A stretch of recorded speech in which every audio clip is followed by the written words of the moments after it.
ever. But I appreciate you being here, dog. Everybody loves you.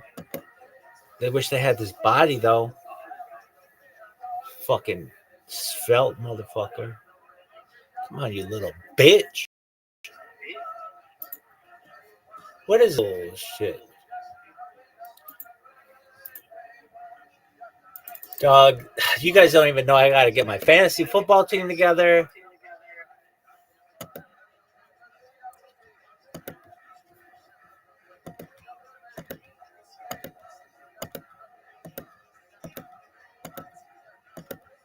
Motherfucker wants to say that I am not crypto related. Doug, what kind of pajamas do you wear? That's my question for you. What kind of pajamas do you wear? Oh, okay. Are you wearing a fucking singlet of a fucking cryptocurrency that was originally a t-shirt but is now a singlet? Sort of a tube top kind of deal? It's like, I'm like fucking Julia Roberts in Pretty Woman when she's got that ring. Fuck yeah, baby.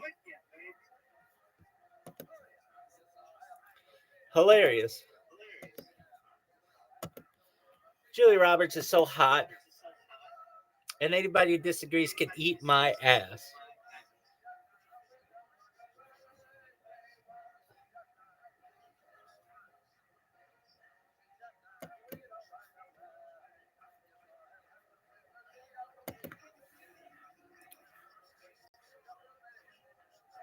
Yo, dog.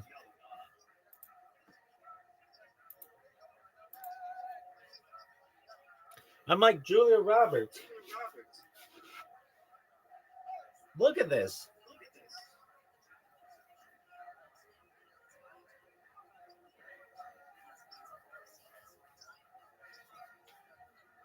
Nancy Pelosi. Hot as fuck circa 1982. Hot as fuck circa 1992. Hot as fuck circa.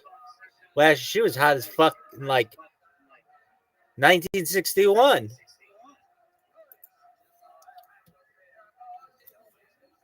1971. 1981. That bitch was hot in 1991. She kept getting better. 2001. Bitch is hot in 2011. That bitch was hot in 2021.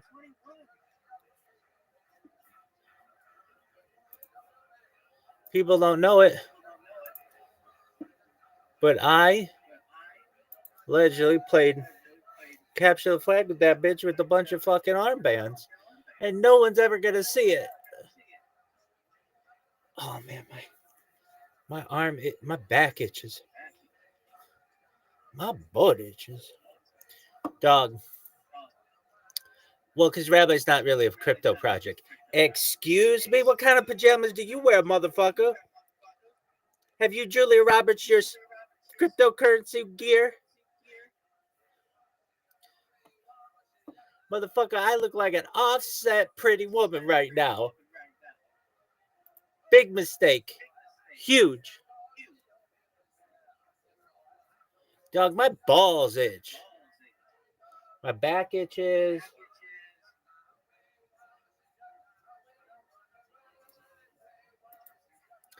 Big mistake. Huge. Like Kelly Kapoor. Yo, dog. This shit is cray cray. Come on, you little bitch.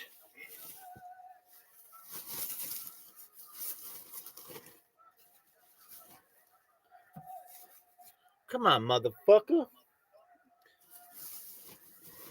West side is the best side.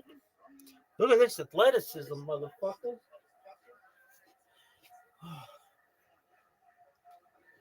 Dog. We got a fantasy football league to win, kids. Let's review the squad. This would be the biggest fucking comeback in fantasy football history. Without a doubt.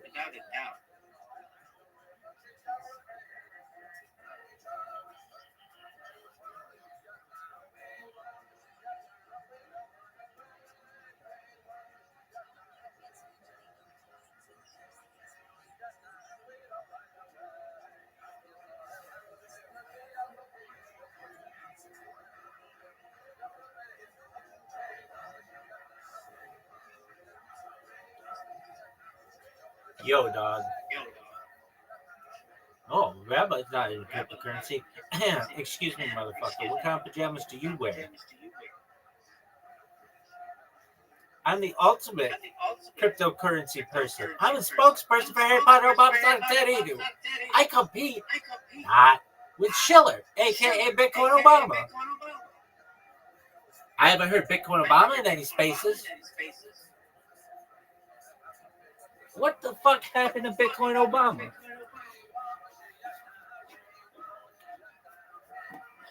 We're an OG shitcoin, son. If we were a golfer, we'd be like Bobby Jones or Ben Hogan. These motherfuckers talking about Gene Saracen. Fuck Gene Saracen, motherfucker. Ben Hogan, baby. Come on, you bitch. Let's go. Come on, baby. Look at his body. People in the Harry Potter Obama Sonic 10 News group, they're like, what the fuck is he yelling about? What are they yelling about, motherfucker? Y'all should know that better than anybody. Actually, she. Anyway, come on. Quit sucking dick, dog. This computer sucks. This athleticism, though. This fantasy team.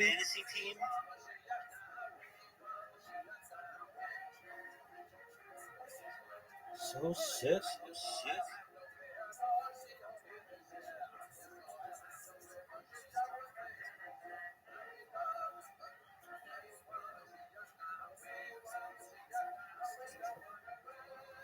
What are your thoughts on Raheem Shaheed? Surprising. What are your thoughts on Jacoby Myers?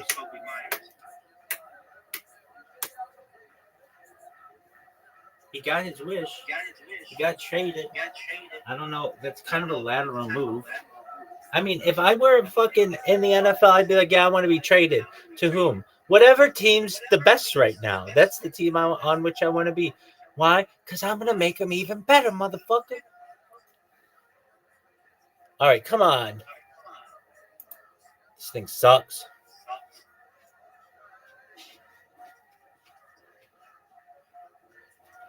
Look at this athleticism, though.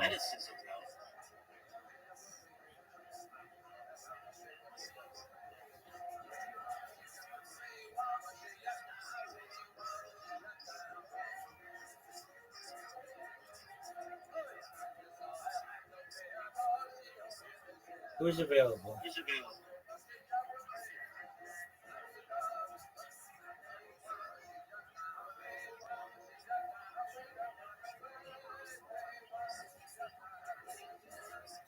Oh, there are no randomers.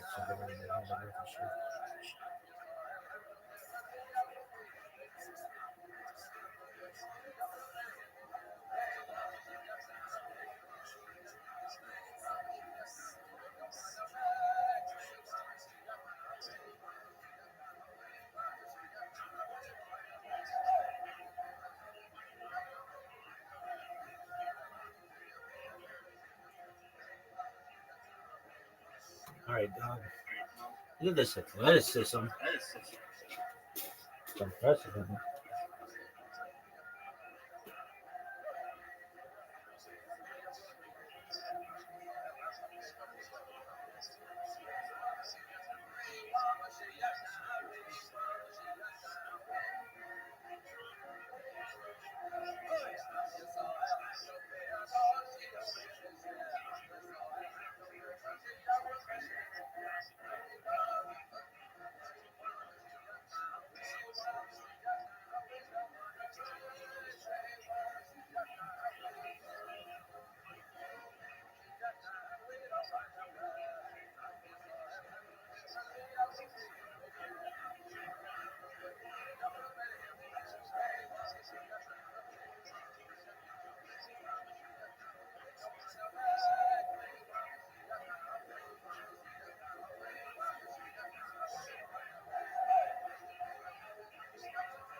You're trying to rob a bitch dick, girl.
You want to be a dude, but it's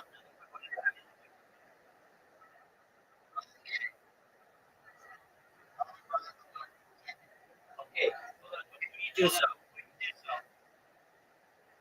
Then what you want to do is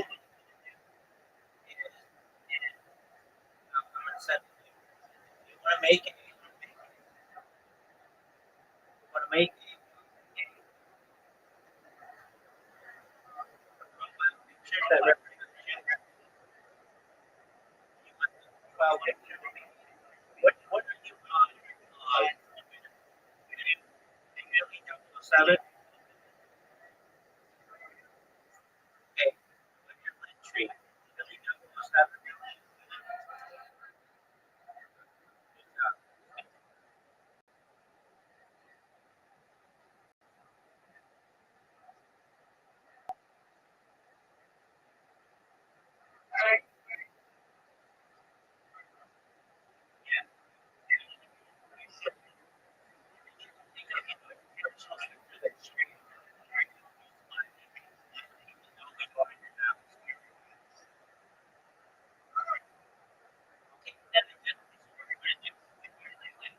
Do you mind profile picture my face?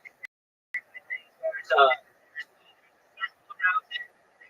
The circle is around it. On the circle it says out stream that you do. That's what you want to do. After your single,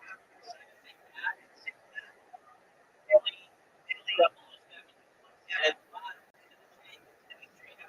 I feel it.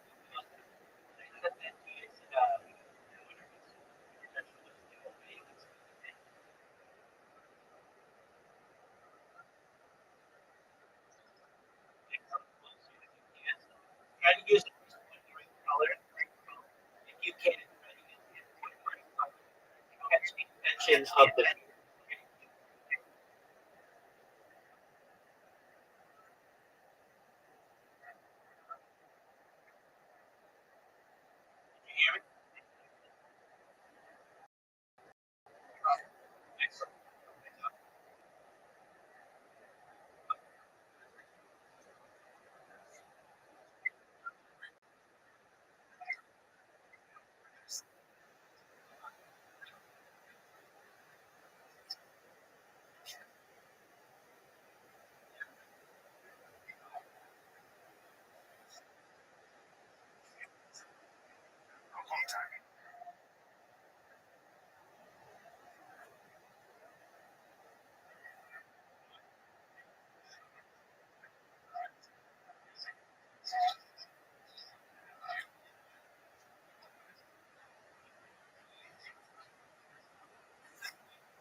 Thank you so much for the opportunity. I'm Rabbi Rothschild. I stream my life 24 hours a day, 7 days a week, 365 days a year for world peace. I've been doing so for more than 4 years. You can watch all my streams live. Going back to the pandemic, we've seen the death of a queen, the birth of AI, the coronation of a king, and everything in between. If you weren't aware, Bill Gates coined the phrase in the 1990s, content is king, and I'm making it true today. This is a real life timeline or a real life time capsule. If you weren't aware, in 2018, The Economist magazine stated that data, specifically human data, had overtaken petroleum as its number one resource. And I have more human data archived on the internet than any person ever, which is going to make me an extremely influential person in the future. And when that happens, I'm going to make every single person in this space independently wealthy. I want to make your friends, your family, and you generational wealth if you don't already have it. And I want to make sure that you have the opportunity to be able to start charities and philanthropic organizations of your own. In addition to promoting world peace, I'm an advocate to end world hunger through the use of technology such as agricultural drones, floating greenhouses, saltwater greenhouses, things like hydroponics, vertical farming, cloud seeding. I want to help end world thirst. I'm sponsored by cryptocurrency. It's known as Harry Potter Obama Sonic 10 Unions. It's worth about $100 million. I'm live in their Telegram right now. And one of the things that we do is we build wells in developing nations like Nigeria for the benefit of the less fortunate. Additionally, I'm an advocate for the Lifestyle program, and most importantly, desalination technology, where we pump earth seawater onto land to make it drinkable. I dare you to put my name, Rabbi Rothschild, in any social media and search. I dare you to put my hashtag BioRabbi, in any social media and search. You will find more content than any person you've ever seen. If you want to see what I do and not have to look it up, just look at the video in my pinned post. You're going to see a 60-second video that is going to blow your mind that reviews all my social media. Go to my link tree. It's linktree.com/Rabbi Rothschild, and you will see more social media than you've ever seen on a single individual ever. To give you an idea of how big this project is, you should know that I not only have more social media than any person, more data than any person, but I'm very easily reachable. I'm live 24/7 in the Big Steppers Discord. I'm live 24/7 in my own Discord. You can reach me at discord.me/rabbi. I'm live right now. If you want to talk about your project, you want to learn how you can market yourself better, if there's anything I can do to support you, either personally or professionally, I want you to know that I'm here. I want you to know that I am here to be a positive person in your life. I am here to have an optimistic view on the future. And most importantly, I want to give people hope. And I want to thank the room for allowing me to share that.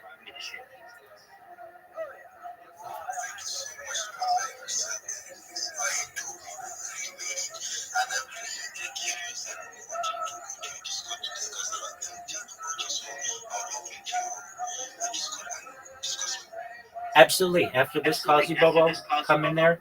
We will chop it up together. We'll get you a really good plan for being able to market yourself. And if I could just share some alpha, what I tell anybody who comes into my Discord, we want to make you a better Web3 marketer. We want to make you a better crypto guru. And the first way to do that is to make sure that you have social media, not just on Twitter, not just on Telegram, but on all of the social media. So I advise anyone with whom I'm going to work, and everything that I do is free. Nothing that I'm going to tell you to do is going to cost you a single dime. You want to create a link tree just like I've got with all your social media there, so that you can just say, if you want to see me on social media, go to my link tree and you can see my past projects. And it's a really great way for you to be able to market yourself. So I look forward to working with you, Bobo, and to anyone else who wants to come into my Discord, I'm available.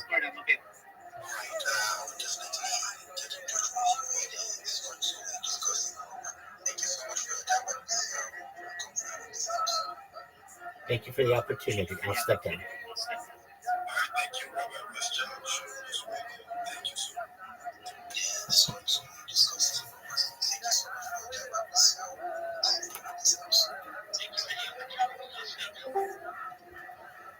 Yo, look at you. How are you? Me, Shay, ever been first?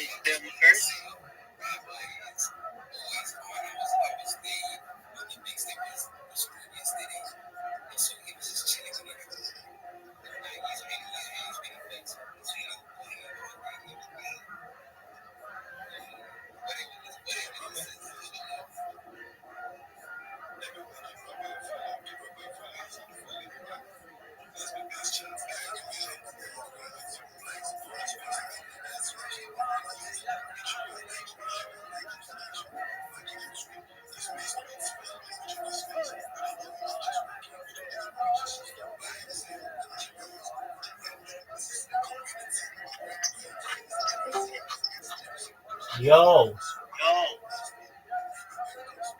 mama's boy, how you living, dog?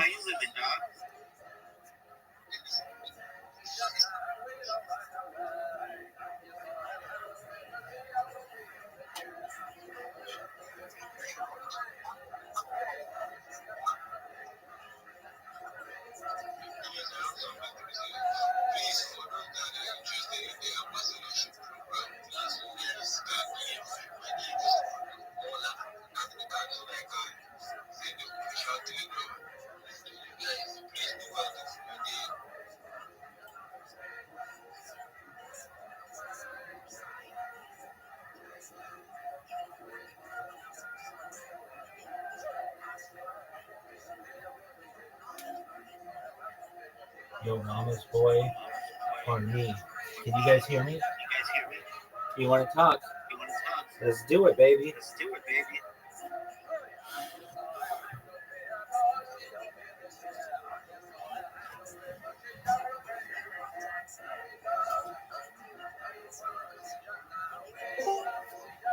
Yo, what's going on? Odunis engines.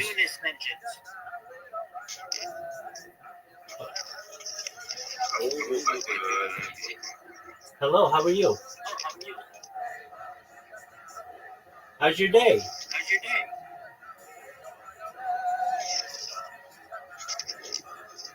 Can you hear me?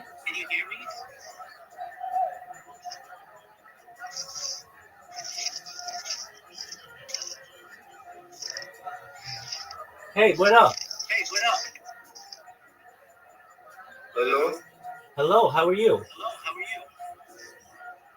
I'm fine. Excellent. So I take it you want to be a Web3 marketer, or you are a Web3 marketer, is that correct?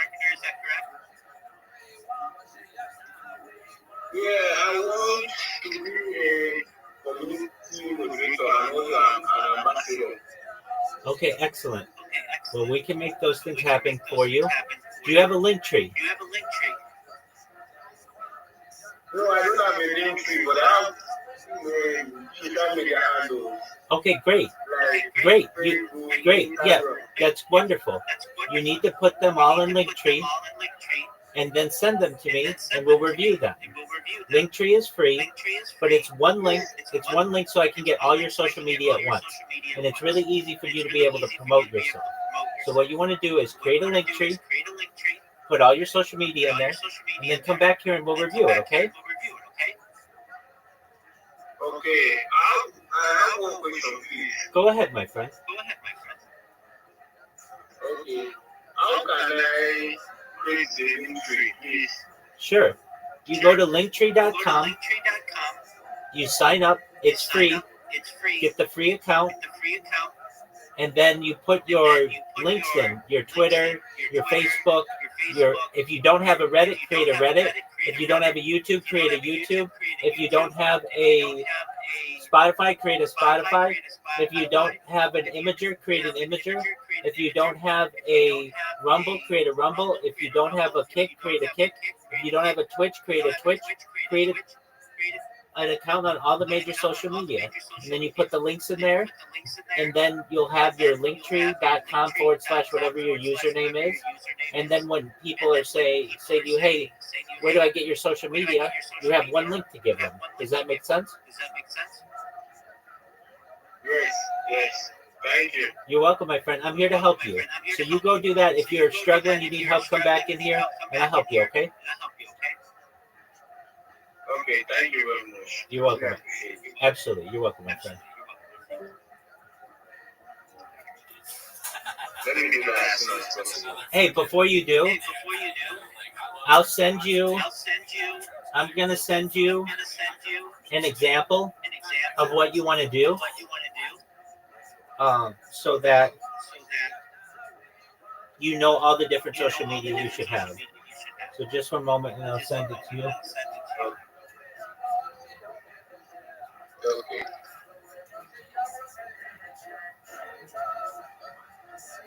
Rabbi, what's up, man? How you living, big dog? I'm good, man. How is that other Quincy's engines? but I was writing on my microphone. But I heard what you said, so I'm gonna do that link tree. Just get that quick. Okay, excellent. And then when you do, come back in here, we'll review it. Then we're going to get you a very good, we're going to get you a really good profile picture, something that explains what you do, that represents you, that you like. And then what we're going to do is we're going to use AI to have you be able to create videos, which are free for you to make, and they're really easy. You just have to use prompts. You don't have to have any video editing skills. AI will make it all for you. And then what you're going to do is we're going to teach you how to make really good memes and promote those memes and promote yourself. Then we're going to get your pitch down so it's really tight. And it's exciting when you're shilling yourself. And then we're going to help you shill. So we've got a whole plan for you. Right. Yeah. I have a question. Go ahead, my friend. For the other social media, should I make it like attached to my ex, like the same name and everything? Or that is an excellent question. Yes, absolutely. You want to be your name as consistently on the internet as possible. And the reason why is because it's really easy for you to say, hey, and you can follow me on all social media at whatever my username is. If you want to connect to my social media, it's linktree.com/ at whatever my username is. And then on top of that, no one can impersonate me. Or it's much more difficult because you've already got that name secured for yourself and nobody else can take it. Does that make sense? yeah. A lot of sense, man. Excellent. I'm gonna get that done. 100%. Before you go, Nova, I want you to check your Discord messages. You too, Meech. Look at your Discord messages. I sent you examples of what your link tree should look like and all of the different social media you should have. And here's why this is important. Not only is it going to allow you to market yourself, but let me just give you an example of what a lot of marketers on Twitter sound like. They go like this. GM, everybody. GM to the host. GM to the co-host. I want you to know that I'm a Web3 guru. I'm a brand ambassador. I'm a community builder. I'm brand driven. I want you to know that I am a reply guy and I am a raider. Everybody can do that. Everybody does that. You need to be able to differentiate yourself from that. So what you're going to be able to say is, of course I'm a reply guy. Of course I'm going to repost you. But what I'm going to do that nobody else is going to do is I'm going to take your content and put it on 20 different social media platforms. Nobody else is going to do that for you. But what that's going to mean is that you're going to get leads and buys on your coin across the entire internet, not just Twitter, not just Telegram, but everywhere. YouTube is the #2 largest website in the world, and I'm going to make content for you there. I'm going to have content that's attractive on Instagram. I'm going to have posts on Reddit that are insightful. No one else is going to market your project the way that I'm going to market it. My DMs are open to anyone who wants to partner with me, and that's a much better way to be able to market yourself. Wouldn't you agree? Yeah, no, definitely. Excellent. Did you see the example that I just sent you? Yeah, so that's a lot. That is a lot. I won't lie. Wait, but let's be honest with you. Let's be honest with ourselves. It's about an hour of work for the rest of your life. You don't have to do it ever again once you get these things done. Yeah, not true. No, definitely. I'm gonna put in the work. Exactly. And then nobody can impersonate you. And then you're going to have a really attractive profile picture that I'm going to help you make. That just, it tells a story about you. It's going to have a picture that you want, with which you want to identify. It's going to have your handle. It's going to have your link tree. I'll show you how we're going to do that. Then what we're going to do is use Sora, which is an AI program of ChatGPT, and we're going to have that make some short videos for us so that you can see how to start marketing yourself through video. And then what we're going to do is teach you how to make memes. We're going to work on your sales pitch, and then you're going to start doing what I do and working with people. And all of this is free. I don't want a dime from you ever. I want to give you money in the future. That's the goal. Okay? All right. I'm excited, man. I'm definitely excited. You should be. Nova FX, let me say this. If you go to any of these social media websites and they want money, then you did something wrong. Linktree is free, YouTube is free, you know, Imgur is free, Reddit's free. So don't buy the premium on anything. If you run into any kind of issue, let me know. I don't want you spending any money to do this, okay? All right. No problem. Yes, sir. Excellent, Noah. Yes, sir. Are we are we using our are we using one name for all the social media handles? Yes, that's the goal. Okay. That way, Let me see what I can do. that way you can go out and say, "Hey, everybody, I'm at Micha. I want you to know you can find me on all social media under that name." You don't want to say, "I'm Micha123 on Twitter. I'm Micha456 on YouTube. I'm the Micha on Reddit." You don't want to have to do that. You want everything to be the same as much as possible. And if you're like, "Well, I don't have that right now," that's okay. Keep your Twitters the way they are because you've worked really hard for those.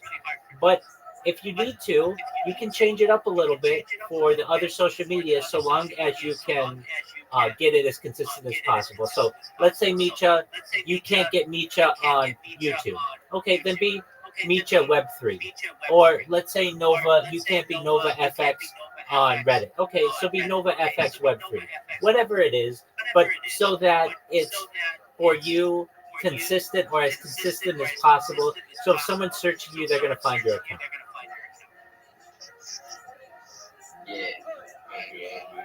Excellent. Excellent. Micha, did you see that link I sent you? Yes. Excellent. That's what you want your Discord, that's what you want your link tree to look like. So it's going to take you guys an hour or two. You might not be able to finish it tonight. That's fine. Come back tomorrow. Send me the link when you're done. And then we'll come in here and we'll go on to the next step. Okay? Okay, right, yeah. Excellent. I'll be done by tomorrow, so I'll definitely come back and let you know. Sounds like a plan. The next step. Absolutely. Thank you for the opportunity, man. Hey, it's my pleasure. Absolutely. And so you should also know that in addition to helping you guys show your project and stuff, there's some communities I'm in. I'll get you into those communities. I'll introduce you to people. They have job applications. I can't guarantee they're going to give you a job, but it's at least an opportunity. And you've got to think, let's say they get 1,000 people who apply to their job as reply guys. You guys are going to diversify yourself. You're going to say, hey, I'm not just a reply guy on Twitter. I'm an all-encompassing social media manager. When you come to me and you post, I'm going to make sure that post is replicated across the entire internet. And when somebody types your name into Google, it's going to show up as number one because of the social media boost that I've given you. That's what people want to hear. That helps to drive sales. That helps to drive NFT buys and token purchases. And that's what you're going to be able to do for people. Let's go, baby. All right, you guys, get your social media together. When you're done, come to me, okay? All right, cheers, man. Cheers, man. Take care. Peace.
English. English speaking spaces, not.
Yo, you gonna let me speak?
Yes, it's not, Susan. This move. Come on, you little bitch.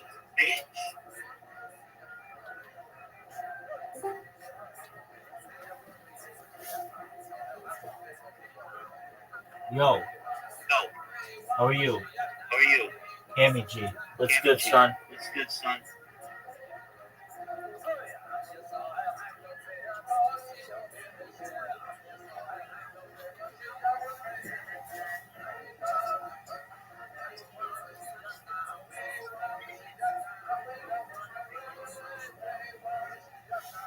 Yo, what up, Cammy G? How are you?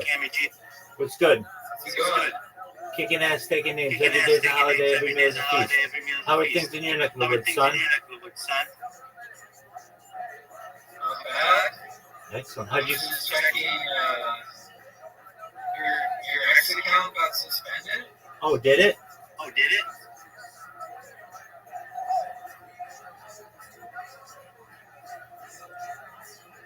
No, it seems to be still good. I have over 2,000 X accounts, and I've had a lot of them suspended, though. Oh, So you found out about me from X? yeah. Excellent. Well, wonderful. Are you into cryptocurrency? Sorry, it's echoing a bit. Yeah, you can mute that other one.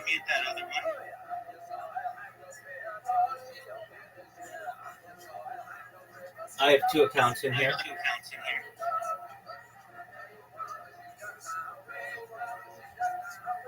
We talked about BSV. BSV. You and I talked about BSV? Yeah,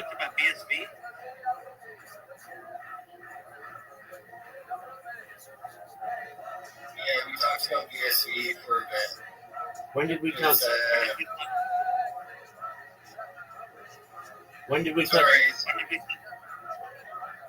echoing quite a bit. Yeah, like I said, you just mute the other account that I have in here. I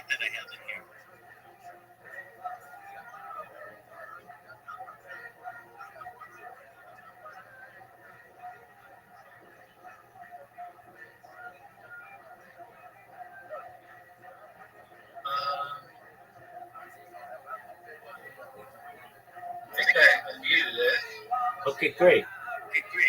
Yo, what up? Okay, so you and I were talking about BSV. Yeah, I was talking about how I believe that BSV is necessary for the redemption process to be facilitated. You and I. Okay, so did I repost something of yours or something?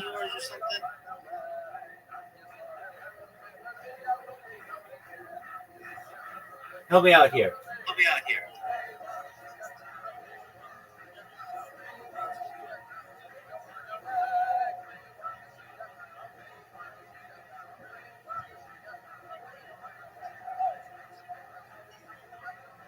I muted everything I can mute except you. Okay, excellent. Can you hear me? Yes. Okay, excellent. You and I were talking about BSV. Yeah, and Craig Wright and Mashiach Okay, and I know. things like that. I know Mashiach. BSV, help me with that. What did, I'm not exactly sure what we were talking about. The true Bitcoin protocol. Oh, yeah. Now I remember you. Yeah. Okay, yeah. Oh, I see. Oh, okay. I had the YouTube. That's why I had the YouTube on. Sorry. You're good. Okay, Echoing. absolutely. Now I remember you. Yeah, we talked like a month ago, right? Yeah. Yeah. Okay, so yeah. Okay, great. Well, good to see you, big man. Oh yeah, and you're like your YouTube account or your Twitter account got suspended. Oh yeah, I've got like more than 2,000 Twitter accounts. So if they get suspended, I just create another one. I don't let that stop me. So how have you been? Yeah, good. Just wondering if we can look into BSV at all. I've been really well. Gotta be honest with you, I've been focusing on cryptocurrency now. for like the past 2 weeks or so, really hard and chilling in the Twitter Spaces. Do you ever do Twitter Spaces? Yep. Okay, excellent. So you know that there's some really good communities there. We gained like 300 followers in the last week or so. Just organically telling people what I do, and they've been very positive towards it. I've got to say, I did think about what you and I talked about. Most recently, I saw somebody talking about that Bitcoin alternative, and I thought it was interesting. But aside from that, who else did I? Just like people who were searching for the founder, and that there were different potential opportunities that people may have had at which way Bitcoin could have gone in its earliest days. So, yeah, I've really found a lot of success recently over the course of the last week or so in chilling, getting a lot of people into this Discord. And I've also been living in another Discord, well, multiple. I'm sure you're probably not aware who they're called the Big Steppers. And they have an amazing community, and it's growing really quickly. They grew like 1,000 people in like 2 weeks, and it looks like in like another few days they'll have gained another 1,000 just through Twitter Spaces. So their Discord is discord.me/discord.gg/BIGSTEPPAS. I've been helping a lot of people in crypto and just marketing themselves, so they come in here and I do my best to mentor them on how they can get link trees and get all of their different social media accounts, and then use Sora. Have you been using Sora at all? Yeah, it's been fun. Yeah, it's pretty amazing, isn't it? Yeah. Word, dog. Yeah. I love it. So I've been experimenting with a lot of the AI tools. Suno is fun as well, the song generator. Yeah, it is. All right, I saw the funniest fucking joke on a Sora. So I think it's basically at this point a street joke. What's the difference between a chickpea and a garbanzo bean? I've never had a garbanzo bean on my face. Isn't that cute? And it was Bob Ross who was telling this from a Sora. And it made me laugh fucking out loud just like you. I was like, it took me a second too, like, a chick for you. What is this some kind of like botanical question? But yeah, isn't that a funny joke? Let's see if Mr. Meaty gets it. Hey, Mr. Meaty, can you hear me, big dog? All right, are you gonna talk? Or are you gonna just jerk yourself off raw? No. I've got a joke for you. You ready? Yo, dog, you muted yourself. Come on, I want to hear your laugh. Okay, this is right up your alley. This fucking joke, Mr. Meaty, this fucking joke was made for you. You ready for it? No. Why not? But I want to know it. Why not? I'm scared of it. Dude, shut the fuck up. Are you ready for this joke? No. Dog, shut the fuck up. Let me tell it to you. You ready? Oh, what a douche. He's got his own deal. All right, yeah, so that's a funny fucking joke that I saw in Sora. And I was like, damn, I'm sure somebody programmed that joke in, but that fucking made me laugh like a lot. So anyway, yeah, I've been using that. I've been using Song Generator. Of course, ChatGPT. It's pretty amazing how good this stuff is already. And it's only really been around for like not even half a decade yet. So that's tight. How about you? How's the crypto world treating you? Well, I'm mostly just in BSB. I've been on something called TreeChat.io, and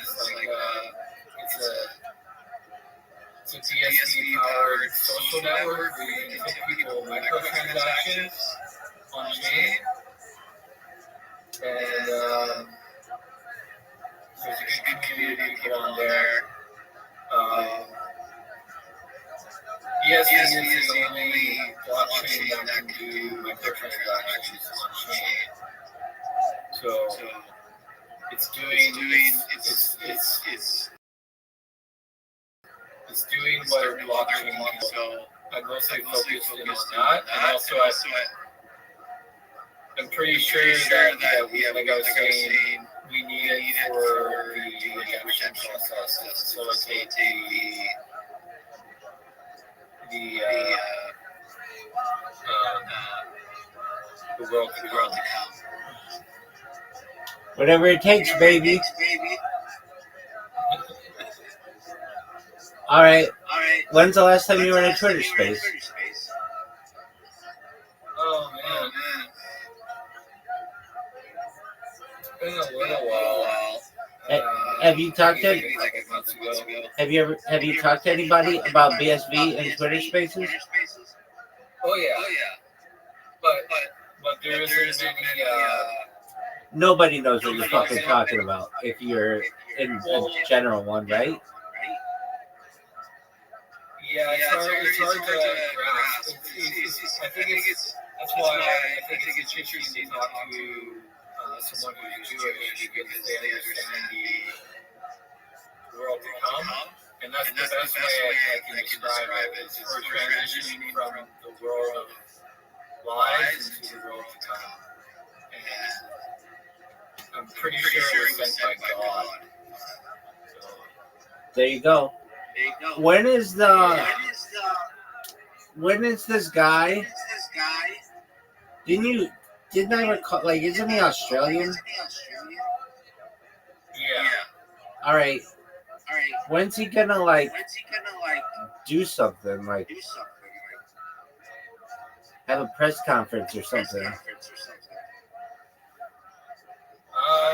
He has. No, he got canceled by the entire crypto industry. Why did he get canceled by the entire crypto industry? Because people can't accept the truth. It's like people will be in denial of the truth when he says, hey, I created Bitcoin. They go into denial. It's psychological denial. They can't entertain the possibility that it could be true. So there's only a few, very few people in crypto who actually realize that he's been telling the truth the whole time. And the other people keep calling him a fraud, even though ESB is the opposite of fraud. It's a working system. It's like a fraud-proof, corruption-proof system. And so everything that they say about Craig Wright is usually like the opposite is true. Because they're inverting the truth about him. And so every time you try to say, like, hey, yeah, like I did this, there would be like a smear campaign to say, no, he's a fraud. But in BSB, we all know that it's just been like a smear campaign. I get that. Okay, so why doesn't he just go with the original Bitcoin wallet and then just do a transaction from it if he's Satoshi? Well, he doesn't want to do that in public. He's done it in private. Okay. So, like, let me just put it this way, and I think you'd agree. If I'm Satoshi, I would go to my original Bitcoin wallet while live streaming, the whole world there, and I'd be like, all right, I'm going to move $1 on this wallet, and then, I created Bitcoin. Why doesn't he do that? I think because in a way he doesn't want to play that game. He doesn't want to play just because I have the private key means I'm Satoshi. He wants to prove himself in a court of law, which is because people have equated possession of cryptocurrency to ownership when it's just possession. So it's like he could do that, but it wouldn't prove that he created Bitcoin. I mean, it would show that he had a lot of influence early in the day. Let me ask you, if people had all these questions about you, wouldn't you just be like, I'm going to go and move $1 so that you know that I'm the guy who created it, and then I can put all this questioning to rest? Not if I have like billions of dollars that would put a target on me, right? Wait. If you have billions of dollars, you can also literally purchase small countries' military budgets full of bodyguards.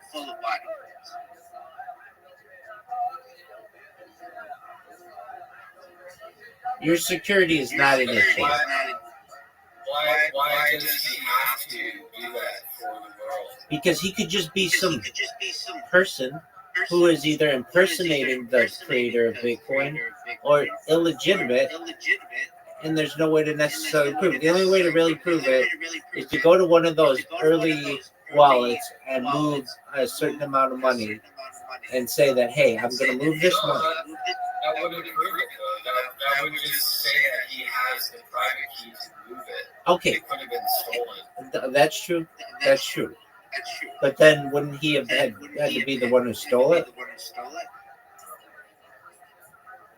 Yeah. Okay. So then he either is going to prove that he is Satoshi or the founder, or that he stole the key really early on. Both of those are fine. Let's say he says, I'm the founder of Bitcoin, and he moves $1 from one of those wallets. Well, then that either proves that he did create it, or that he stole the wallet from someone really early on. But it's going to disprove a lot of his detractors. Right now, he's just some guy in Australia who says that he founded Bitcoin. I could say I founded Bitcoin in the United States. Does that mean that I really did it? No, but I'm showing as much proof of founding Bitcoin than he is. What he could do that would be different than I can do at this very moment is move $1 from one wallet of one of those early wallets in advance. He could live stream it and everybody could watch. And then that would at least prove he has some access to those early keys, which is a lot of proof, which is more than most people can prove. Right now, he can't. He's just some dude. He's literally just some dude who says that he's the founder of Bitcoin, which there are a lot of... He's a lot more than that. Wait. As of right... He convinced, so he handed off the Bitcoin project to a developer named Gavin Andreessen. And he signed one of the early blocks. When they met up, and he signed one of the early blocks for Gavin, and Gavin confirmed publicly that he believes that Craig is Satoshi. Okay, that's cool. That guy could be misunderstood as well. It's very easy. He could prove this in like 10 minutes. He goes on camera, moves $1 from one of those early wallets to another wallet, and then he proves it. And then we're like, wow, that was amazing that you did that. Instead, he chooses not to. And until he does that, there's as much evidence that he's Satoshi as you're Satoshi, or as I'm Satoshi. No. There's a lot. There's quite. Nobody knows Bitcoin better than Craig. That's fine. He could have studied it. It's very simple. There's no. The argument goes out the door if he just takes $1 and transfers it from the wallet. Until then, he could just be someone who knows a lot about Bitcoin, which is cool. All he has to do is transfer it out. It's as simple as that. It's super. Well, it doesn't really matter in the end. Oh no! Au contraire, it matters a lot.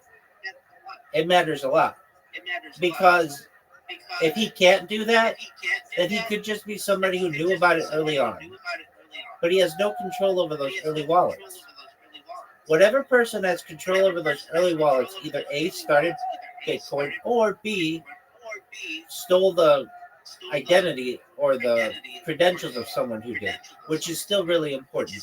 Until then, like people who like you're gonna have to trust me, but when you look into it and you actually like want to know the truth, it becomes obvious. Like it's not like, for me, it's not really like, oh, I'm not sure if he is. It's like 100% like this guy.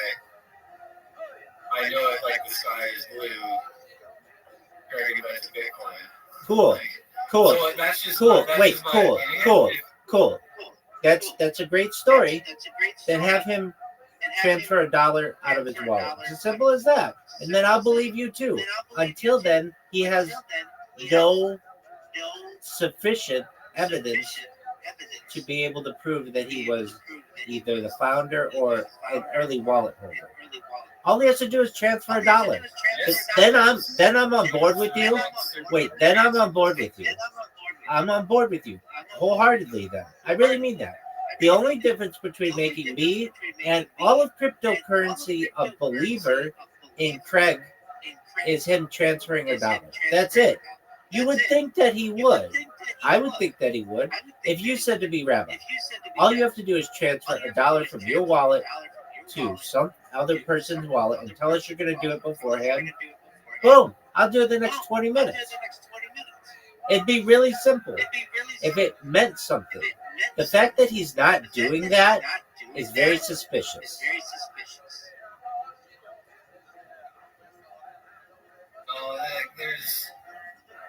Stop. Take my arguments piece by piece. Take my arguments piece by piece. Why doesn't he just transfer $1? Here's the thing. Like, for me, it's the opposite. Like, I don't know why people feel like that is a necessary component for proving it. Because to me, that's like saying you have to do this for me to accept that you are this.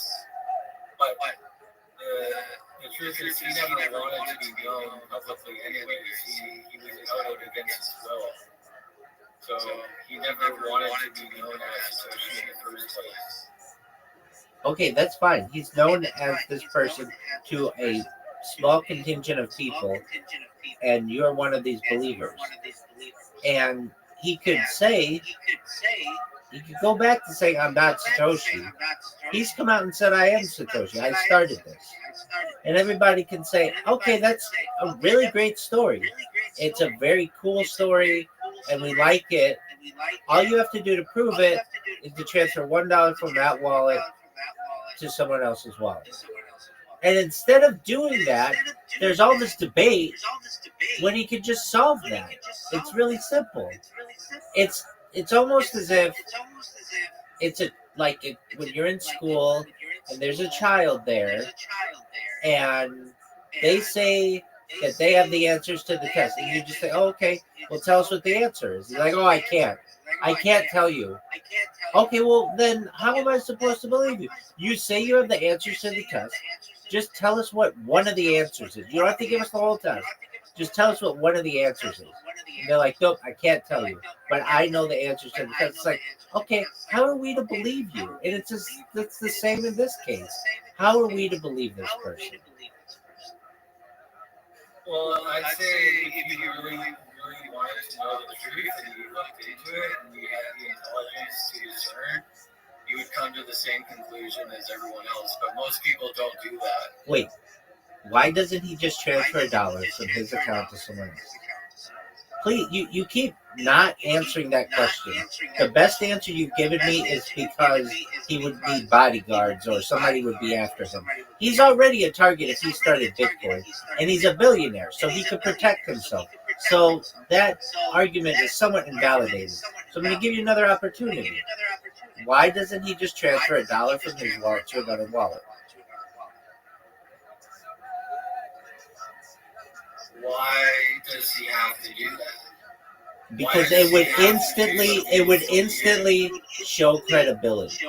Right now he lacks credibility. He would instantly be able to prove two things essentially with that, or potentially. It's already proven that he was involved early on. I don't care if he was involved early on. That doesn't mean he founded it. Being involved early on does not mean that he founded it. Well, moving coins doesn't mean he founded it either, because it could have been stolen. So it doesn't matter. Wait. It does matter. It does matter. Because it's really hard to get that information, even if he stole it. So there is record on the blockchain of when the first wallet transferred. If he founded Bitcoin, he either has access to that wallet or somehow he has access to it. He's either the founder or someone who got the credentials of the founder. It's pretty simple. So all he has to do is transfer $1, and I and the whole crypto world is going to believe him. Until he does that, he's a charlatan. Why can't you be open to the possibility that he is, and he just doesn't want to do that? Because there's so much doubt revolving around his story, and such a simple way to discount it that it leads a third party to raise some suspicions about him. It's very simple. It's like if I write a number. If he doesn't move the coin, that doesn't mean he's not Satoshi. If he doesn't, if there's a public exclude the possibility for him to buy that could be possibly true, just because he hasn't done this one thing against his will. It's not against his will. He would be doing it voluntarily. He basically could say, "Look." Well, he doesn't want to do it voluntarily, obviously. So, Okay, look. We're gonna have to agree to disagree on this, gentlemen, because it's such a simple thing to be able to prove to himself. It would be as if you said to me, Well, here, I'll do it right now. If you're like, "What's your name?" And I'm like, "Well, I'm Rabbi Rothschild." And you're like, "You're not. Your last name isn't really Rothschild." And I'm like, "Yeah, it is." And you're like, "No, it's not." I'm like, "Yeah, it is." You're like, "No, it's not." And I say, "No, it's yeah, it is." And you say, "Okay, well then prove it to me." You're saying this in the context of you want me to know that you're Rabbi Rothschild. This is in the context of a person not wanting people to know that he's Satoshi. Wait, it would be like, and then you would say to me, "If you're really Rabbi Rothschild, I'm here. Just hold on. If you're really Rabbi Rothschild, show me your ID." And I would say, "Oh no, I'm not going to show you my ID." Okay, well you could literally prove who you are, just like I'm doing right now. Here's my ID, Michael Israel Rothschild. You could prove it and discount all of your doubters just like that. Instead, this guy's like, no, you just have to take my word for it. And it's like, I don't know, there are just a lot of charlatans in the world, and I don't know who to trust at that point. Well, he did go to court and try to prove it legally. Like, he tried to prove that he's Craig Wright, not Satoshi. And that he was involved in because he doesn't want to be the character Satoshi. Like, it's not a real person, it's a fiction. I get that. So he said, I'm going to prove that I'm Craig Wright. Okay, he's Craig Wright. That's fine. All he has to do is take that original wallet and transfer $1 somewhere. Until then, I'm not going to believe him, and nor is the entire crypto community. Now, I will say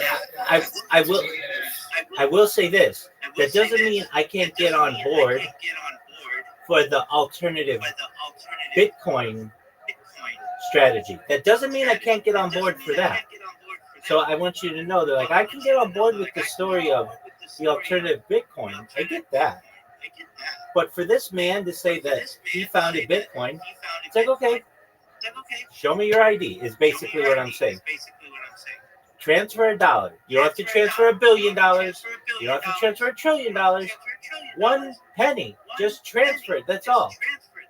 And he's unable to do that. So until he does that, I'm skeptical. And you should be as well. I think that's fair. That's fair, but I've looked into it very deeply and came to my own conclusion. And that's fine. I don't want to change it. I'm not going to force you to. I'm not going to try to force you to believe it. Oh, I recognize that. I appreciate that. I think that it's pretty easy for him to be able to prove it. It really is. This isn't a difficult thing to prove. It's a cryptocurrency transaction that he could do within 5 minutes and disprove everybody. He chooses not to for whatever reason, and thus a discerning mind would be suspicious of this activity. You want him to be the founder of Bitcoin, and I get that. But that is a manipulated view of what you want this man to be. Now, that doesn't mean that the alternative Bitcoin can't be a realistic possibility in the future. So I don't want you to think like I'm throwing the baby out with the bathwater here. That might still be a good idea. But for Craig Wright to not be able to make a transfer from this wallet shows a lot of reasons not to believe him. It's as simple as you have a lot of doubt surrounding this. You could dispel all of that doubt with the transaction of one crypto, with the completion of one crypto transaction, and he chooses not to. So There's a lot of other evidence. okay, but the best evidence, don't you recognize the best evidence would be to go to that original crypto wallet and make a transfer or something? Yeah, but it's even so. Wait, so you're right. It would prove that he either is the founder or that he got his hands on the founder's credentials. Wouldn't we agree with that? Don't you agree with that? Okay, so we agree. Yeah, the cancel culture would continue to say, "Oh, he's a thief, he's a fraud, he stole." Wait, that's cool. That's cool. Look, I could be on board with you. Actually, I think I would be on board with you. If he came out and transferred $1 and the whole world came out and said he stole these credentials, I'd be on board with it. But you know what? He either was like the first guy or he had access to the first guy's stuff, which is really, really interesting. And I'd be on board with it. But right now, I can't be. Okay, with that, it's Thursday Night Football. Oh, 100%. So to me, this is the technology for creating the world peace. Wait, and that may be. I'm not denying that. BSV might be the way, a way toward world peace. I think there are multiple ways. But Craig Wright, in my opinion, has a lot of suspicion surrounding himself that he could dispel within 10 minutes of any during any period of his life, and he chooses not to. And in my opinion, if I had to summarize him with one word, let's say two, I would be, or just a phrase, I would be extremely suspicious that he's a charlatan. An early adopter of cryptocurrency, an early, very knowledgeable, all of that stuff is really cool. And I think that, you know, there's some credibility to that. But the fact that he hasn't made this transaction is very suspicious to me now. There's another aspect of this. He could say, I lost access to that crypto wallet. He hasn't said that though. And I would actually believe that. I'd be like, dude, it's so hard to keep track of all this stuff. I totally understand that. That's cool. Make a transaction from your second earliest wallet or whatever it is. He hasn't done this. So I'm suspicious of him. But I think that world peace may be able to be achieved in part due to BSV. But Craig Wright, I'll tell you this.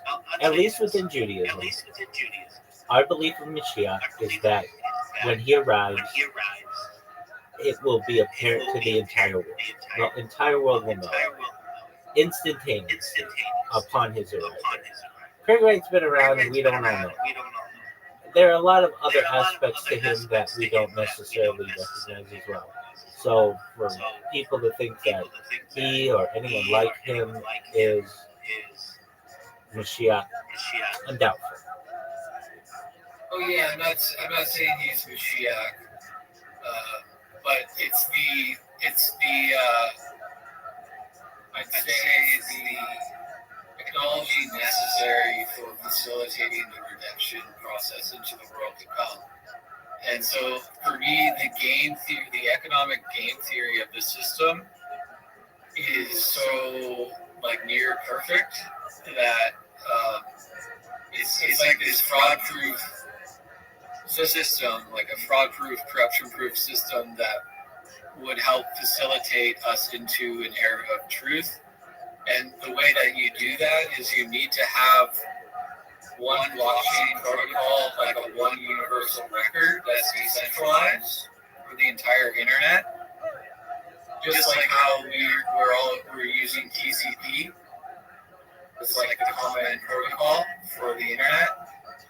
It's the same thing with blockchain. And so the only way you can have one universal blockchain for the internet is if it can scale millions of transactions a second. Okay. And ESV is the one that can do that. The other ones can't. Okay. Excellent. Just for a moment. Hilly, can you hear me? Hilly. Yeah. Excellent. I saw the link you sent. It's very good, but you need to put all your social media vertically. You only put like 3 of them on there, and you've got a bunch of other accounts. Yeah, so I have a What? I'm only able to edit this because I don't have a premium account. Okay. You mean you can't edit it without a premium account? Yes. No, that's not true because I don't have a premium account and I'm able to edit it. Have you downloaded the Linktree app? Okay, so I should add all my social media platforms, right? Exactly. Go log into the Linktree app and try it. You should be able to do it. I'm able to do it, and I'm able to do it with a lot more social media than you have. Okay. Hello, Kami. Oh, really? How you living, Tommy? Sweet shit. Yeah. Anyways, I'll let you go, but yeah, don't throw the baby out with the bathwater, and yeah, I just wanted to tell someone who understands the world to come, basically, that I think this is the technology for facilitating it, and I'm gonna agree with you that there's the potentiality of that. Perhaps much better than fiat currency. So we're on board. We're aligned on that.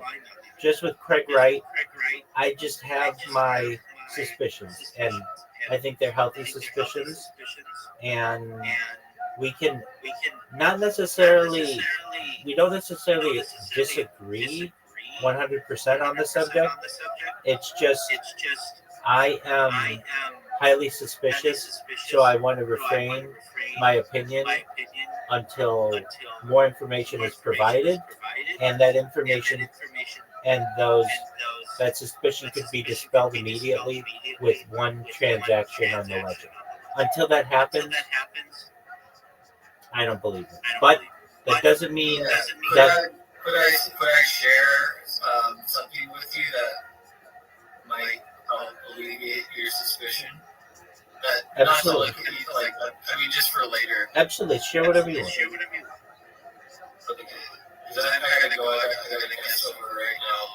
do I just send it to you? Do you see in the section? Yeah, just there's a section here that says "Ask Rabbi anything." Just send it in there. Okay. Okay. Thanks, Rabbi. You're welcome. Nice to meet you. Take care, big dog.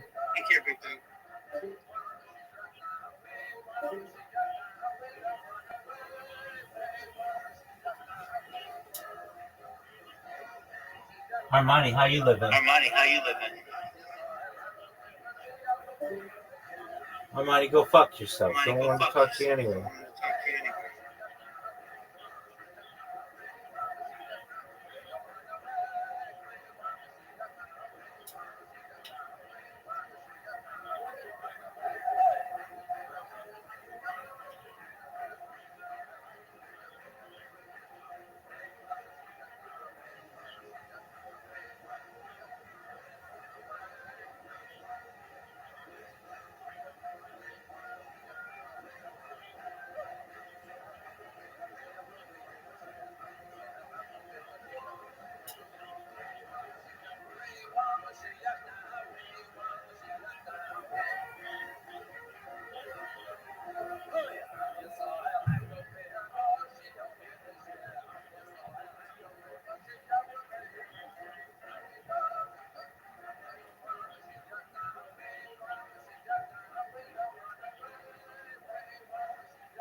Yo, dog.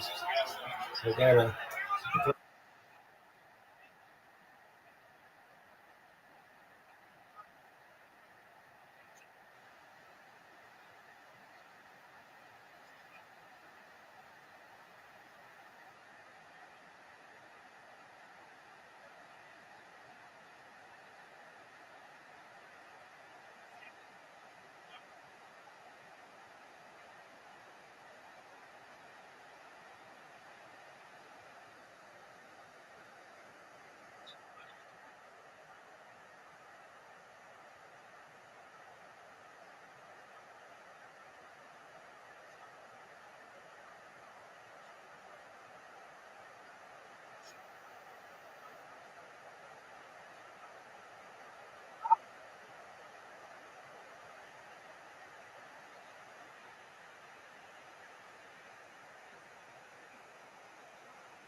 Yo, dog, what's going on here?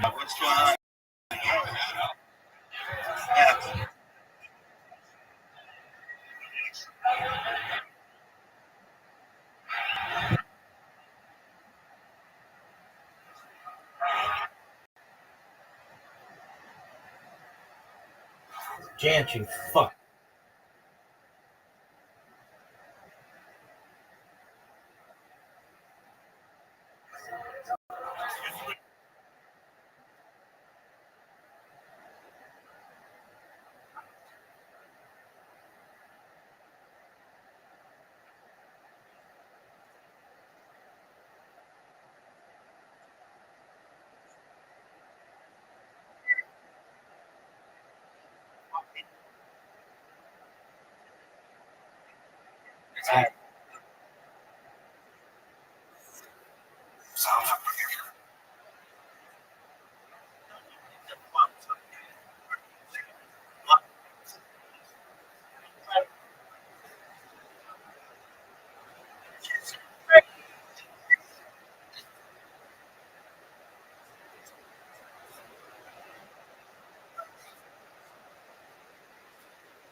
should know this is the worst.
Where's my fucking?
best project in the history of ever.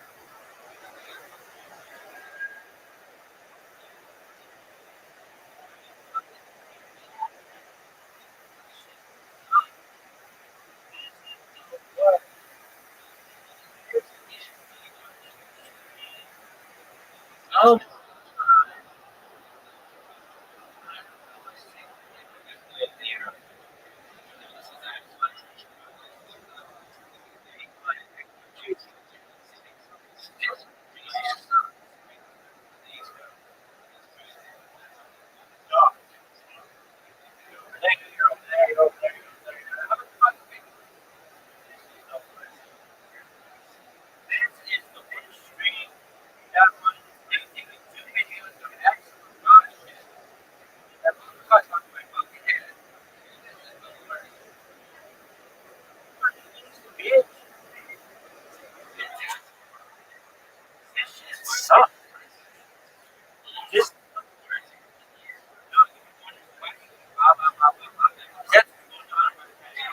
this shit sucks.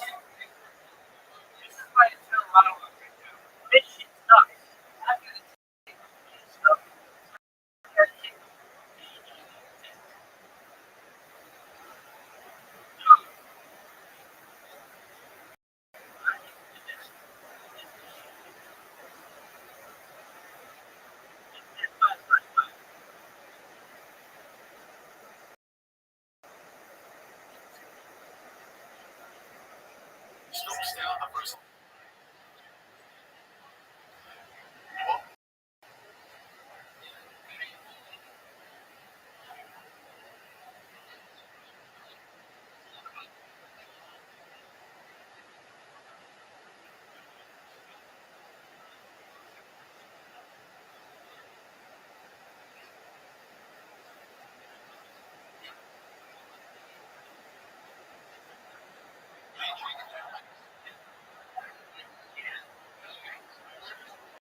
I'm gonna stop. Look at this.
Little friends. How you living? Dog. Normally I tell everybody to go fuck off. It's Thursday night football. But for you, I'll give you a little bit of my time. What's up?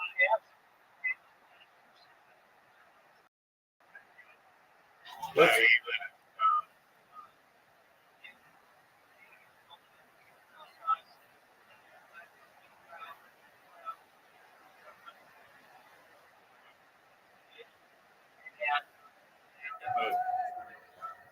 I'm really sexy. Yo, why haven't you been on Twitter? No, it's actually been fucking organic as shit. So here's what I've done. I was using a bot, and that was cool, but it's disingenuous, and I felt like, you know what? I saw that. Okay, so the way it happened is I saw this guy from Australia who I like. His name is Reptile Hybrid. Shout out to Reptile Hybrid. And he's like really difficult to get along with. And I spoke to him like 3 years ago, and he asked me all these questions in quick succession, and he liked my answers. And so he let me up and we talked. This is like a week ago, and it gave me some motivation. Like, you know what? If I get into these Twitter spaces, there's a chance that other people are going to remember me because I've been such a I've used Twitter Spaces a lot. So I started to get into these chill and chill spaces, and I have found a lot of success. So like in the last week, I've gotten like 350 people following me without really trying. Like I don't reach out to them and follow them or anything like that. And they've just followed me from hearing me speak. And then I had a bunch of people join the Discord as well. So I've been doing these chill and chills, and I met this really great community that's called the Big Steppers. They've got like 7,000 people in their Discord, and they are growing really quickly. They like gained 1,000 people in their Discord in like 2 weeks, and they'll probably get another 1,000 by the end of this week. And it's because they do these Twitter spaces better than any group of people I've ever seen. And I've seen everybody do Twitter spaces, but they do them better than anybody. And so what do they do that makes them really unique? Well, they bot them, which is like, okay, so they cheat. But nevertheless, if it works, it works. So they'll get like 700 people in their space, 200 of which are bots and 500 are real people. And then they allow you to show yourself. So were you doing that with your Twitter space? Like, would you create a bunch of? You had bots in your Twitter space, right? Yeah, but I never had 200 bots, and all of my bots. I think at the most I got like 20 people in there, and they were all just hot girl avatars. And the thing is, even though I did that, my spaces were always shadow banned for whatever reason. And so they still didn't get out to the general people when these guys do. And so they get they get like 700 people in each space. And they allow you to come up and chill. Well, I reluctantly joined their Discord because I'm like I don't know, I'm big on Discord, but like Discord's a pain in the ass, just in a lot of ways. So I joined their Discord, and I start live streaming my life in there. And because that's what I did with the Harry Potter Obama Sonic 10 Inu people, and I've become like their spokesperson. And like basically the first day first day actually I started making friends in there, I started talking to people, but then since then I've just left my camera on, and like all of Twitter Spaces knows me now, except all of like crypto Twitter Spaces knows me, and because I've been really consistent about going through and chilling myself. And so I've been going into these spaces, chilling myself. And the other thing is, my elevator pitch is better than anybody else's elevator pitch, bar none. Because I've been doing it for 4 years. It's the one that you like. It's the one that everybody likes. Are we having a conversation with the dog? Are we having a conversation with the rabbi? People raided my spot, so I gotta fucking go somewhere else now.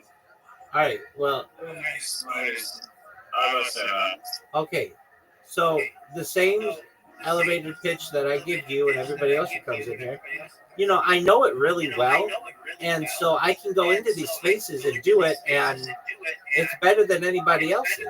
Like literally, everybody else's elevator pitch, if you've ever heard them, they're like, GM, everybody, GM to the host, GM to the co-host, GM to the audience, GM to the speakers. I am a Web3 guru. I'm a brand ambassador. I'm a community leader. I'm a graphic designer. I am a crypto enthusiast. Send me a DM for a job. Like, that's what everybody's is, generally. There's that, which is a lot of people from other countries. And then there are guys who are like, yeah, we've got this NFT project that's launching in November, and we're really excited about it. It might launch December 1st. We're not quite sure yet. It might launch January 3rd. We're really excited about it, though. Please, we've got a pre-sale. Put your kids' college tuition into it. It's really big. It's really great. Like, those are like the kind of calls you get. And then I come in and I'm like, listen here, motherfuckers. I've been live streaming my life for 4 years from 20 different streams. This is the biggest event in global history. Like, it's getting a lot of attention. Now, I'm so good at it that like people know when I'm there. They're like, oh, here it comes, and they're like, that's what I want them to do. I want them to know who the fuck I am. That tells me that my marketing's really good. So I've been going into these really big shill spaces with like anywhere between 200 and 800 people at once and shilling. And then I've been living in this other Discord. And the people really know about me, and that's really good. And whenever I do the shill, I get this massive amount of people who come in here. Well, I shouldn't say massive, but like, I don't know, like anywhere between 5 and 10 people come in, depending. And I don't always have time to talk to 5 or 10 people at once. And it's like not all at once, or I might get 5 or 10 people in my DMs, but it's a lot of communication, which is great. And then I have the opportunity to be able to talk to them. And I've got this strategy for people who are just like Web3 marketers who don't know how to market themselves. Oh my god. All right, you take care of your dog. I'm fucking listening, but I just squashed my shoes in a puddle. I just double dipped, squashed my shoes in a puddle. It's okay. We're at the skate park with my dog. I'm listening. Okay. Tell me your secret sauce. Excellent. So somebody comes in here and I say to them, do you have a link tree? And like nobody does. And I'm like, okay, create a link tree. Then what you're going to do, you normally are a Web3 marketer and you market yourself just on Twitter, right? And they're like, yeah. And maybe sometimes on Telegram. And I'm like, that's cool, but that's only 2 of the top 20 different social media platforms there are. And it's not even the biggest one. Google's the biggest website in the world, and YouTube's number 2. And you're not marketing yourself on those or your clients. So what I want you to do is create a Google account and a YouTube account and a Rumble account and a Twitch account and a Kick account and an Imager account and a Reddit account and a Pinterest account and a Flickr account and all the other shit. And I give them an example. I want you to create all these different accounts and then connect them to your link tree. And I'm getting a lot of people who are doing that. Then they come in here and they say, okay, what's next? Once it looks really good, then we work on a logo for them because most of their logos suck dick. The best kind of logo, in my opinion, for Twitter uses circular text. There's like the upper arch and the lower arch. The upper arch, you put your name, and the lower arch, you put your link tree. So that when somebody looks at your picture, it's just not a picture of a fucking sunset or a happy face or whatever. It tells a story. It says what your name is, and then it says where they can find your social media, and then there's the picture inside of it. To me, that's effective marketing. Then I ask them if they know about Sora. Some do, some don't. And I teach them how to create to populate their social media using Sora. Then what I do is I teach them how to make memes using a meme generator. And I say, but what we're going to do with your memes that's different than anybody else's memes are we're going to put in the corner your link tree. So that if somebody's like, hey, that was a really creative idea, they know who to go to. And it also reinforces the fact that you created this. Then I told them, once we've got all that shit done, then you're going to come in here and we're going to work on your pitch. If you notice, when I do my pitch, I get a ton of people in here. I got you in here. It's good, and I know it because I've been rehearsing it for like 4 fucking years, like 25 times a day, at least sometimes. And so you should know, I know at least how to put this together, and I've timed it. I have different versions of it. If they're only going to give me 30 seconds, I can do that. If they're going to give me a minute, I can do that. If they're going to give me unlimited time, I can do that. And most of these guys are like these Nigerian guys, and after a little, some of them are all in. They're like, that's a really good idea.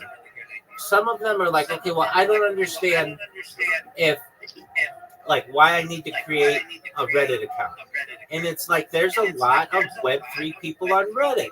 You go to the subreddit, r crypto, and you say, hey, there's this airdrop or whatever.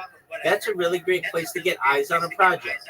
And I say, look, it's like where our goal is to dig a hole in the ground. You're digging a hole with one shovel with Twitter, and maybe a little with Telegram. So you've got like one or two shovels. I'm giving you 20 different shovels when you use all the social media. On top of that, it gives you the opportunity to be able to get messages and more business because you're on different platforms.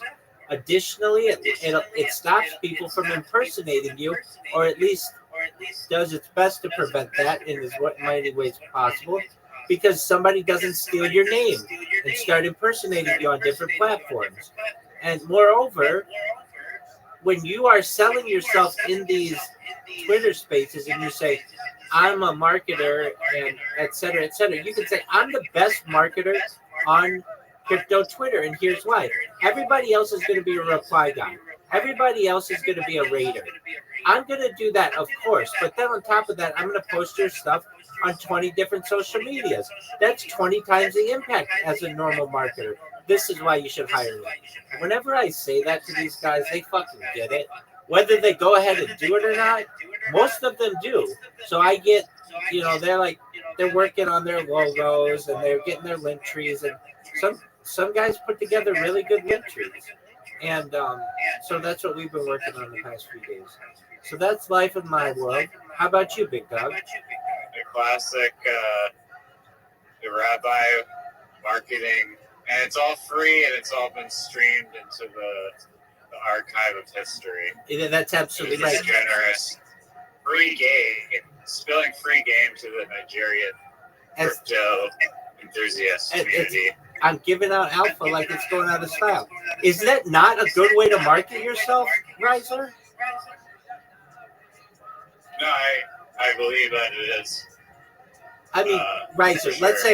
let's say you had a crypto project. Okay, and you have a limited budget. You have $100 to spend. Would you rather have the guy who says they're a reply guy and a raider, and they're just going to do your shit on Twitter, which is just pushing buttons? It's not like it's hard work. Or you get somebody who has a little bit of a fire under their ass, and they say, I'm going to put this on all my social media so you get more impressions. Isn't that the person you want to hire? Yeah, I mean, both strategies can work, but yeah, I mean, I think Twitter rating is like kind of almost like obsolete. But wait, hold on a second. Because there's too many, it's too saturated. Almost. I get what you're saying when you say both strategies can work. It's like one strategy is 10% of the way. The other strategy is 100% of the way, but it contains everything that's in the 10%. What I'm telling them to do is still be the reply guy and still do the rating and still do the comments. That's all cool. But I want you to do that on all the social media. So it's not like any part of my strategy does not include what they would normally do. Does that make sense? Yeah. They're better off going to Blue Sky where they're not like just constantly like crypto raids all the time and just getting a much bigger share of that. You know what? I didn't even tell them that. I haven't even told them about Blue Sky. But that's an excellent point. And the crypto world is growing there.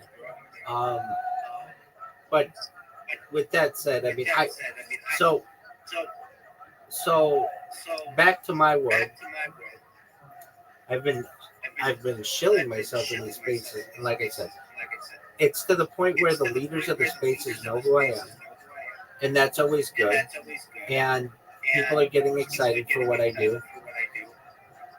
I made a new video, which is let's see here. What do I want to say?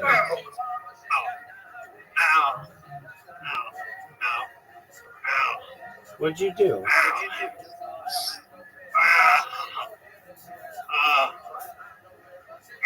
Do you need help? No, I'm alright. What did you do? I just I kicked the volleyball into like this fucking skater dome thing. And I had to retrieve it, and then I went in and slid and smashed my elbow onto the fucking hard ass purpose. Are you okay? It's Are you- okay. are you It's just on the bone. Did you hit your funny bone? So we're good. Now it's right on the elbow Okay. and my hip a little bit. It's a lot slipperier than I expected. And I could have entered out a higher point in the bowl too, which I didn't even look. So that's fun. All right. Well, I've had a lot of success with the people in here.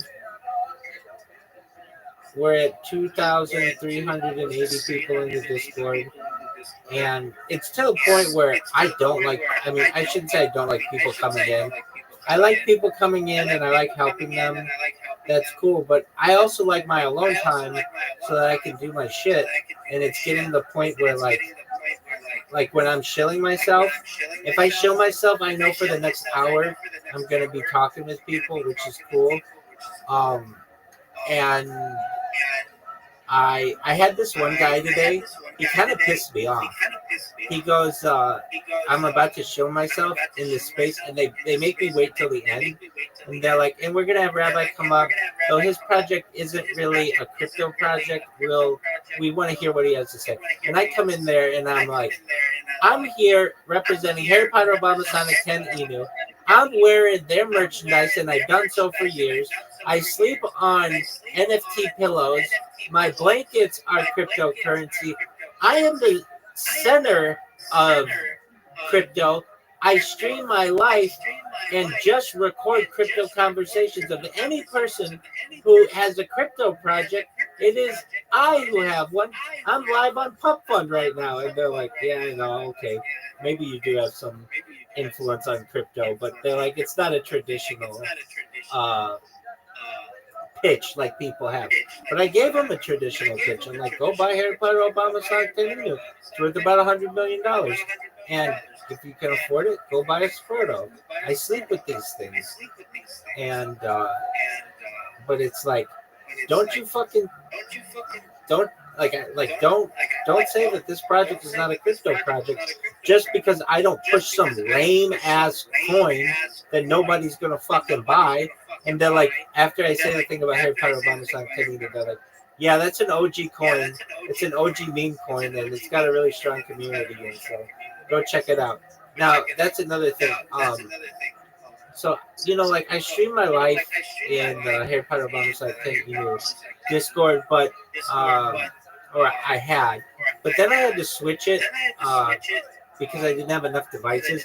And frankly, Telegram sucks. It's like a shitty app. It crashes a lot, and in order to get it on a different device, sometimes you have to pay $1 for them to send the SMS. Depending, it's pretty shitty. I'm not gonna lie, and people don't realize it. So I just haven't been that.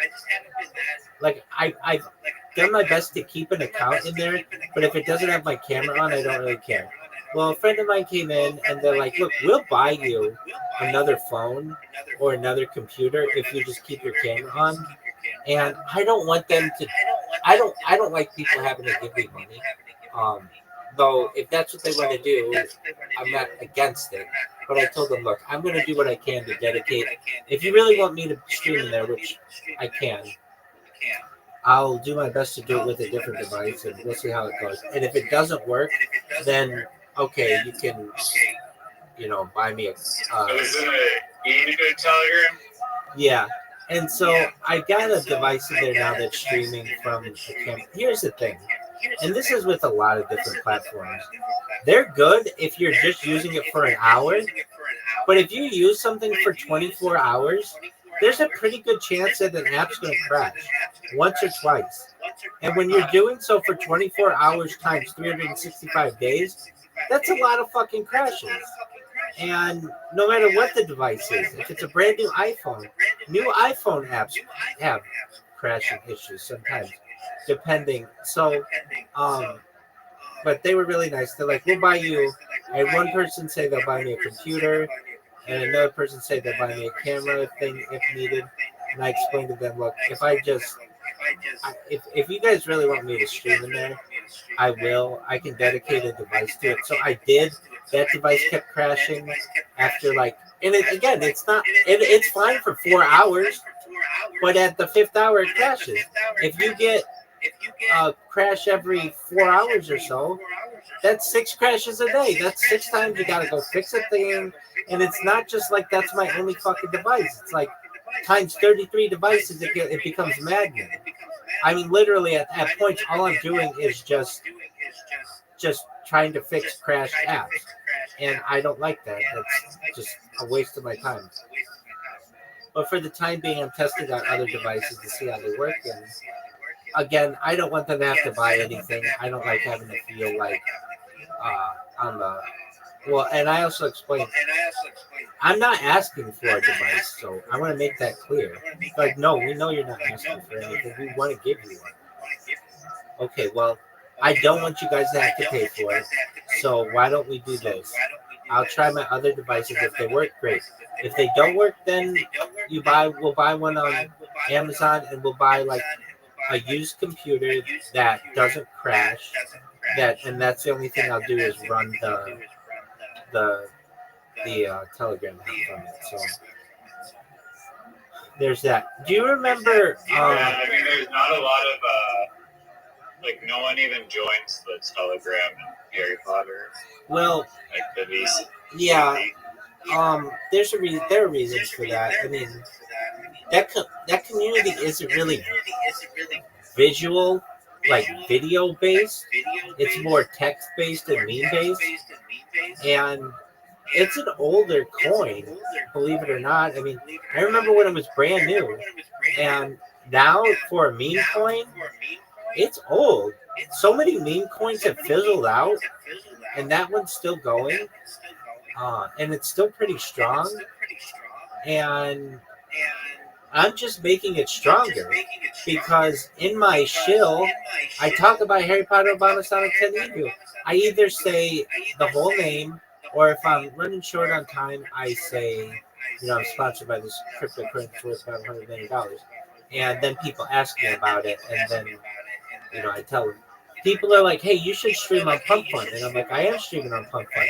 And they're like, oh, what's your ticker? And I'm like, it's Rabbi, but don't buy it. And that gets their attention. Why shouldn't we buy it? And it's like, because I want you to buy Harry Potter, Obama, Sonic 10 Evil. Don't buy my coin. I don't know how to run a coin. I don't, like, there's a lot to it. There's bonding and all that other shit. I'm not an expert in any of that, and I don't want to be right now. I just want to stream. So I explained that to them, but it catches their attention. Wait, why shouldn't we buy your coin? But the people in Harry Potter, Obama, Sonic 10 Evil, they're amazing. Do you remember, I think you remember this guy, Jared from Subway? Do you remember this guy? Yeah. Or I don't know. Yeah, Telegram? exactly. And he Or like the actual guy. And he scammed that Joe guy out of like $10,000. Yeah. You remember that? Oh yeah. Okay, so he came into Telegram today, and fool me once, shame on me. Fool me twice, shame on you. Or apologies. Fool me once, shame on you. Fool me twice, shame on me. He came in, and I was like, he's like, hey, Rabbi, do you remember me? And I'm like, not looking at the device. I'm like, no, who are you? He's like, can't you see my name? And I'm like, no, I'm on a device. I can't see the name.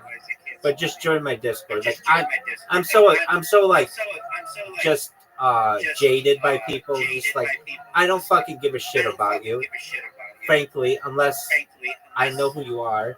And right now, I can't look at that device to see your name. He's like, oh, I'm Jared from Subway. The second I heard that, I just say to him, you're a bad person. And then I had him banned from the Harry Potter Obama Sonic 10 Evil Discord. And I've only ever reached out to them on, I think, 2 occasions to have somebody banned. This was one of them. They got rid of him really quickly. There was one other. This person was trying to get my attention, and then started making really inappropriate just they weren't even jokes. They were like just being inappropriate. How would I say it? Like they were talking about harming children, and I didn't like that, and I didn't want to be. I didn't want to have our point associated with that. And they had a meeting, and they're like, "Yeah, we got rid of that person." So I don't normally say get rid of this motherfucker, but Jared from Subway, that guy can pound sand.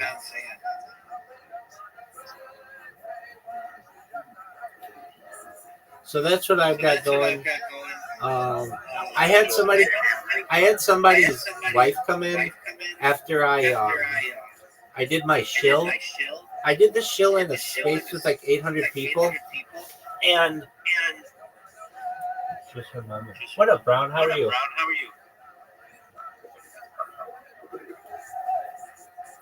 Brown, how you living, Pimp? All right, well maybe he can't hear me.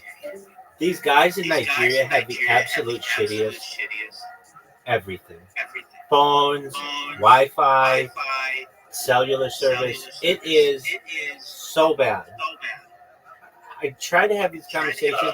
Oh, it's so bad. It's so bad and it's so fucking annoying. And if people ever watch this in the future, they're going to say, Rabbi has a heart of fucking gold to put up with this bullshit. And I fucking know I do. Because I'm trying to help them, and it's like these conversations are like, I'll talk to them and they'll be like, one moment, it's like a fucking rooster in the background. It sounds like they're having the car in the middle of a fucking intersection. It's like, dude, go somewhere quiet where we can have this conversation. And then I'll be talking to them, and they'll be like, oh, could you say that again? Could you say that again? Can you say that again? And I do absolutely everything I can. I mean, I tell them, look, I want you to become self-sufficient. But my goal is to just straight up give you money. And that's what I want to be able to do.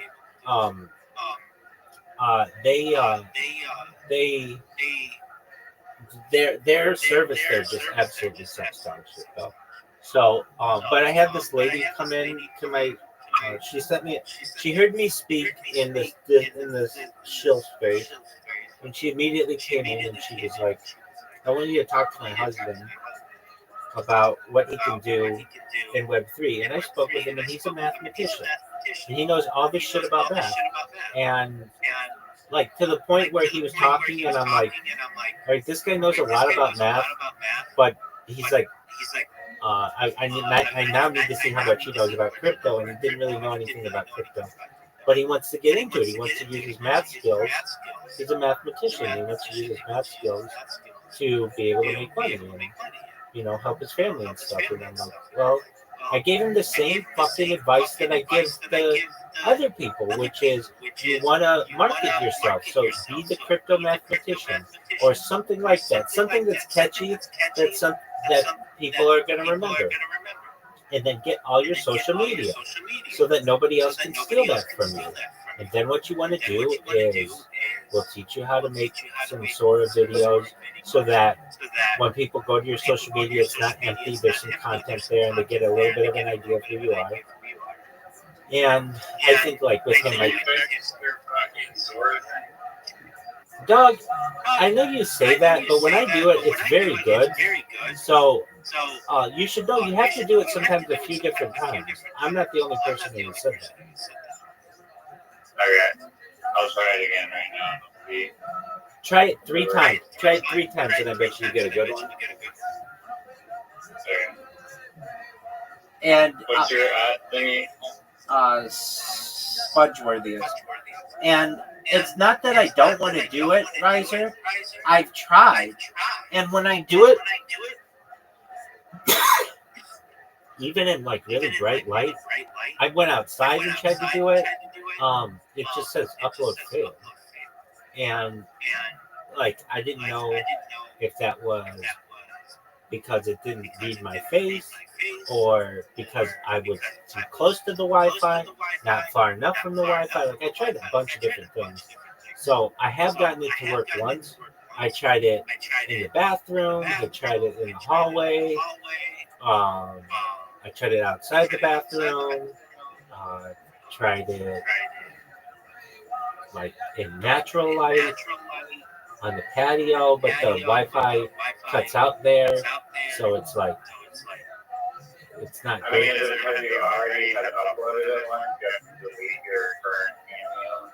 No, I don't think it's that. I just think that system sucks, and other people have said that they've had trouble with it. But I mean, I did get it to upload, and when I've done it, it produces a freakishly accurate image of myself, and I've done it. Sometimes when I do it, it produces something that doesn't look at all like me. But I think that sometimes has to do with the prompts. Like maybe it's not reading the prompt correctly. But when it knows, maybe you're not putting the prompt in correctly, but you say like have Rabbi Rothschild at Spongeworthiest do such and such, and it fucking works really well. Okay. I mean, we'll see it by 3 generations will do something. Absolutely. I sent you a Thora video that I made like an hour ago of this design I made for a hat. And I just make like a TikTok ad. I like that, just like the hat that I made. And when I tried it with the previous version of Thora, it could kind of do it, but there'd always be like a ton of like, there'd just be like really stupid shit, like make like 2 hat brims like on the hat, or there'd just be some anomaly that wasn't good, or like distortion. But this one, like, one, it looks like professional as fuck, the shots. 2, it's just like, there's no, I mean, some of them have like a little tiny like glitch or something, but like some frames literally are just like flawless, or just like full shots are like flawless. And yeah, so I was just like, I think this is gonna like models, like you live your whole life as a model, and you just like your job is just wear clothes. I think like those people are in trouble for like, I just generated a whole like TikTok advertisement with models wearing my hat with like perfect cinematic shots that I can upload immediately, and it's like, why?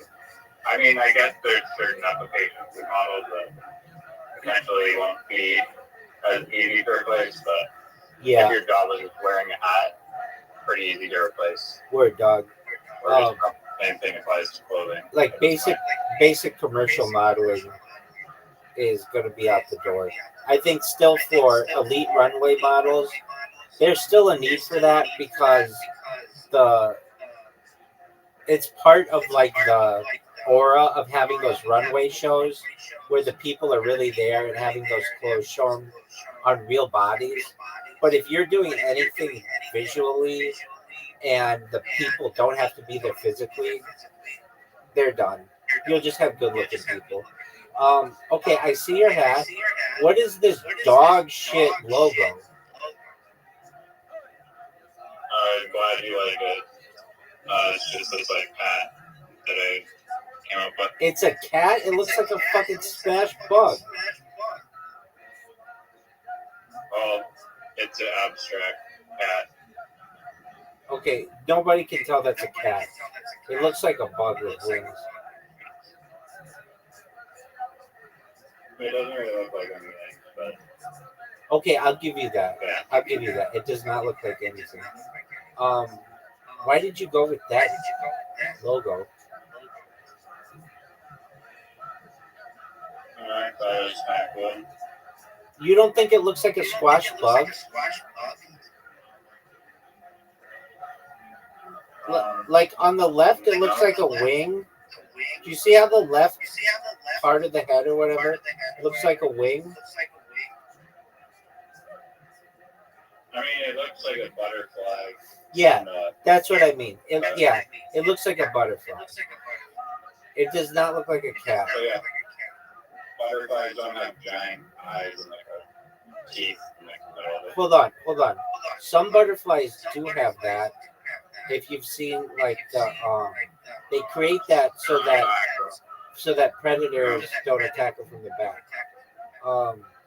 But the teeth. What's up with the teeth?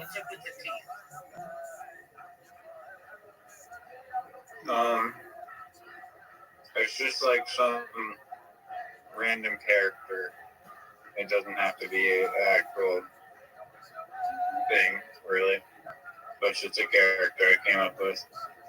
Okay, I like the video. I mean, it really shows that, like, hey, it looks real, and like, if you would have shown me this 5 years ago, I would have no idea that this isn't a real person. And like basically, like, it looks completely real. The logo, I like the white hat. I know that's not what you're going for. The logo, I'll say this. I don't like it, but I can see how people would fucking love it. Because it's so avant-garde. It's not symmetric.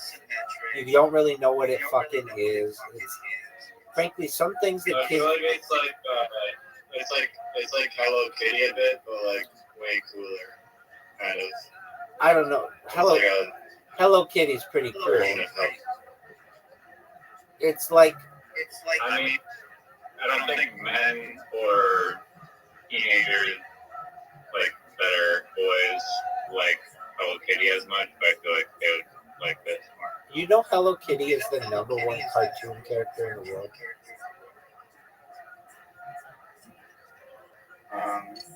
By a lot. Really bigger than Mickey Mouse. Bigger than Mickey Yeah, Mouse. I mean, Bigger than Bugs Bunny. Bigger than Pikachu. yeah, because the Japanese people like own the cartoon space. Right. They're the force behind it. You know, I think I'm going to be the voice of Hello Kitty in the future.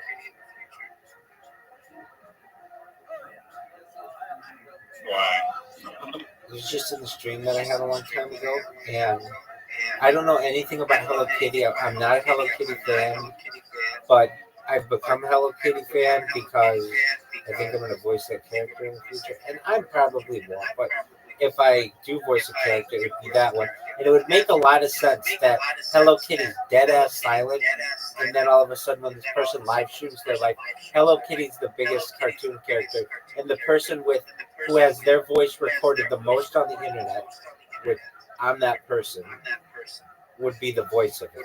If Hello Kitty's going to be the voice of anybody, if anybody's going to be the voice of Hello Kitty, it might be the person whose voice is on the internet the most.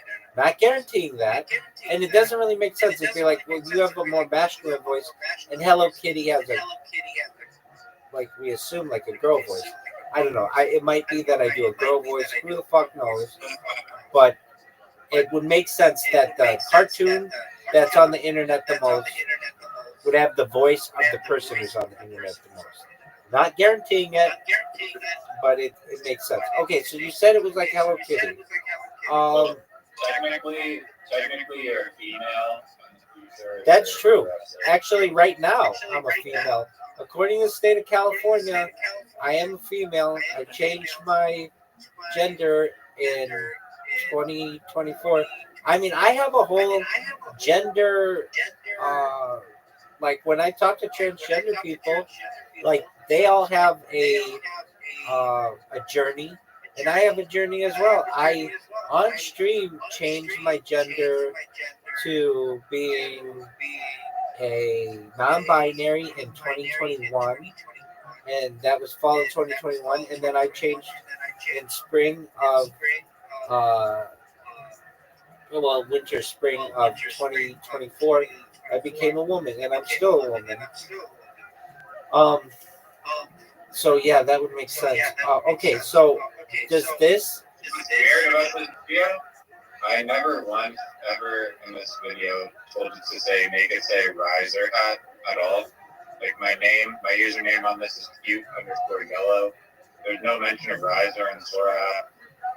Like I did score it in my Telegram or like riser usernames, but I did not at all mention Sora to put riser hat. So I don't know how the fucking Did it hear me saying it in the background? And you have your microphone on? No, I mean, I don't understand that because, like, this is before I hopped on this Discord call, and I just entered in a prompt that said, like, show off my hat design, make the logo have a cool glitch effect. That's all I said. I didn't ever say riser in any of my Sora prompts. Oh, I see it. It's in white. It's really hard to read. It's like white on white. Okay. Yeah, I wouldn't use. It just says riser hat.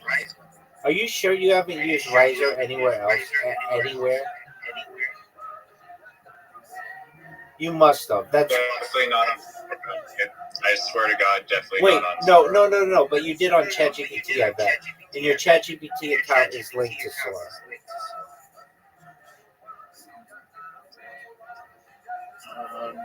Yeah, I mean, I design. I don't even. I mean, possibly if there is one avenue, but it's still like bizarre that it would incorporate that word into like the real.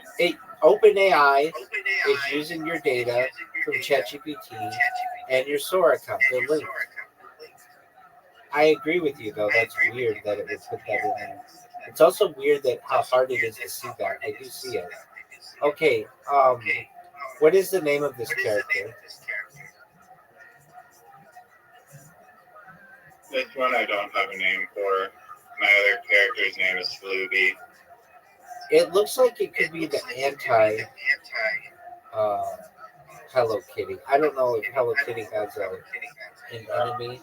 She seems to always just be on like Japanese girls' backpacks and stuff.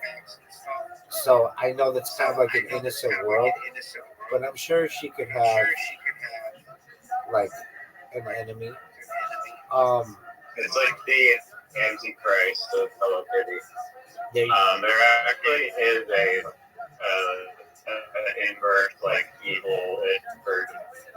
Hello Kitty is black themed already. That's tight. I like that. I know that. I guess you're just not the number one Hello Kitty fan. I don't know.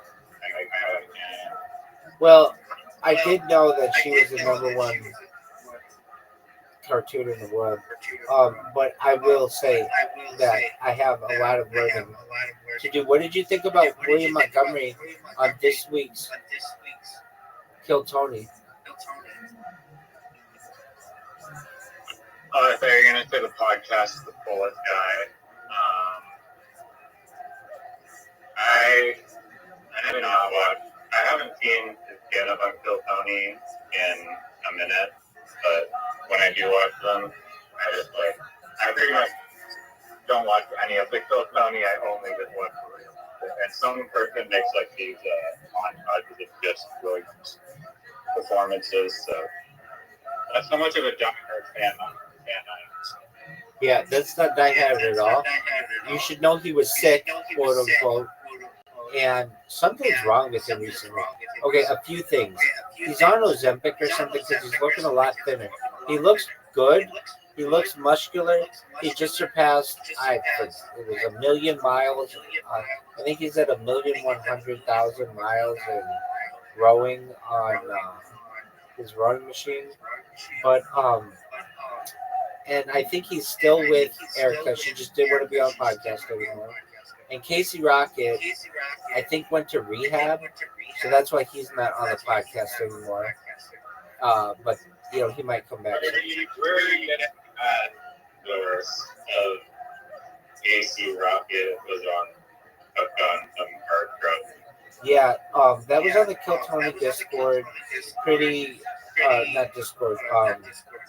Kill Tony subreddit, but I bet you that's in. That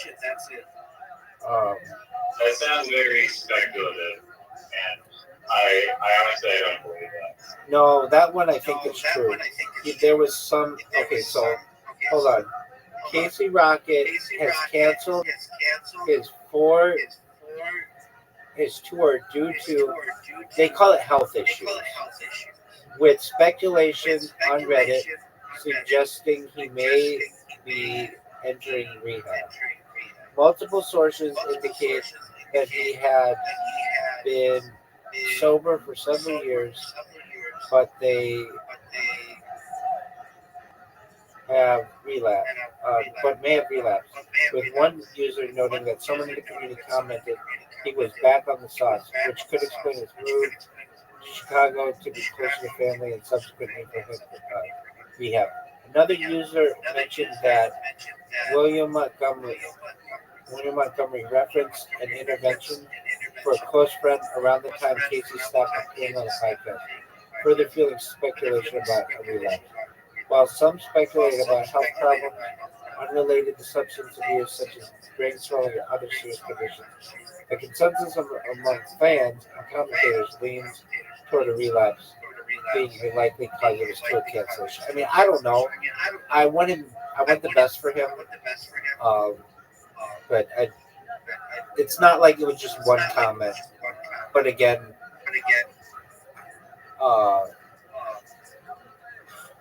AI just called him William Hinckliffe, which isn't a person. That's William Montgomery and Tony Hinchcliffe. But I'm pretty sure they meant William Montgomery. Um, but nevertheless, I wish the best for Casey Rocket, the Crab Man. Do you know where he got that Crab Man? I think he was. It's a story from I think high school, and he had a friend of his. He and a friend would. His friend is the one who came up with it. And then he kind of stole it, something like that. I forget the exact discussion of it, but that's it. Anyway, William Montgomery was not on the show this week, and a lot of speculation. You know, people used to on that subreddit fucking glaze him. They would love. They would talk about, oh, he's the highlight of every show, and we love William Montgomery, the Vanilla Gorilla, and he hasn't been himself. I know you said it's been a hot minute since you watched the show, and I get that because you're not as big a fan as I get that. No worries there. No worries there. No worries there. No worries there. But he has several jokes that, or like, I guess you would call them like, oh, by the way, I heard a fucking hilarious joke. I gotta tell you.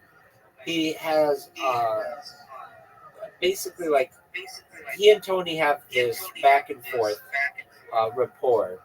So, for instance, Tony will be like, "So, William, what did you do this weekend?" And William will be like, "Oh, I went to the grocery store and bought cereal." And Tony will be like, "What kind of cereal did you buy?"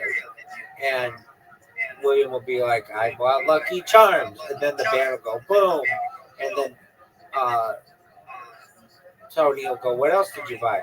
He'll go, "I bought Frosted Flakes." And then the band goes boom. And then he'll kind of get into it, and he'll be like, "And I bought Wheaties," and it'll be boom. And he'll be like, "I bought Count Chocula," and they'll be like boom. And then he'll be like, "And I bought Cocoa Crisp," and they'll be like boom. And then it'd be like, "But I didn't buy Cheerios because Cheerios suck," or something like that. Like there's this rapport that they do, and he has not been doing that. Tony will be like, "What'd you do this weekend, William?" And he'll be like, "I played a video game." And Tony will be like, "Oh, what video games do you like to play?" And he'll be like, "I like to play Baldur's Gate." And Tony will be like, "Do you like to play any other games?" And he'll just be like, "Yeah, I do. I just can't think of any right now. Haven't been really feeling that great." Or he'll be like, I haven't had my mind on." They have not done that rapport thing. He was on the episode 2 weeks ago, and he comes out with the cue cards or whatever, the recipe cards, and I understand why he does it because it's too much to memorize. He wants to make sure his delivery is good and everything. They were making fun of people. The guest hosts were Pauly Shore and Roseanne Barr, and they were making fun of other people for having cards, but they didn't make fun of him because they understand that he's doing it every week.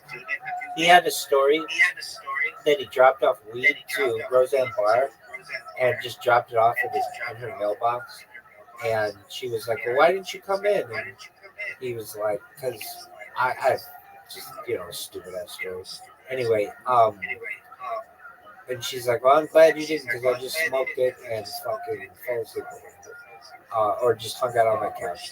Anyway, but he was like, "Next time we should get high together. In fact, I got a joint in my pocket." And she's like, "We'll get stoned right after this," or something along those lines. Okay, so that was the last William Montgomery uh, performance, but people are turning on him. They're like, maybe he shouldn't be the closer anymore.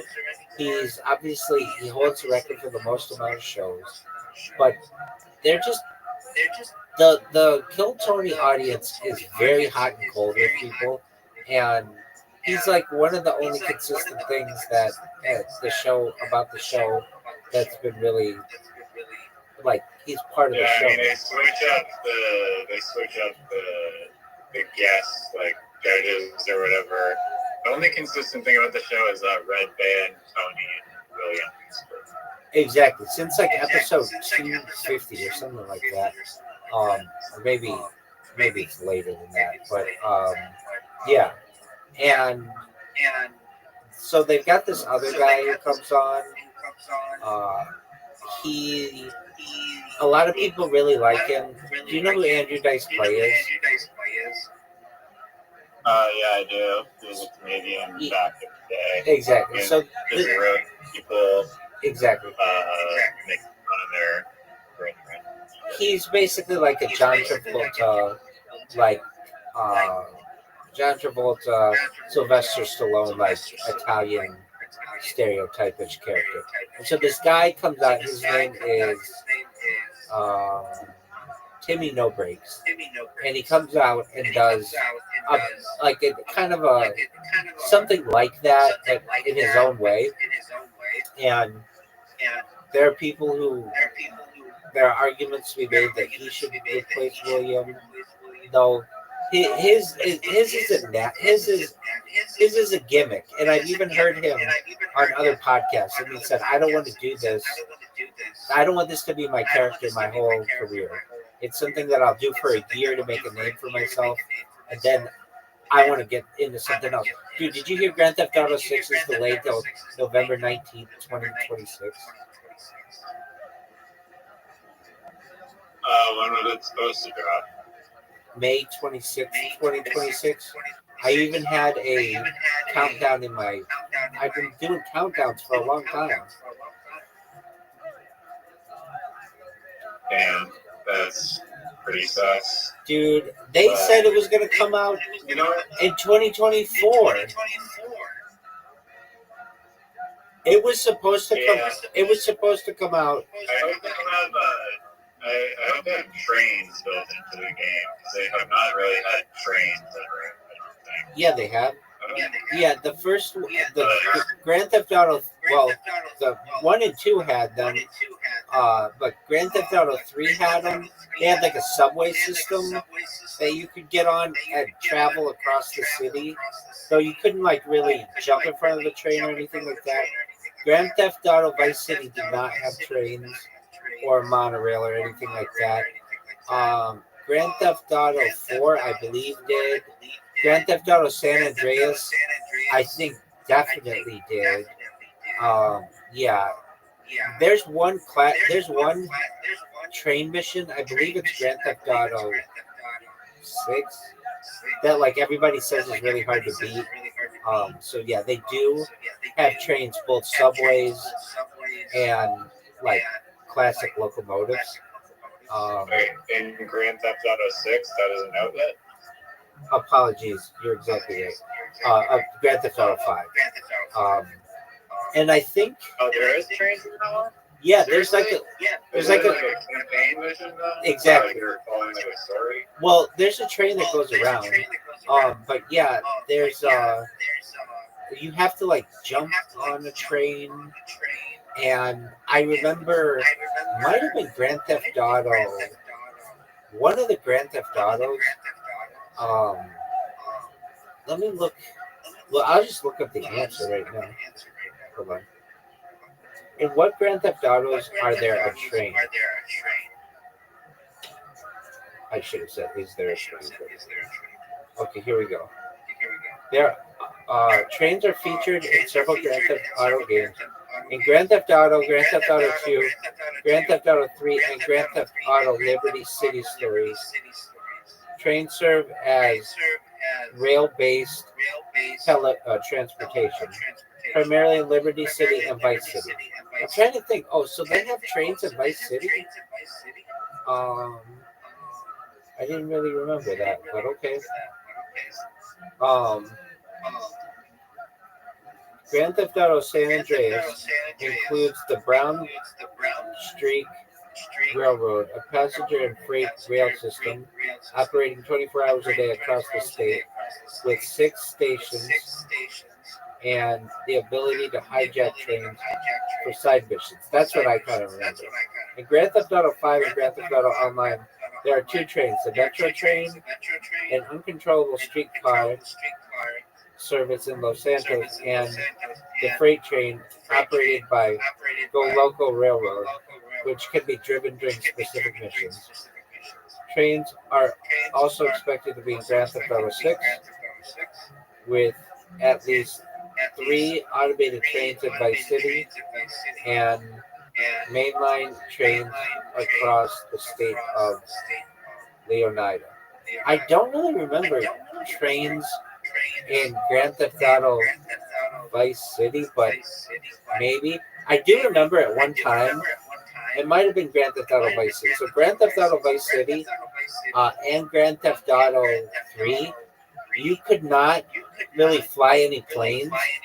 But what you could do, they had this plane called the Dodo.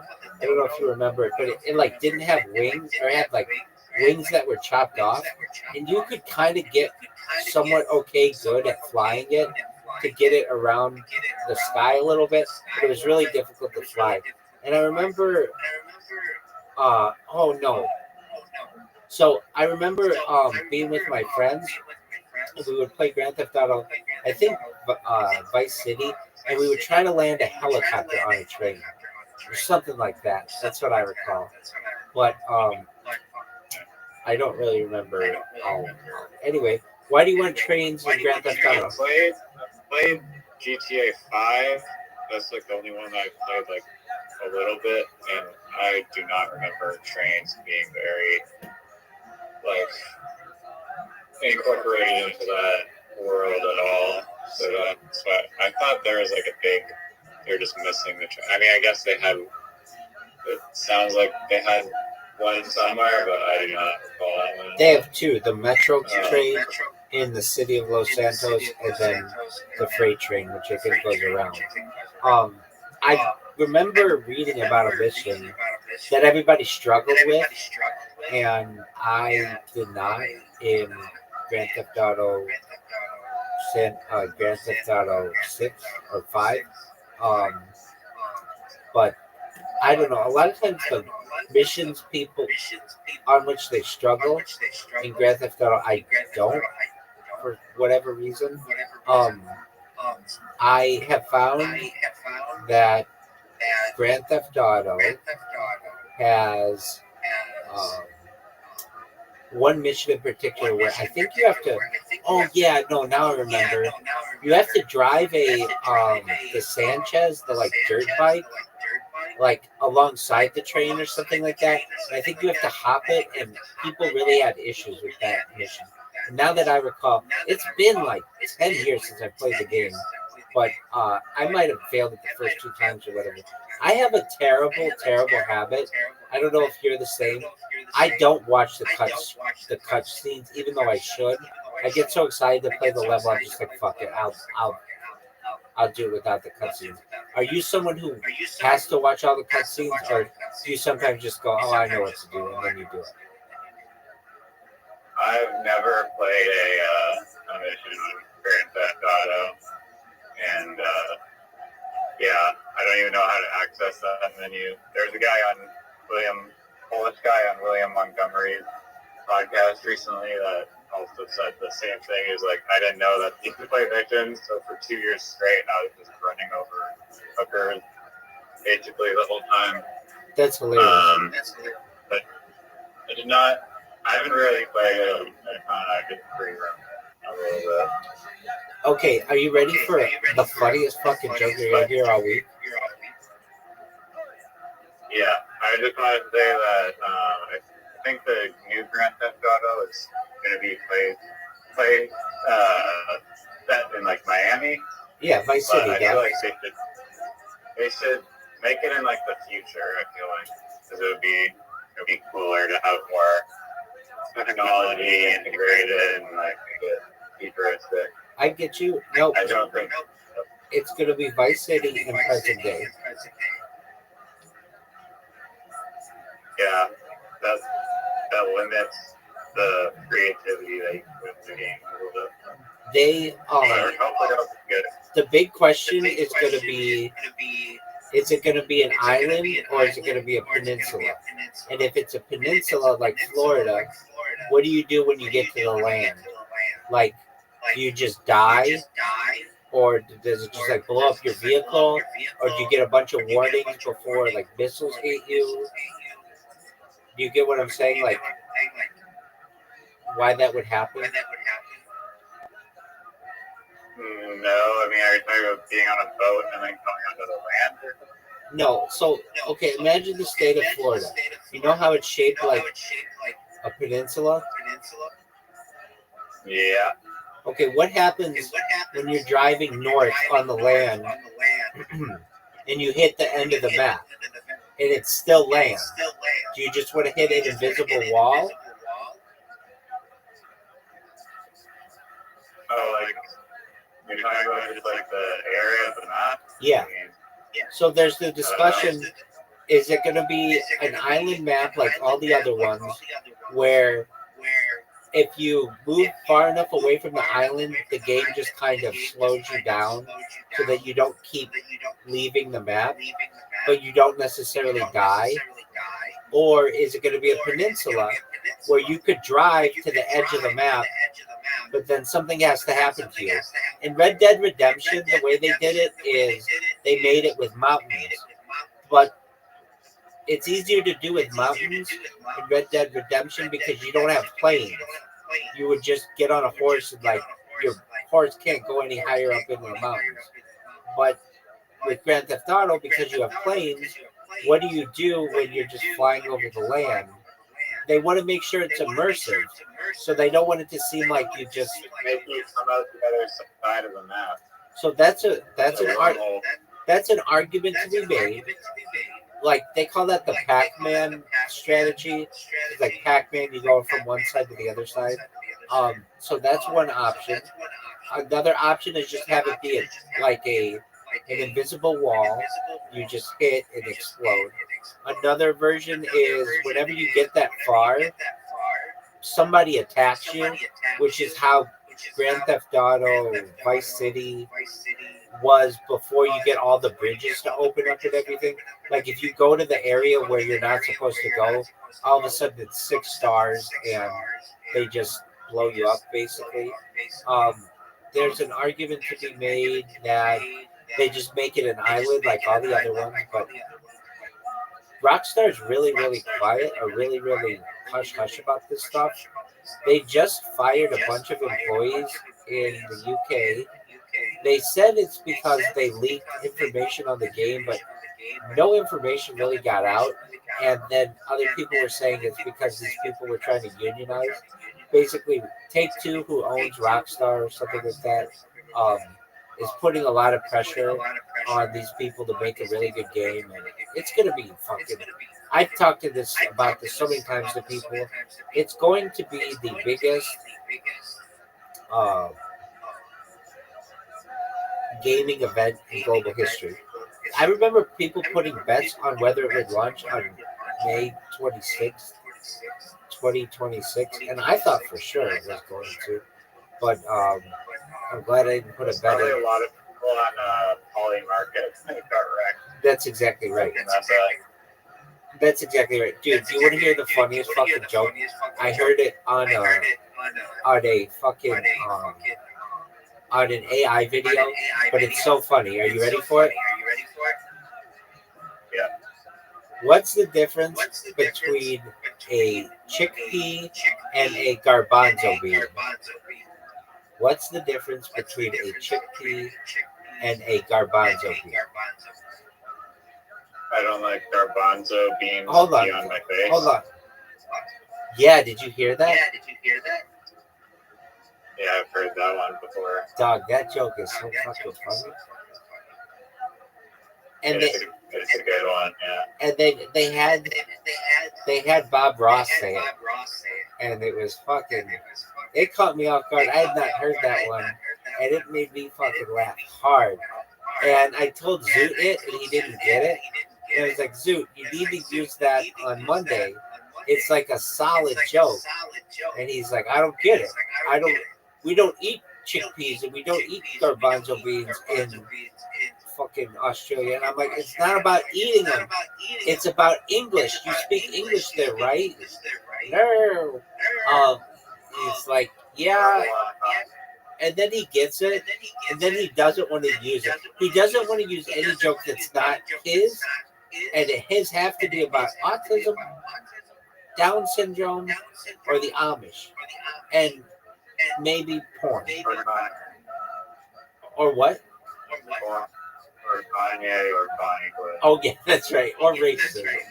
Yeah, those are his go-tos. And anyway, I haven't been able to spend as much time with him recently because I've had more and more people in here, and I feel as if I am in my own way neglecting my zoo. But it is what it is. Okay.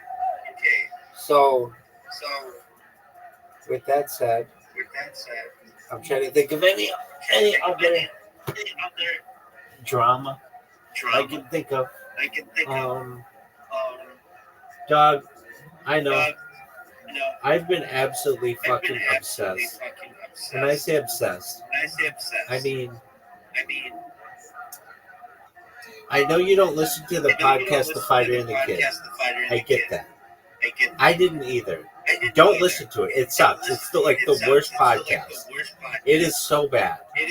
But its subreddit is so fucking funny. I did not know this. But there are two comedians who have made an entire podcast just shitting on The Fighter and the Kid. And their podcast is so creative. So like The Fighter and the Kid will put out a podcast, and then these guys, it's called 10 Minutes of Shaw, and they just shit on these guys. And it's so fucking funny to me that I just leave it on in the background. And I've seen them like a bunch of times, but they're very creative and they're pretty funny comics. Anyway, I know you're not into that world, and I don't recommend getting into it. But you should know that if you get into it, there is an entire like subculture. Shane Gillis has said this because he's like, have you ever been on that subreddit to like other people and like Matt McCusker and stuff? They're like, yeah. He's like, there is like at the time it was like a small town. Now it's like a pretty small city worth of people who seriously just hate these guys, and they're just like, yeah, it's absolutely hilarious. In fact, they even say to me on there, "Hi Shane," like they know I'm reading this, and it's grown to be like 200 some odd people who just shit on these guys, and they're just like a quick breakdown. You've got Brian Callen, who was on Mad TV, which was like a poor man's Saturday Night Live in the 1990s. And then he did a bunch of shows that were pretty popular. Like he would only do like one episode of each show. Then he was on the Goldbergs, and they were going to give him his own show as like the gym coach for the Goldbergs until there were allegations that he raped a chick or raped a few chicks. So now everybody just calls him the rapist. Do I think he raped these girls? He's kind of a sexual deviant. I don't know if he raped them, like held them down and fucked them in a park. I don't think like that. But I think there was some like maybe they didn't want to do some things and he made them do some things. There's at least one story of him after the comedy store. He had Whitney Cummings, the comedian, give him a ride to his car, and he whipped out his dick, and she just was like, "What the fuck are you doing?" Okay, so and he had a family when he was like younger, so he's got like grown children, and then he's having like a second family, and people shit on him for that because he's like almost 60 years old and his wife's 35, and they don't really have anything in common. It's pretty obvious she just married him for his money, and he doesn't even have that much money that he once had, perhaps because of all the legal battles he's been in. Now, they also hate him because he's the son of a wealthy international banker, and so he's very pompous and pretentious on shit. Like he won't say the word Afghanistan, like the country. He says Afghanistan, like weird shit. Like he's just pretentious on shit, and so guys, everybody just shits on him for that. Brendan Schaub, on the other hand, is someone who they say is a failed football player because he barely played for the Colorado Buffaloes. Then he says that he played. He says he got a cup of coffee with the NFL team, the Buffalo Bills, meaning like he spent some time with them, but not much. But there are no records of him playing football there, and like nobody remembers him at their training camp. And like literally anybody can go to their open training camp. And then he said he got cut. Then he fought in the UFC, and he had he was on the it's a show. It was called The Ultimate Fighter, and he was in like the most popular season. And then he was ranked like in the top 10, maybe barely, of the UFC fighters, but was starting to get his ass kicked. He won some fights to his credit, but then he was starting to get his ass kicked to the point where Joe Rogan had him on a podcast, or Joe Rogan was actually on the podcast and said, as your friend, you need to stop fighting. You're going to hurt yourself. And it was like this infamous moment where he had to stop fighting. And just one moment. Yo, what up, Jasper? How are you? Jasper, are you there? Anyway, back to Brendan Schaub. So there's nothing like to hate on him for about that. He didn't do anything really that bad. Okay, but it gets worse. All the fucking bullshit. So he then quits UFC or retires or whatever, and becomes and is like a podcaster. And he and this Brian Callen, they have this show called The Fighter and the Kid, and it used to be really, really popular. They get millions of people who watch it now, and now they only get like 40,000 people to watch them, and they're all bots, and all of the comments are bots. I'm like sucked in by this fucking drama. All right, so basically everything that Brendan Schaub like gets into, all the shit he promotes is bad for you. It's like this 5-hour energy drink that you take that like is supposed to not give you a hangover, or like it sobers you up. Like he's really into like like CBD and all that other bullshit. He's really into like just like all kinds of shit that like perhaps you're not supposed to be into. Then he does this thing where he at least has become quite interested in his kids' baseball team. And so what he'll do is just talk about Little League Baseball for an hour on his show. There's nothing else to talk about. And he then, like this week, he like got caught yelling at his kid, and like all these parents hate him. Anyway, they moved from LA to Austin, and Shaw got in trouble for cheating on his wife, like allegedly, and all this other shit. Look who it is.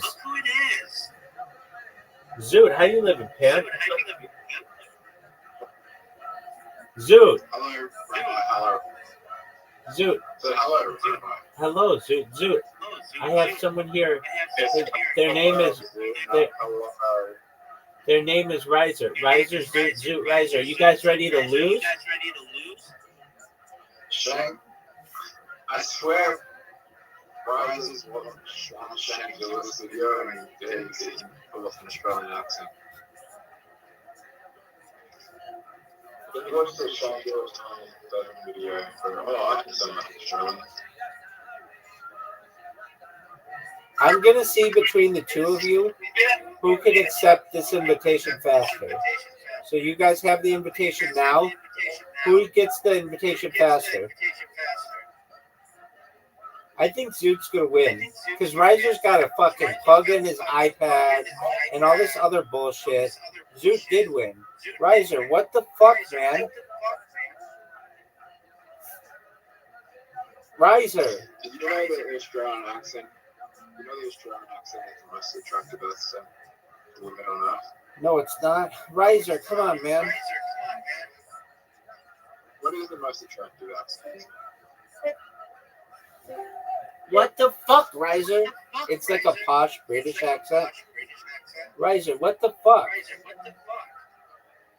Riser. My really iPhone won't automatically connect to Wi-Fi. All right. Pretty cool. Do you want to know what I want to tell you to that statement?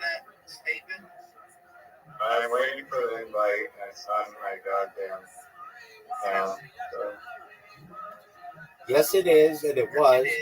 I sent it at the same time I sent Zoot. You're gonna have to send me another one. It's not there. Dude, Oh, wait, there. All right. It's Zoot's turn. Screen is so fucking small. How am I supposed to do it? Look at Zoot's shot. You know what? That might be a really good strategy to just hit the ball really slowly. He's going to make it in 2 shots. If you don't hit his ball. I'm stealing his strategy here. That's a really good strategy. There's no way you're going to make it in the whole place. Yeah. Holy shit, that was insane. Yeah, but it's still. I still think I have a more difficult shot. You can bounce it up. Oh, dude. Nailed it. Zoot, that was beautiful. Zoot, that was absolutely beautifully played. Zoot, that was absolutely.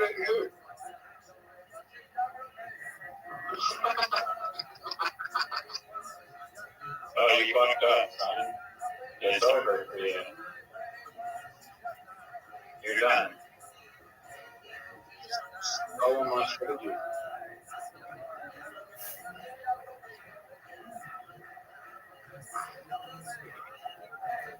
Can you believe how nice a shot I had and how badly I fucked that up?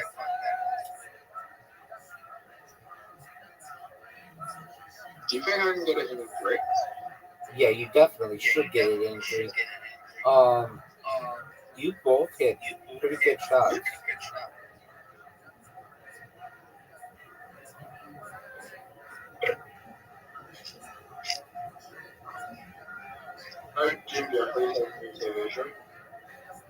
What's it called?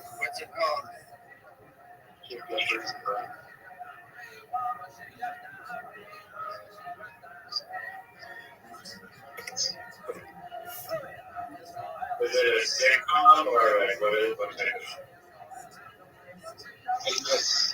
It's him doing stand up. He hosts a show and does stand up and then he has other comedians that do on with him after it. At any point in the show, does Riser go?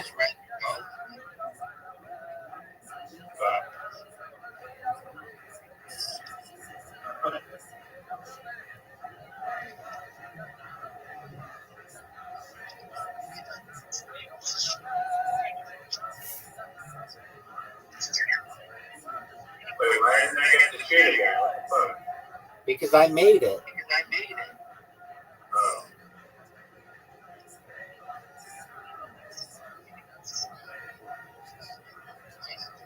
Bullshit, fucking bullshit. What's wrong, right? What's wrong, Riser? Fuck. I'm Riser. What's I wrong? hate this all. I hate this guy. Why do you hate it so much?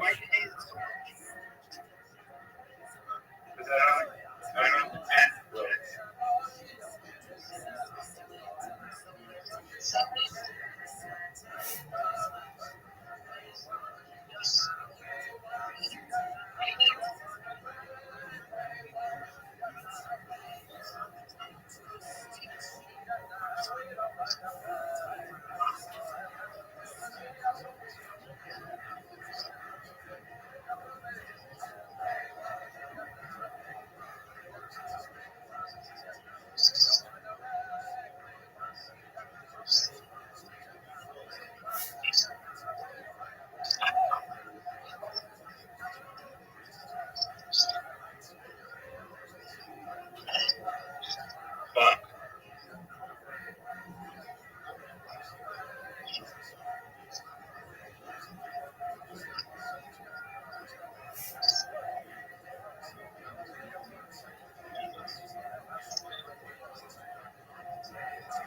Riser, if you score,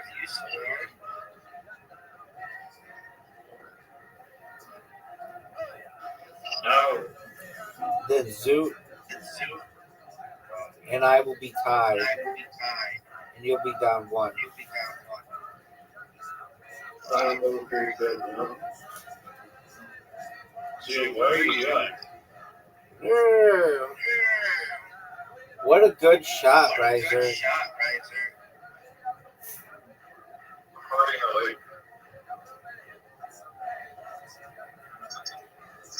You are tied for the lead, son.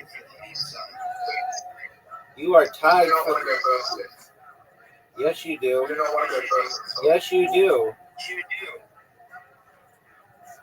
I'll show you why you don't want to go first. Zoot, you do want to go first on this hole, dog.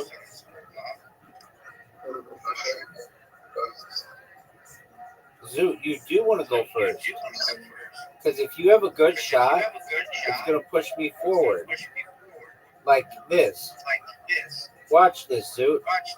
Even just a little bit of a push is going to make a difference. Just to get around that corner. Once you get around that corner, you're basically home free.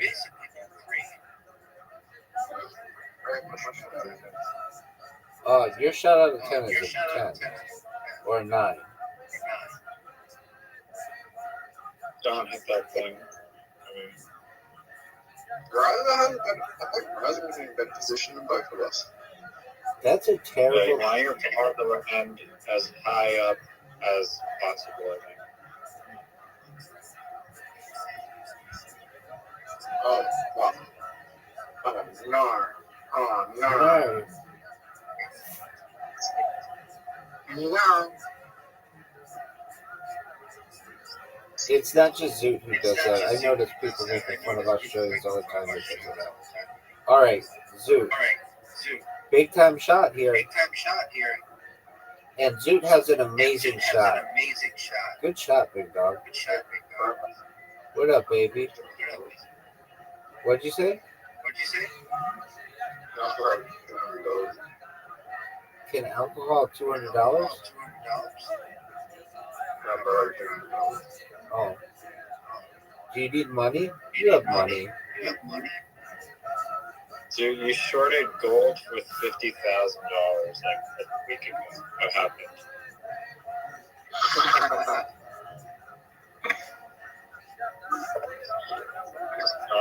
No one's gonna acknowledge the amazing fucking shot. Dude, that was amazing. Dude, I went big time.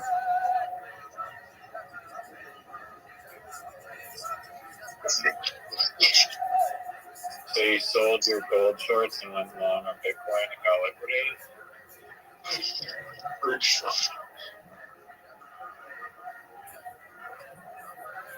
I fucked up majorly.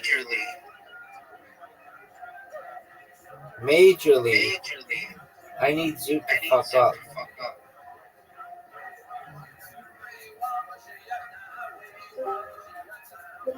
Oh, that's a high IQ shot. Like, Hey, Miss Aquarius, how are you?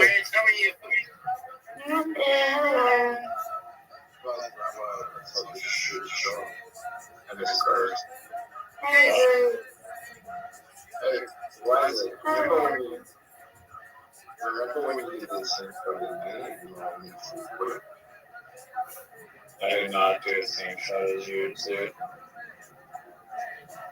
I mean, we got the same result. But it's different. Oh, that would have been. Goofy.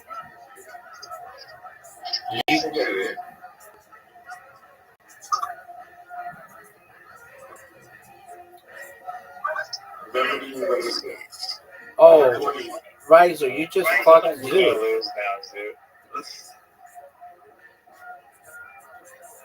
You You just. will lose this.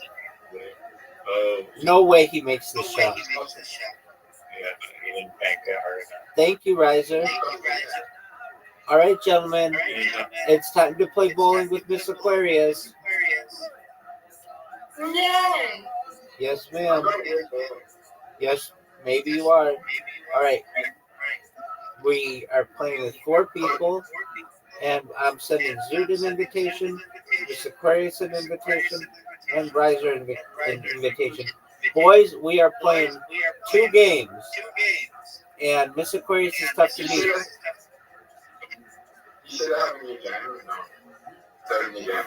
What is it? No, got everybody playing. Wow, so bad. Why are you so bad, Riser? I need my iPad, that's why. Yeah, it's my turn now. Oh, Miss Aquarius, that was good. This is a tough second shot, but you can get it. Ooh, that's okay. Let's go, Sue. Come on.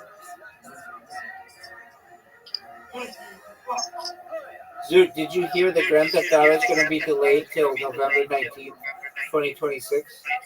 Yes, it's funny. I was going to tell you that. When you're sleeping. Okay, I mean, what do you want me to do about it? All right, let's get these 2. You know why I stayed away? Yeah. They said to make sure it's polished, but what's the real reason?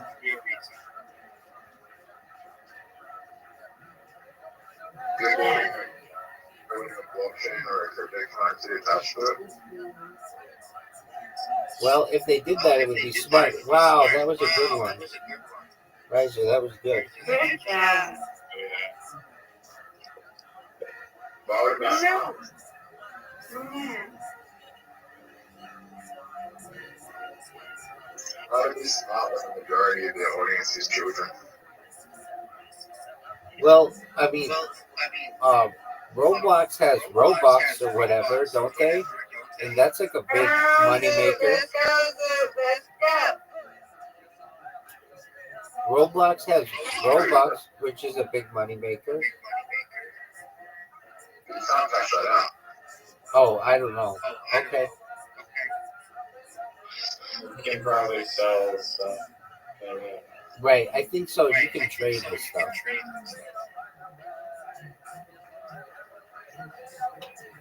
Well, that wasn't good. Riser, you're going to be in the lead. I don't know if that's better. That was not ideal. Strike.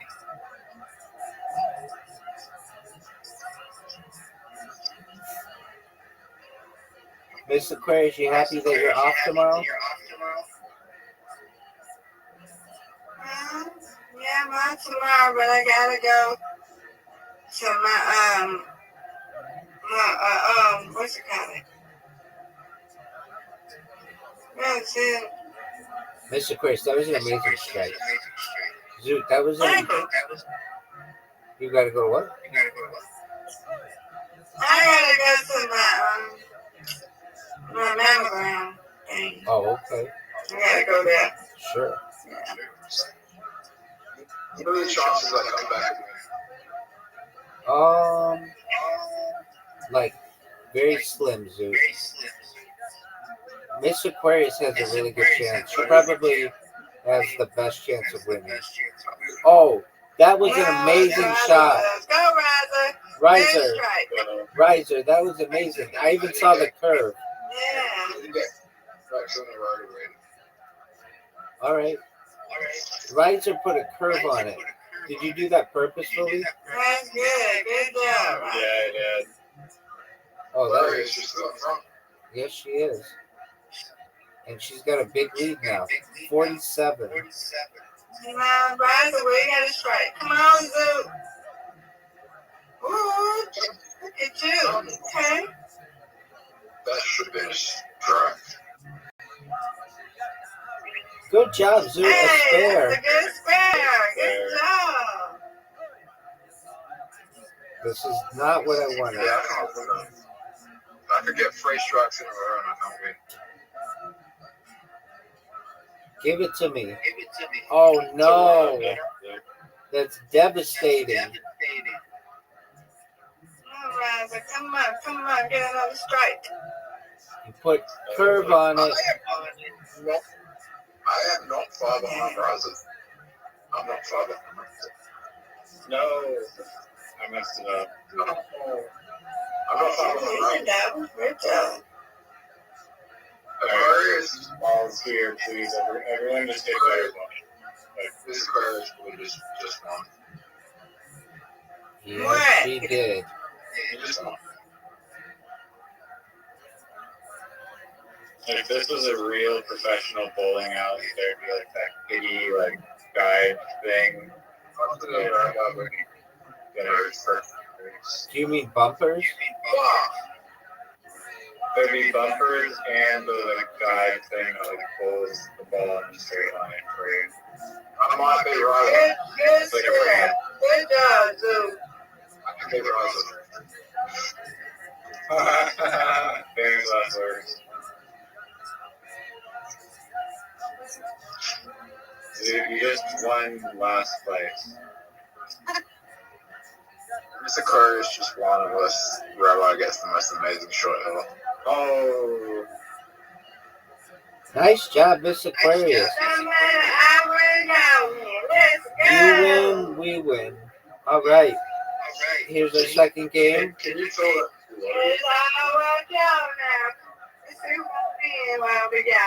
Let's go. You tell that to the lottery officials last night. So Let's see who's gonna win. Come on, Zoo. Let's see who's gonna win. Zoo, Liza, or oh, dude. Zoot. back in my feet. Look at you with this curve. Riser. Look at you with this curve, son. No, I'm talking about. Let's go, y'all. Ooh.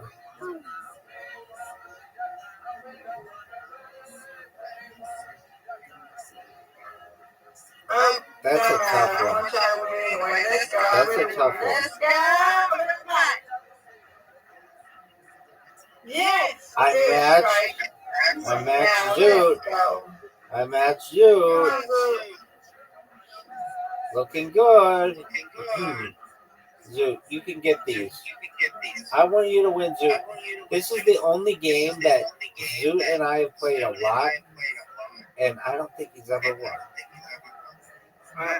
Come on, Riser. Come on, Riser. Whoops. Finger slip. I don't know if Riser's ever won. Oh, come on. Oh, don't do that. But I know Miss Aquarius has won at least 141 times. Yeah. You know, win 1,000 times. We'll see. Ooh, that was good that it got that one. This should be gettable. And she did. Good job. Thank you. Come on, Rabbi. Give it to me. Come on. Now, I'm not good at these ones. You got that. Don't want to talk about it. I don't want to talk about it. Now, Rabbi. Come on, Zoot with the lead. This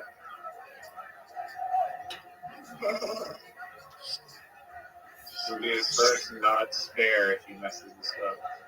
Come on, somebody. Zoom. Oh. It's okay, Zoom. You got it, though. All right. Putting weight. Rising up, back on my feet. Riser, Zoot's going to beat you. I'm still winning. Riser has a big lead on you. No, I'm not allowed.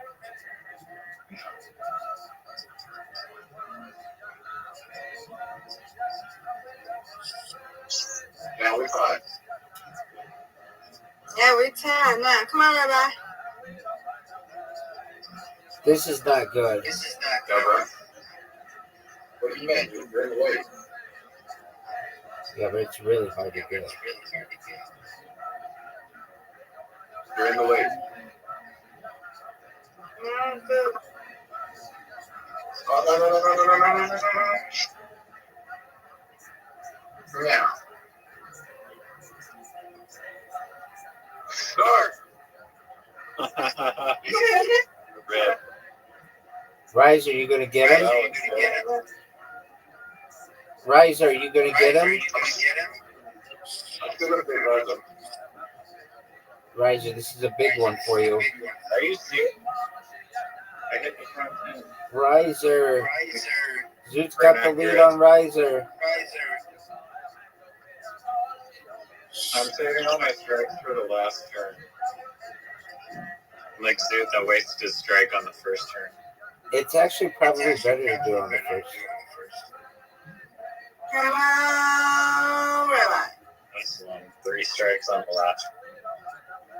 Yeah, good strike. Excellent. Oh, jeez. He's sweeping up hands. Come on, Zoom. Zoot is going to maybe beat Zoot. That was okay. It's going to be a good match between Riser and Zoot. Bird. I need a spare. I need the spare. Oh, that's good. Good That was Did I get third? Yeah. I only need 4. Strike. yeah, Easy. but your next shot, Riser, Yay. your next shot is double.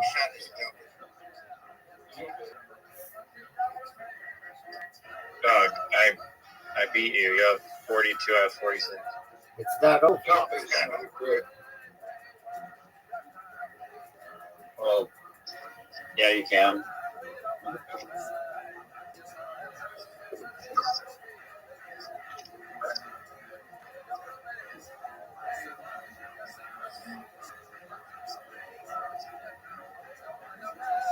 Come on, Rabbi.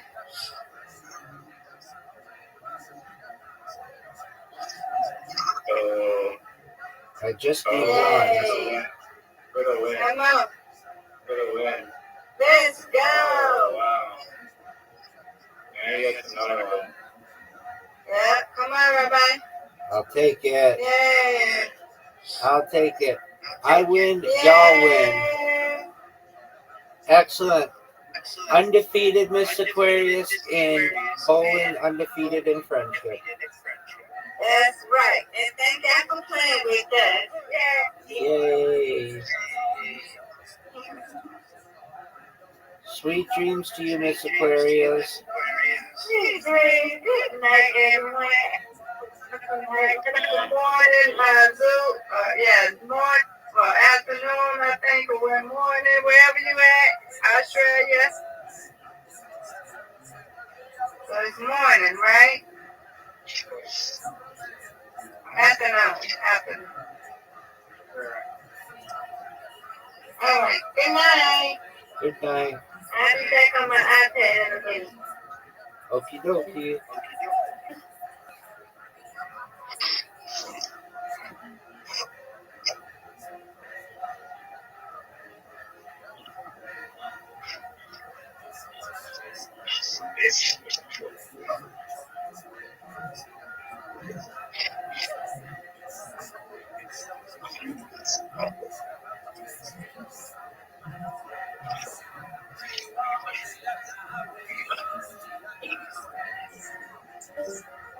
Basketball. You got it.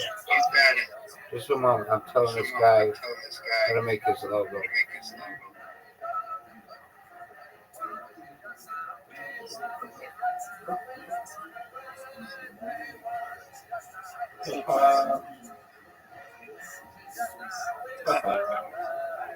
At what are you laughing?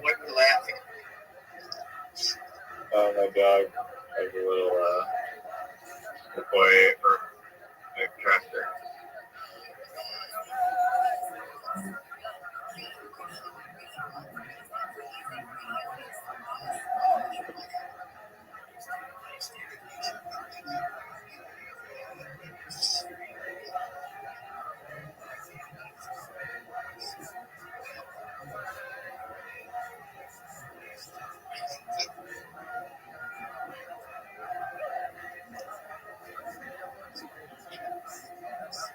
Are you ready to lose? I'm ready to kick ass. Dog. Wait, hold on. Didn't you say there was a new game?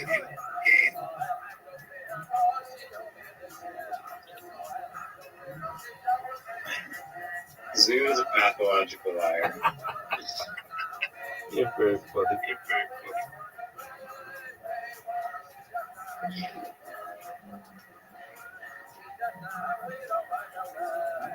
I fucked up.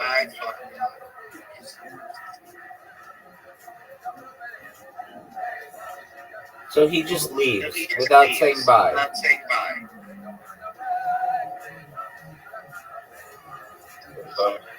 I'll go. Did you know that you had an invitation riser? Or are you going to accuse me of not sending an invitation again?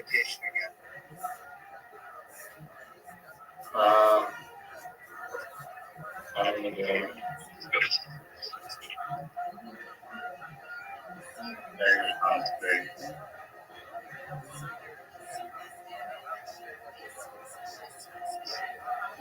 You got so fortunate.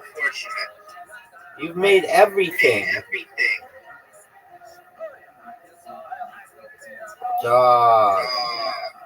That was good. Sorry, folks. Rabbi's gonna have to take a little bit of a L here.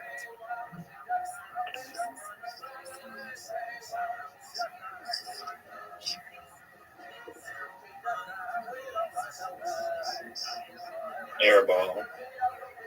Big time. Oh. Okay. I want the challenge of the comeback. It's exciting to me. It raises my testosterone. Oh, that was good. That was very good. You've gotten some. You've got more than just one swish. No cap. I'm starting to talk like these fucking youngins. No cap. Hot second.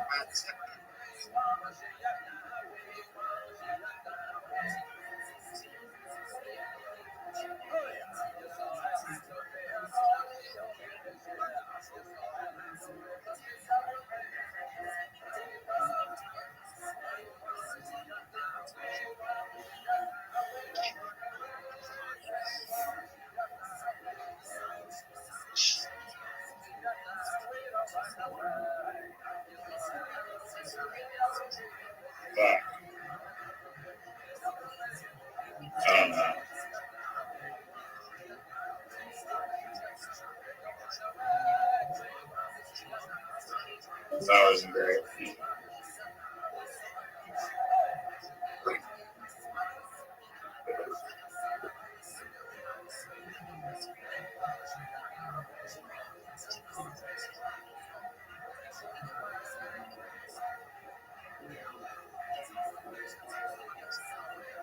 I fucked up.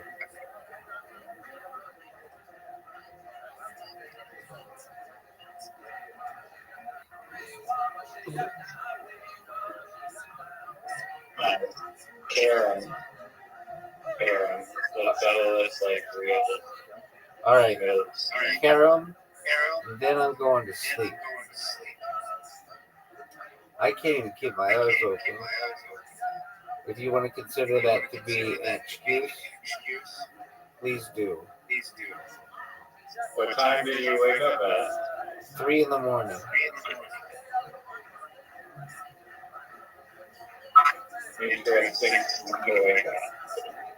Yeah, my fucking hours are fucked up. I get these people who come in here. Oh man, I fucked up. I gave you a fucking. They come in here really early. And last night I did not. I did not mute my computer, so a bunch of them. I had like one friend come in. I don't even know what time she came in, and I was talking to her, like in my sleep. And then the guys from Nigeria, because Nigeria is like, I don't know, 7 hours ahead of me, 10 hours ahead of me. Is it my turn or yours? Are you gonna go? I don't have the invitation. It's not letting me join the game. You're in the game. I don't see the game. It's not letting me. I mean, Doug, you have a 2-puck lead on me. I haven't even hit a shot. I don't know what you're talking about. I know, I've hit all the balls in for you. All right, Rewriting. you still don't have. I can't join. I can't send you an invite because you're already in the game.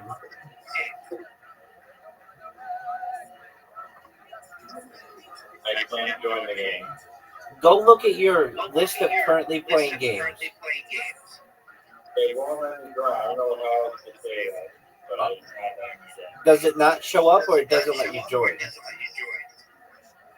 I cannot join the game. The invite doesn't work. Okay, close your app and reopen it. Close your app and reopen it.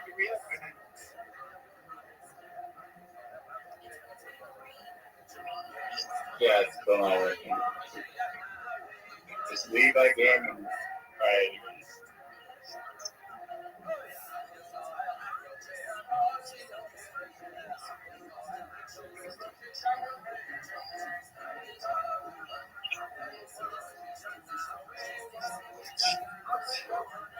All right, well, I don't know what you want me to do. I can't. I want you to close the game and invite me to another game. Well, I don't know what. you just lost. So, if anything, I didn't even play. I mean, what do you want me to do about it? I saw the riser. Okay, you've been sent this one. Yeah, I'm in the game. Are you going to come up with the same bullshit excuse? I'm in the game. You're gonna lose.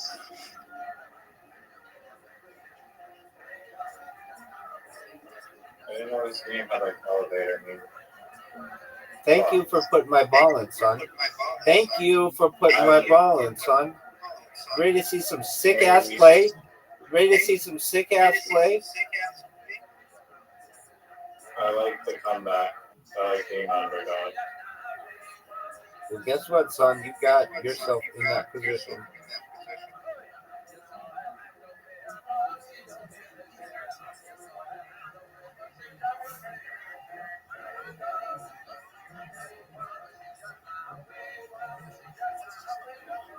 There's no way. Oh my god, are you serious? I got 2 in, baby. You didn't think I was going to get 1 in. I got 2 in, baby. That was incredibly fortunate.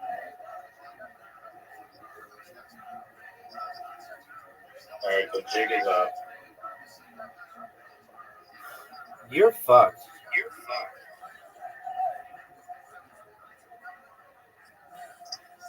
Thank you for making that shot easier.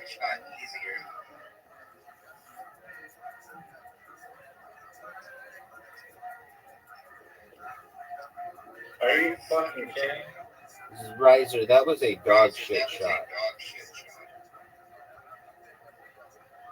Stop. Not calibrated. Dog, I can't believe I fucked that up so badly.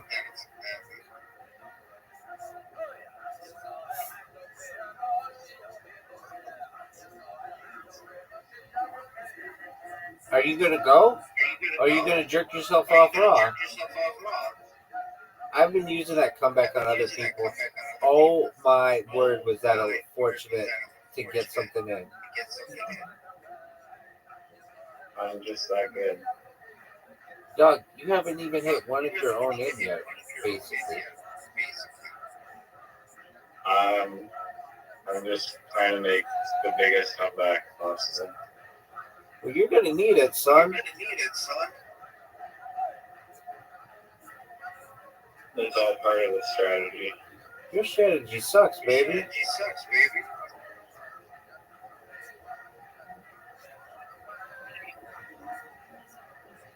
Yeah, this is where it's over for you. You're gonna sweep the table. I'm gonna clean up the dance floor here. Dog. Do you know about Canada's largest unsolved murder?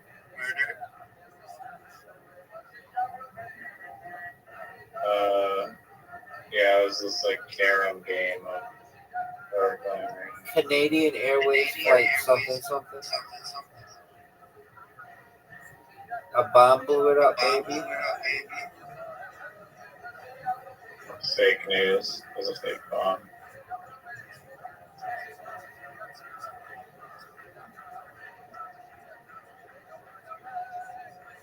Are you fucking serious? You just made my life very, very easy. You're not getting this back. Yeah, I did. Baby.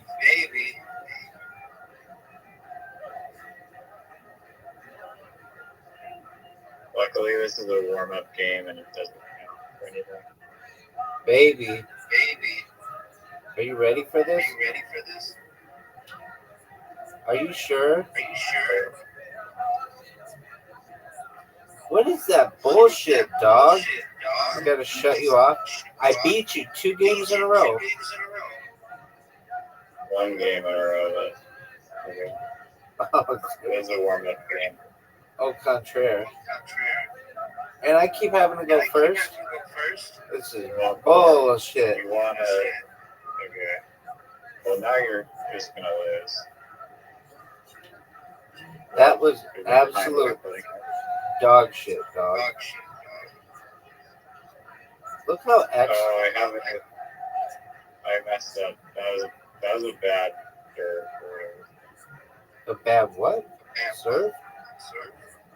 Yeah, bad like break on the first shot. I mean, what do you want me to do about it? Now watch this. I'm going to use your ball to hit my ball in. Fuck, that was a risk.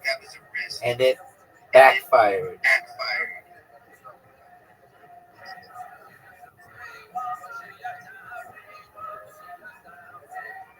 Dog. Are you going to go? Are you proud of that shot? Are you proud of that shot? Are you proud of that shot? Hey, you did the Sora thing.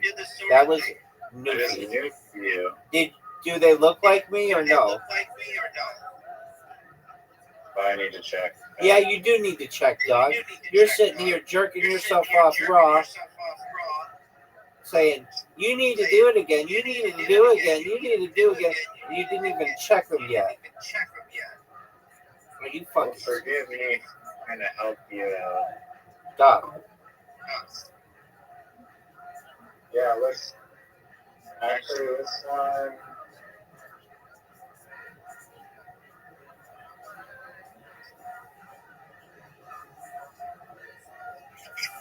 I'm giving you a heads up. You better go because the time's running out. I didn't realize your thoughts and some shit. Go. And you did it. Good job. Does it look like me? Yes or no? It does not look exactly like you. Like other cameras look exactly like the person. Okay. I'll send you the one I made. No, you had to do 3 of them. Okay, I'll send you all 3. I don't want them. Just tell me yes or no. I'll just show you and you can see. This one, like it's kind of close, but it doesn't look exactly like the other one, like Jake Paul, which is exactly one. And even like the midget from Harry Potter. Because they chose the best ones. You have to understand. That's not the first attempt on them. What do you mean? They're just choosing the best ones, dog. They don't choose the ones that don't do very well. I've used the midget one from Harry Potter several times and it looks exactly like them every time. Don't fucking make this. What do you want me to do about it, Tom?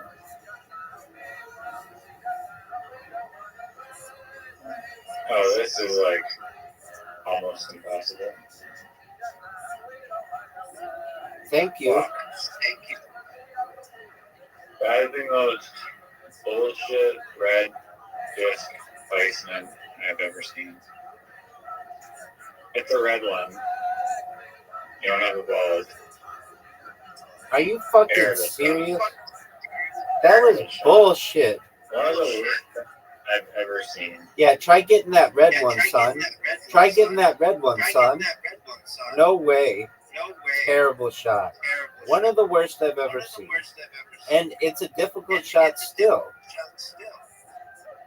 Are you fucking serious? Wow. I think Maya Khalifa sucks more or less dick than that shot. Oh, okay. You're going to say the sentence correctly? I corrected myself. Sorry. Maya Khalifa sucks less dick than that shot that you just. Is it Maya? Yeah, how else would it be said? Mia?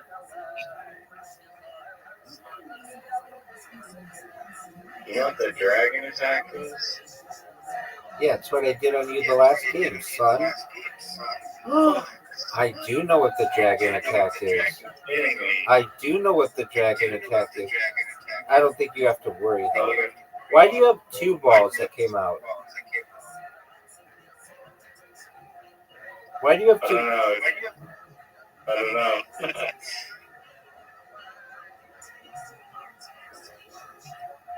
This is a tough one.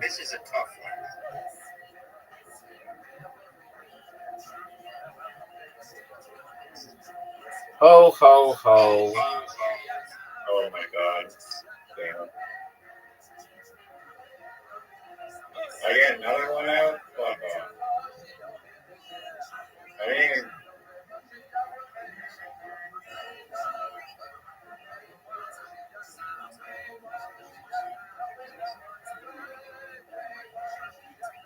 Oh, what a shot. What a newfie. Dog. I don't know what to do here. Guy for rank 1 to her.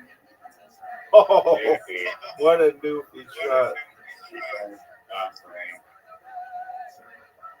This would be one of the best shots of my career.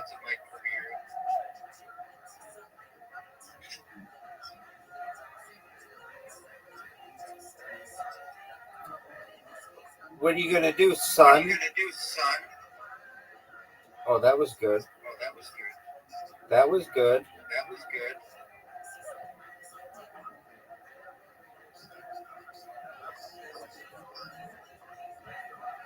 What are you going to do? Are you serious? Are you fucking serious? But you see his black one on the way back wall? You're gonna have to hit this red one again. At least mine's kind of guarding yours.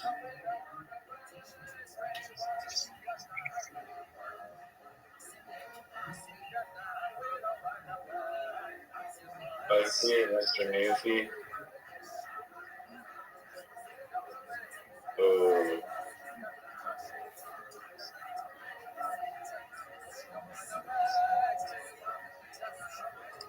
No way you're getting this red one in. What the fuck was that? What was that, Trying to dog? get the fuck out of that shitty spot for my next turn.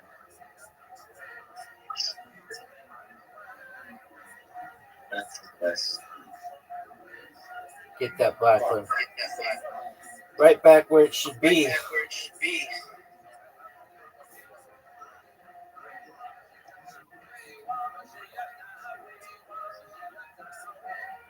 Are you serious? You're gonna have to do it again, son. Because there ain't no fucking way you're gonna hit this shot. Impossible. Damn Impossible. it. Dog. Look at this move. Easy shot. I don't know, you have two incredibly easy shots. And you have one pretty kind of hard. Stop, Oh, stop, you stop. fucked up. Oh, you fucked up.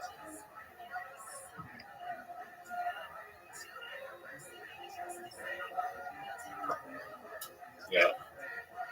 It's over for you.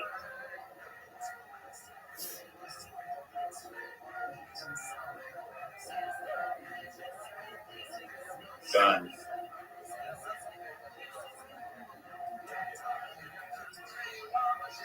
Alright, I've won two, you've won two. It's 1-1. Alright, well, as you can tell, I'm tired.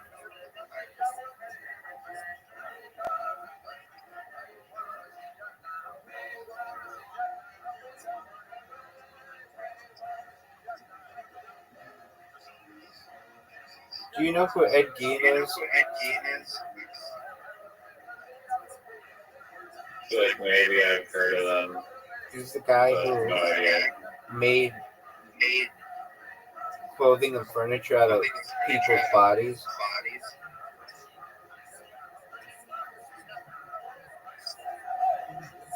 But he's not technically a serial killer because he only killed, I think, 2 people, and that's not a serial killer, apparently. And he got the body parts from like a local cemetery. Is that allowed even? No, it's not allowed. You can't dig people up and wear their body. What fucked up world are you? I'm just asking, I mean, maybe there's some legal way with like the dead people's consent to use their body for couches. Okay. Don't make that shit.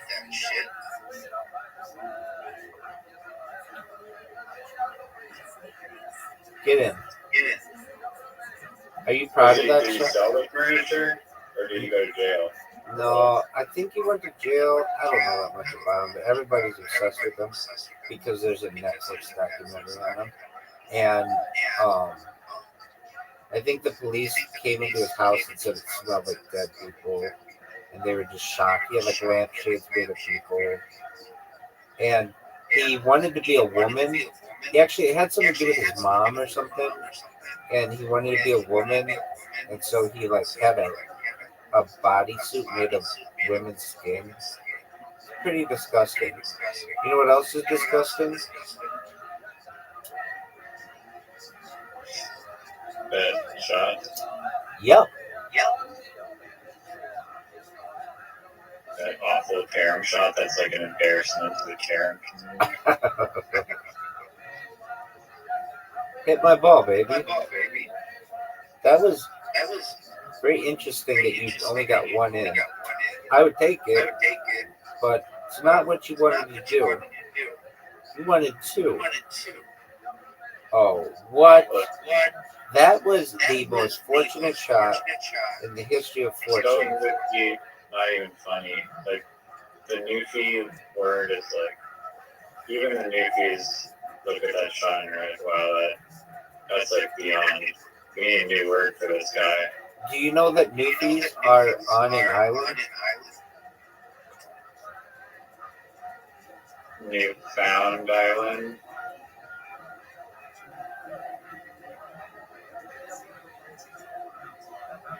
Look how Newfie this would be. I don't want to talk. The reverse Newfie. It's known as Vancouveran. Vancouveran is reverse Newfie.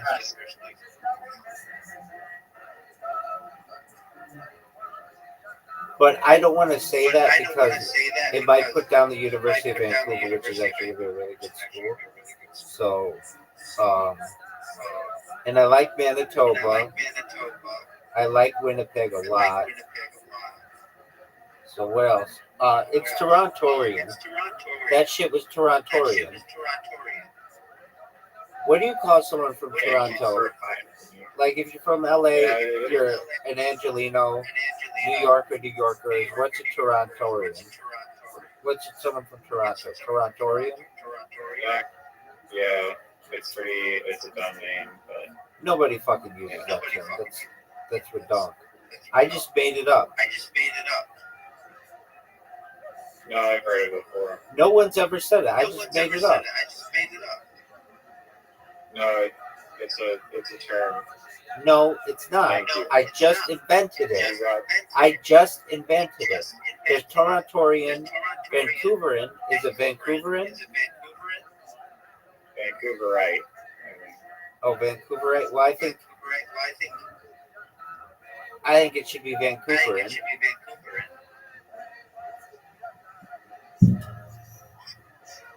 Vancouveran.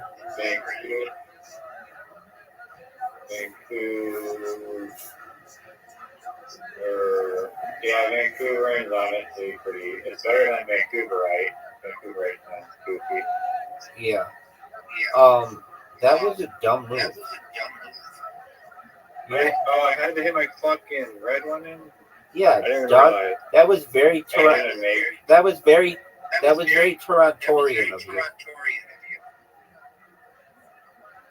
Torontorite of me. No, it's Torontorian. I like Torontoite. It's Torontorian.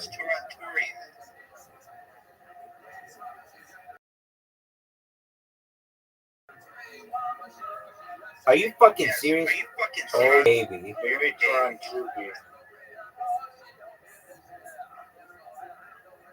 How many turns is this guy gonna have? Because I'm sexy, they allow me to have more opportunities.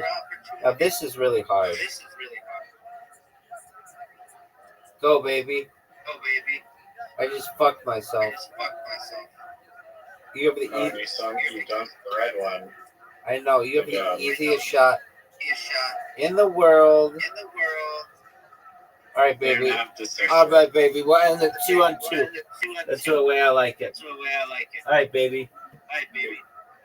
All right, before you go to bed, I have to think of something funny.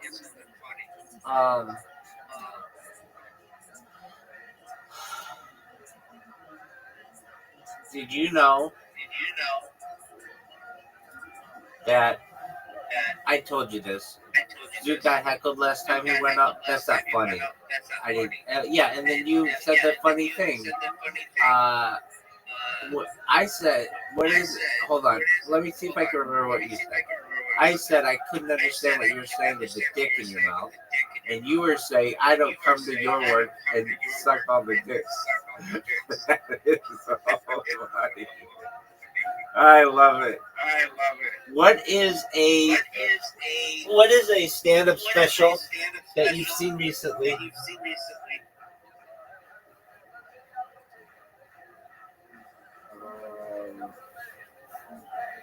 Oh gosh.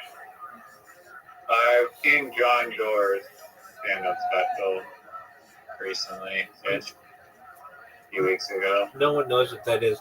Do you think William might go? You know who John Doerr is? He was on Conan O'Brien, and he's Canadian. He's Canadian. He's a Canadian. I do kind of know who he is. It's not Canadian. It's Canadian. Everybody knows that. No, it's just Canadian. Torontorian, Vancouverian, Windsorian. It shouldn't be Canada, Canadian. No, it's Canadian, like American. Because it's Canada. Our country isn't called Canada or Canada. But I get it. You know what? You know what? Actually, no, you're fine. You know what? Actually, we should be called. Should we be called? I guess the whole name is United States of America. But there's an argument I think to be made to be called. You know what I've been seeing? This is a weird one. U.S. instead of U.S. citizens or Americans, like people take offense if you call people from the United States Americans if they're in like South America. I had a friend from Peru, and he didn't take offense, but he would give me shit. He's like, I'm American, I'm from South America. Like, why do you get to take America just because you're a superpower in North America? Which is a good point. So I've seen U.S.IAN. So instead of saying American, it's U.S.ian. And I've never heard anybody say that, but I've seen it written. Additionally, there's an argument perhaps to be made to call us United Staters, I guess.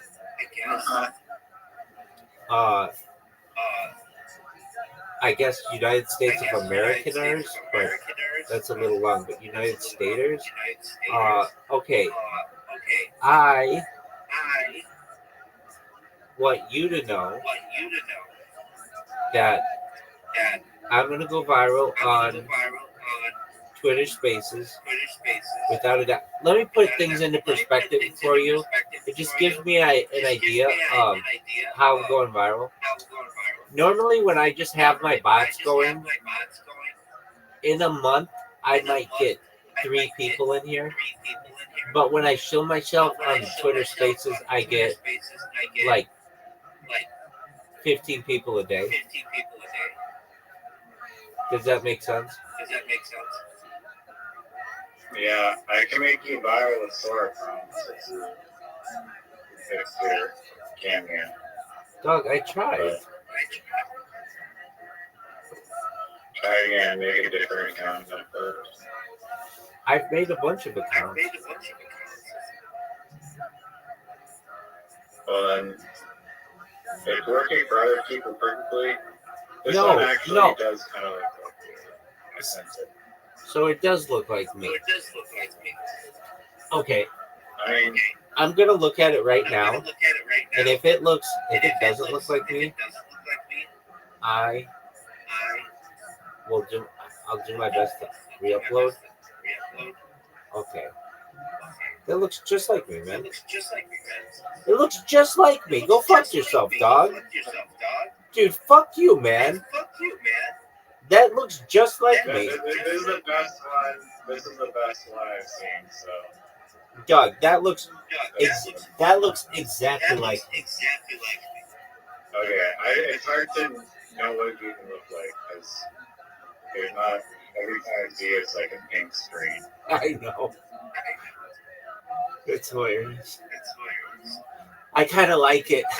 Do you remember when Lady Gaga came out?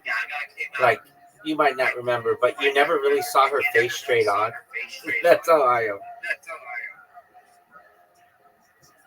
Yeah, you're living in the shadows. Weird dog. proto-paramount. Now I had the fucking lights on, the big light on, the white light on yesterday, and I was trying to fix my projector, and it just it looks like a normal room when I do that. When I have the pink light on, I feel like I'm in a spaceship. And I had to replace the light bulb. That's what it was. I like awoke and I looked at the light. I looked at the light. I looked at the light, and it was like everything looked a little darker in here than normal, and then the light started like strobing out, and I had to replace it. In the future, people. Do you have something over the regular light to make it pink? No, they're bulbs that you change the colors on. It can be any color you want. Okay. What'd you say? That's why it's pink. There's pink Christmas light for your lighting. No, it's not a Christmas light. It's a light bulb that changes color. Here, I can make it any color. I like when it's blue. When it's blue, it looks like a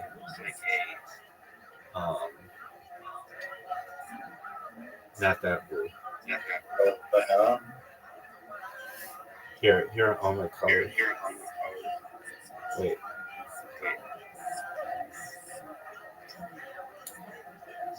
There's one. Is there strobe mode? I like that blue. That blue reminds me of like a blue strobe. Is there a strobe mode? Yeah, there are a bunch of modes. There's one that changes the color all the time. But that one,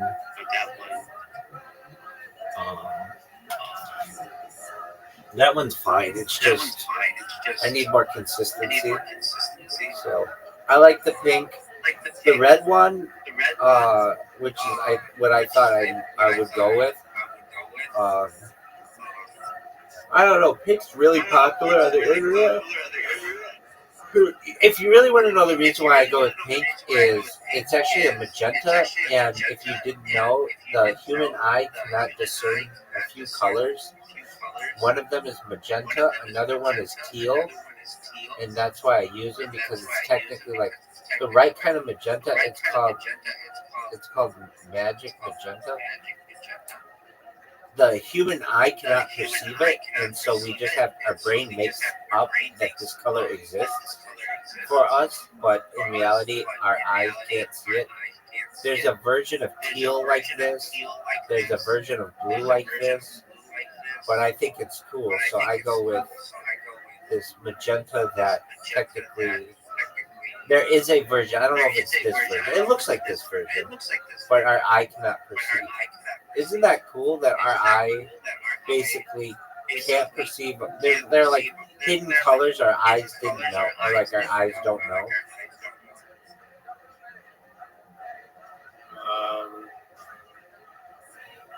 That is interesting. Is it like is there a color code for these colors? Like, Yeah. I mean, you can see what they look like. what do you mean your eye can't? What is perceive them? magic magenta and the teal one that our eyes can't perceive? All right, so it's magenta is considered an extra special color, meaning it does not correspond to a single wavelength of light in the visible spectrum. Instead, it is perceived by the human brain when both red and blue light stimulate the corresponding cone cells of the eye, while the green cone cells are relatively inactive. The combination creates the sensation of magenta, which is not found in a rainbow or produced by a single wavelength of light. That's what I think is so cool, is that it's not in the rainbow. The perception arises because the brain interprets the absence of green stimulation alongside red and blue as a distinct color, effectively making up magenta. The teal you referred to is not explicitly discussed in the provided context, but is likely a reference to other extra special colors that result from combinations of wavelengths, which is what I mean. Like magenta, such colors are not found as single wavelengths in the visible spectrum, but are perceived through the brain's interpretation of mixed light signals. The human visual system refers to three types of tone cells sensitive to red, green, and blue light, and the brain combines their signals to create the full range of perceived colors. However, colors like magenta and certain shades of teal are not directly represented by a single wavelength, but are instead constructed by the brain from multiple inputs. This means that while these colors are very real in human perception, they do not exist as distinct physical wavelengths in the electromagnetic spectrum. Have you ever seen the TikTok logo? Yeah. You know how it's like distorted? There's like a little bit of pink in it and a little bit of blue, and they're like offset so that that icon. It's like it's like if you looked at it with like the 3D glasses, like the red and blue. Exactly, but it's actually pink and teal, and those are the colors that your eye can't perceive. Does that make sense? I mean, don't they perceive them as teal? Well, it's like your eye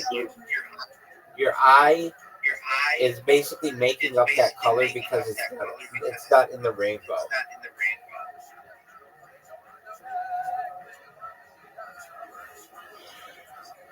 Okay.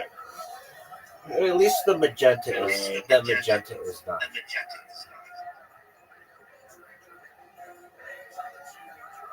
So like magenta is not in the rainbow.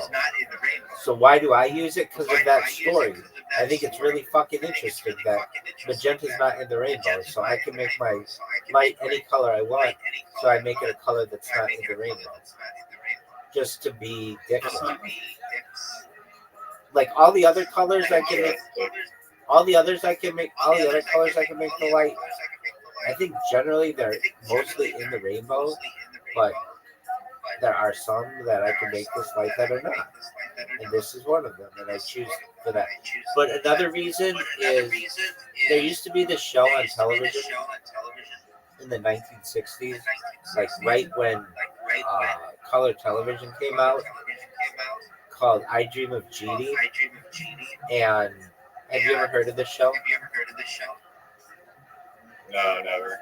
Okay, so it was about a genie who was played by this lady named Barbara Eden, super hot blonde, and she worked for, I don't think they were married, but she just like worked for a guy, and anything that he wanted she could like have done, like the housework, and all she would have to do is take her arms like this and like move her head forward. And it was similar to another show called Bewitched. Did you ever see Bewitched with Elizabeth Montgomery? She could wiggle her nose and like make the housework done and shit. Did you ever see that?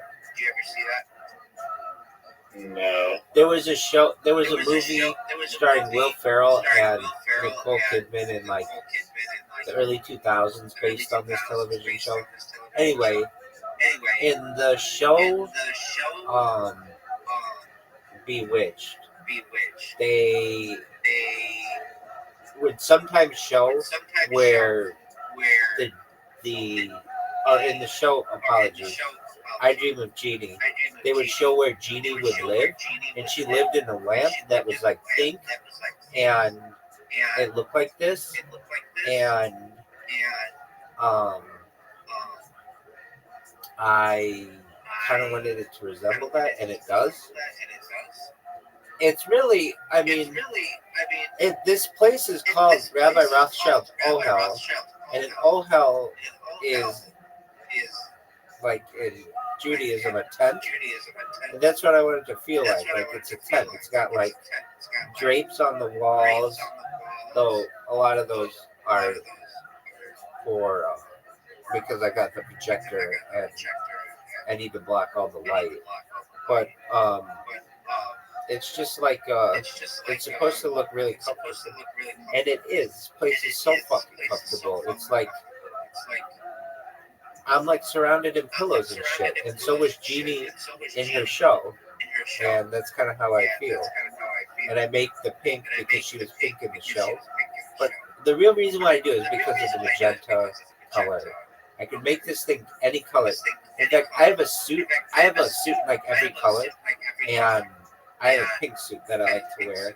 I mean, I don't wear it now, but on my earlier streams, I would wear it.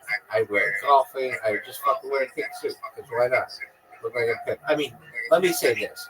Prior to doing these streams, I wore suits every day, but I never wore any other color aside from natural colors. I was a black suit, black tie, black hat person. But as I did these streams, I wanted, I haven't done it in a while, but I would sometimes wear the suits inside. Usually those were my streams when I go outside though.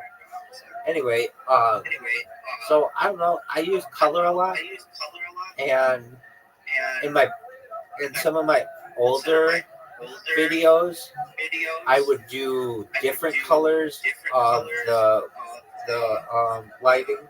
So I have a bunch of them where I'm like green and blue, and I did a bunch of those. And so then when I started, Your last place where you were for this one, the lights were like crazy. It was like a constant, like crazy light show. That place looked wild. That place looked like some crazy, like den. yeah, I mean, it was just a different lighting, and it's upstairs, but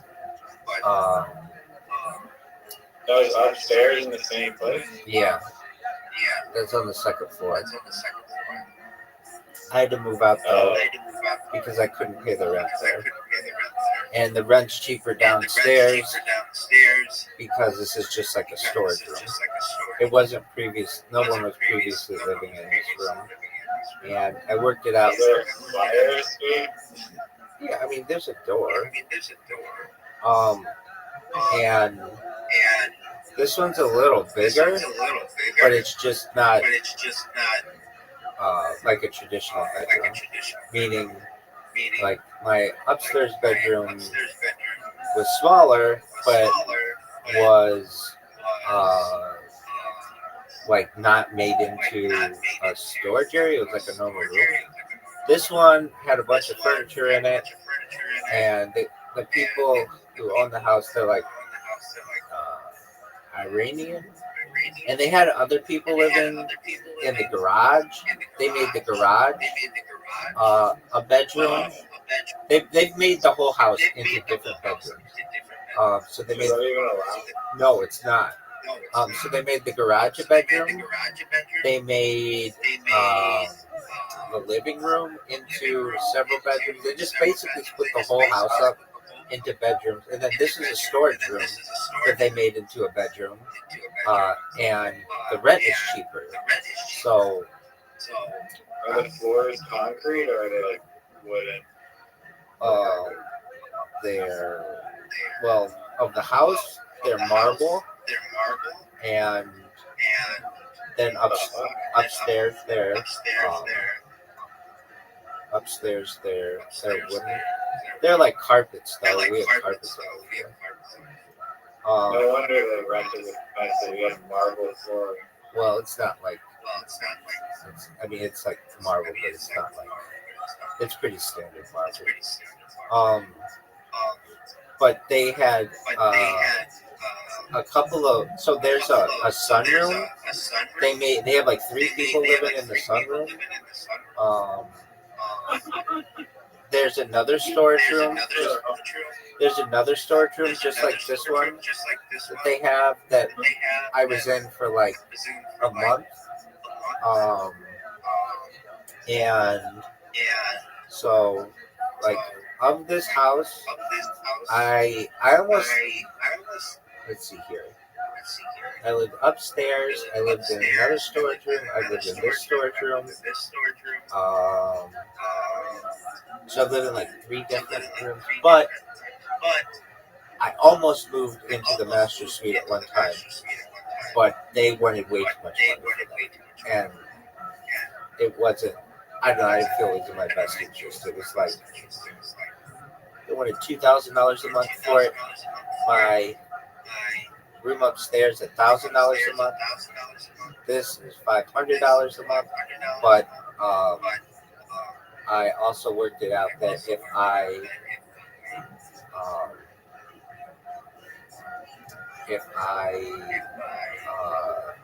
was here, there had to be like the people on the house, if they need to, they can still store stuff in here if they need to. And so they do. They have like, I don't know, some like pillows and shit. But it was like I could pay twice as much in my previous room, or half as much, and I could live here twice as much. $500 is so cheap. Yeah, it is. And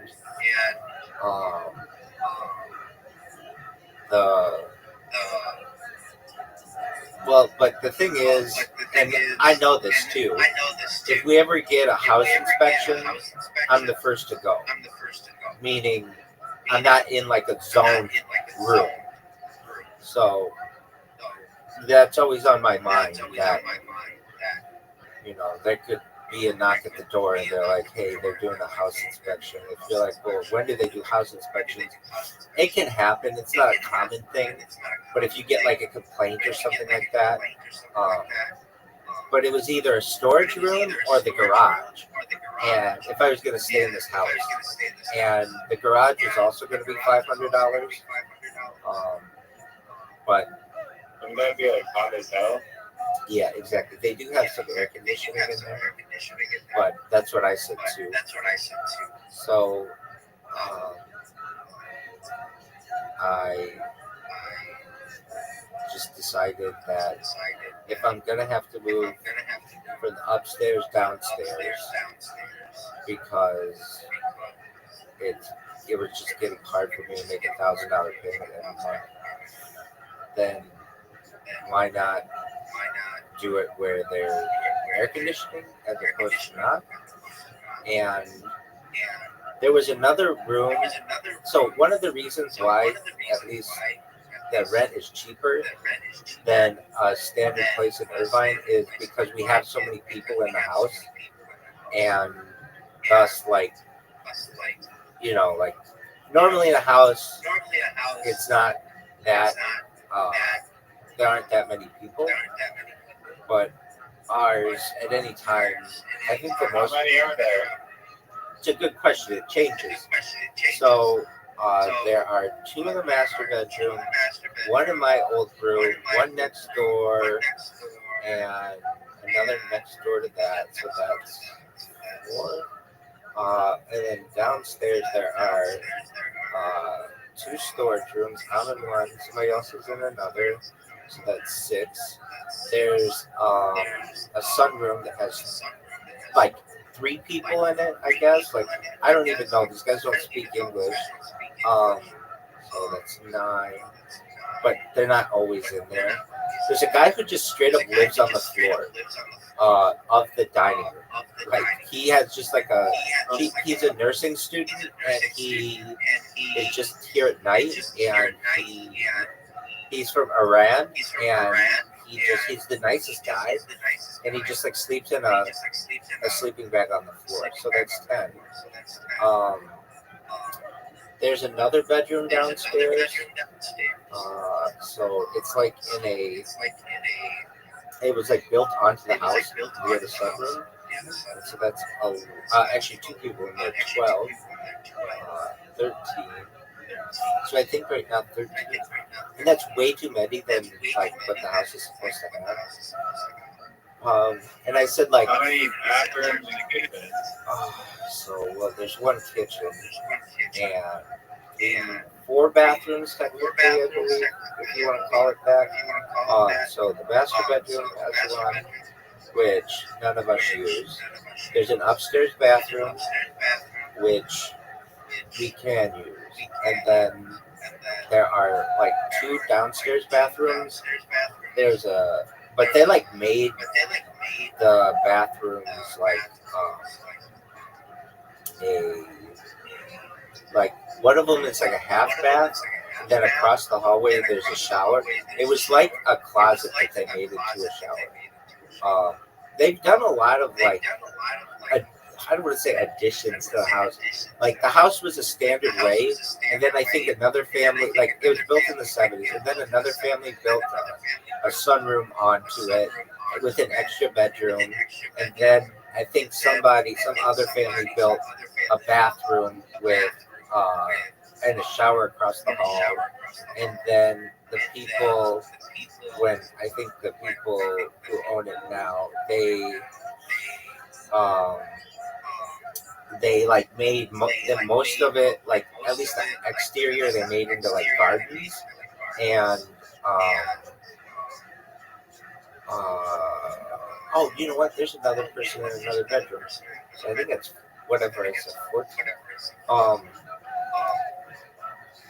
Yeah, and they actually at one time were going to rent that bedroom out for 2 people. I actually was helping them do that. So overall, like 14 people at any given time. But here's the thing: many of them are gone during the day, and there are people in the garage, and there are some students who live here. So when the students are out of school, they're not here, but they still rent the place. So it's not like 14 are always here, but at a given time they have been. So and then that Only one. and what? All during one kitchen. Yeah. But there's kind of some caveat to that. The master bedroom, they kind of made a kitchen in there because they put a microwave in there and a refrigerator. Each bedroom has, at least upstairs, a refrigerator, and they have microwaves in every room. And then there's like a closet area that they made into like a kitchenette upstairs. And then downstairs, we have a kitchen, like a standard kitchen with stove and refrigerator and microwave and everything. And I think a couple people have microwaves in their room. So a lot of people have like a microwave kitchenette in their room. And I think that cuts down a lot of the kitchen time. I know in my case, I do mostly microwaving stuff if I have to do anything. The guy who owns the house, he actually doesn't own it. A guy in Iran owns it. His name's Jay, but it's kind of a long story. He moved from the United. When I first moved in, Jay lived here, but now Jay lives in Iran. And Jay's dad is the manager. He's the one who lives in the garage with his girlfriend, who's like, I think from the Philippines or something. Now, I don't really get into their business, but that's just it's a very diverse house. I'll just put it that way. There's a lot of Iranian people. There are a lot of Asian people. There's a Ukrainian guy. A lot of diversity. And then we have Are there like like parking? Like, is there like 14, like a bunch of cars just all over the street and in the driveway? Yeah, so there's street parking. Since the garage is taken up, there are 2 cars in the driveway, and then we all have like well, like basically street parking. And then one of the guys, he's like a taxi driver, and he also rents out a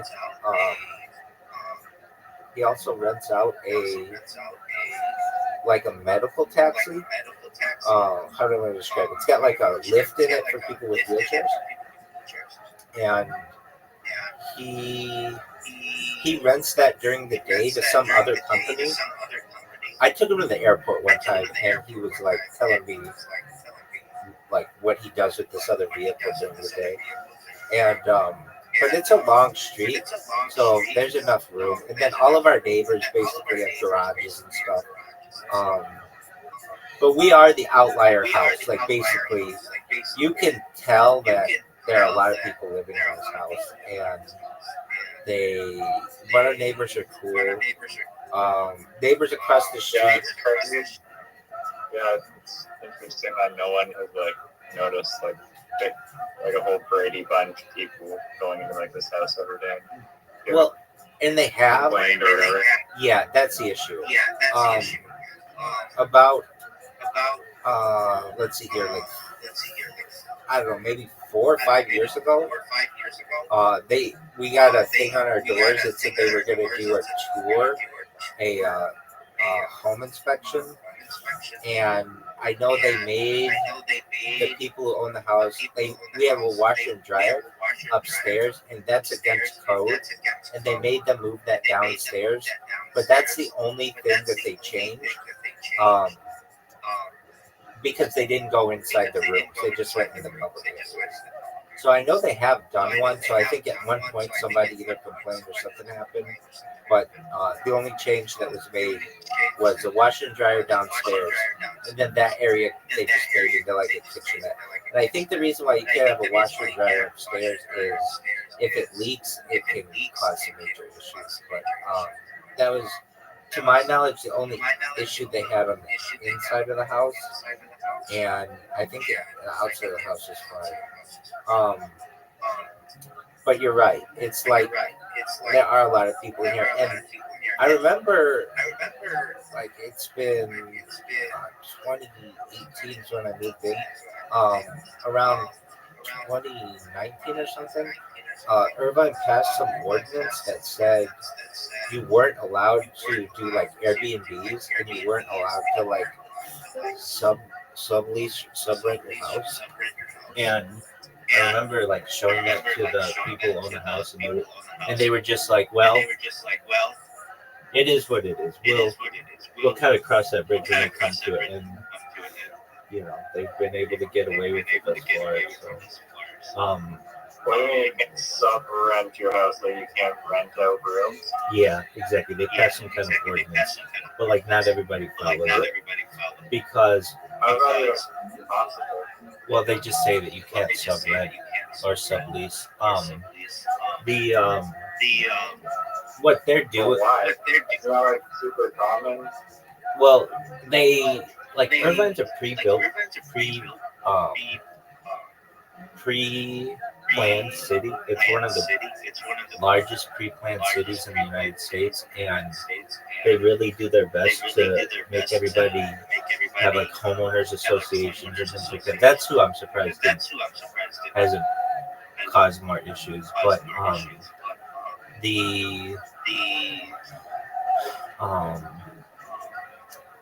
it's a college city, but it's unlike like most college cities would allow this kind of stuff, or at least previously have a bunch of people live in your house. But Irvine itself is like an Asian majority city, and there's been a crackdown on basically what our house is doing, which is basically renting out to a whole bunch of people, and but they haven't really been able to enforce it that well. So you have like single family homes next to homes that are pretty like whatever you want to consider ours, mixed family house. Um, Ours doesn't really cause that many issues, like I explained. So it's the most amount of stuff. However, the ones that do cause issues are the brothels. So what happens is someone buys a house and then they rent it out to a bunch of women, and the women just all day and night have guys come over, and so outside the house it's like this constant stream of dudes coming into this house and then leaving 30 minutes later. Those are the houses that are causing more issues. So that's why they've had somewhat of a crackdown. Did not know that was a thing. Yep, it's a thing, and it is. Every once in a while, you hear about they'll do a bust on a house, and they'll say it's like sex trafficking and stuff. And it may be, but a lot of times the words they use, like one person sex trafficker, is another person just immigrant living in the United States trying to make a living for themselves. But I get why they call it that. And I don't want to say it's super common, but like there are other cities in Orange County where this happens, where you get like someone who buys the house and then rents it out to a bunch of women or whatever. I guess in like college towns you get people who just rent out a house to a bunch of people, like ours is. So that's a little bit more common, but none of us are doing the sex work, obviously. We've all got our own professions or interests or whatever, and the thing that's kind of always surprised me is that we have this one part of the house that's like added on, that's like a sunroom that to me it doesn't seem like a natural part of the house, and I've always been kind of suspicious if it's like up to code and everything, but they've never gotten in trouble for it. There's like a room off to it. They built like a room as well, so there's like a bedroom there. I think in total, if you count the garage, there are 2 storage rooms that they basically just took a living room and split it. And then, so that there, I have one and somebody else has one. And then, so there's the garage, the 2 storage rooms, and then 2 bedrooms downstairs. That's 4 bedrooms downstairs, and there are 3 bedrooms upstairs, so that's 7 bedrooms. But technically, I think the house is considered. I think originally when it was built, it was considered a 4-bedroom, 4-bedroom, 3-bath house, and I think we now have, if you count the garage, 7 bedrooms, something like that. And like I said, some people just sleep on the couches, but that's not all that common. And I don't know if they're related or whatever. We've had times where the people don't even speak English or speak very little English, but we still get along. The biggest issue I've had are moths, believe it or not, with them. Somebody went to Iran and got some nuts or something that had some kind of moth in it, and the moths in the garage like laid eggs, and we had moths in the house for a while, and that was really annoying. And then they released them into Irvine and brought in a foreign species. I don't think it was that big, but it was certainly annoying to the point where I made the people who own the house get an exterminator, at least call them out. So, Yep. Damn. Damn, that's right. How many were there in the house? Like everywhere? Oh yeah. Well, so like there's a hallway light where they would just come to in the middle of the night and be super fucking annoying. And I didn't go in the garage at this time, but the guy who sleeps on the floor, who's the nursing student, I worked the thing out with the people in the house. I said, look, if I buy the traps for you for these moths, will you put them up? And they were like, yeah. So I bought like $100 in traps for them, and they put them in the garage, and the traps have pheromones in them. And they said they just came out like crazy in there when they put up the traps. And yeah, it was not ideal. But yeah, when it comes to the kitchen, you asked, actually, the biggest, there was that issue, and then an issue, the guy who lived next door to me upstairs,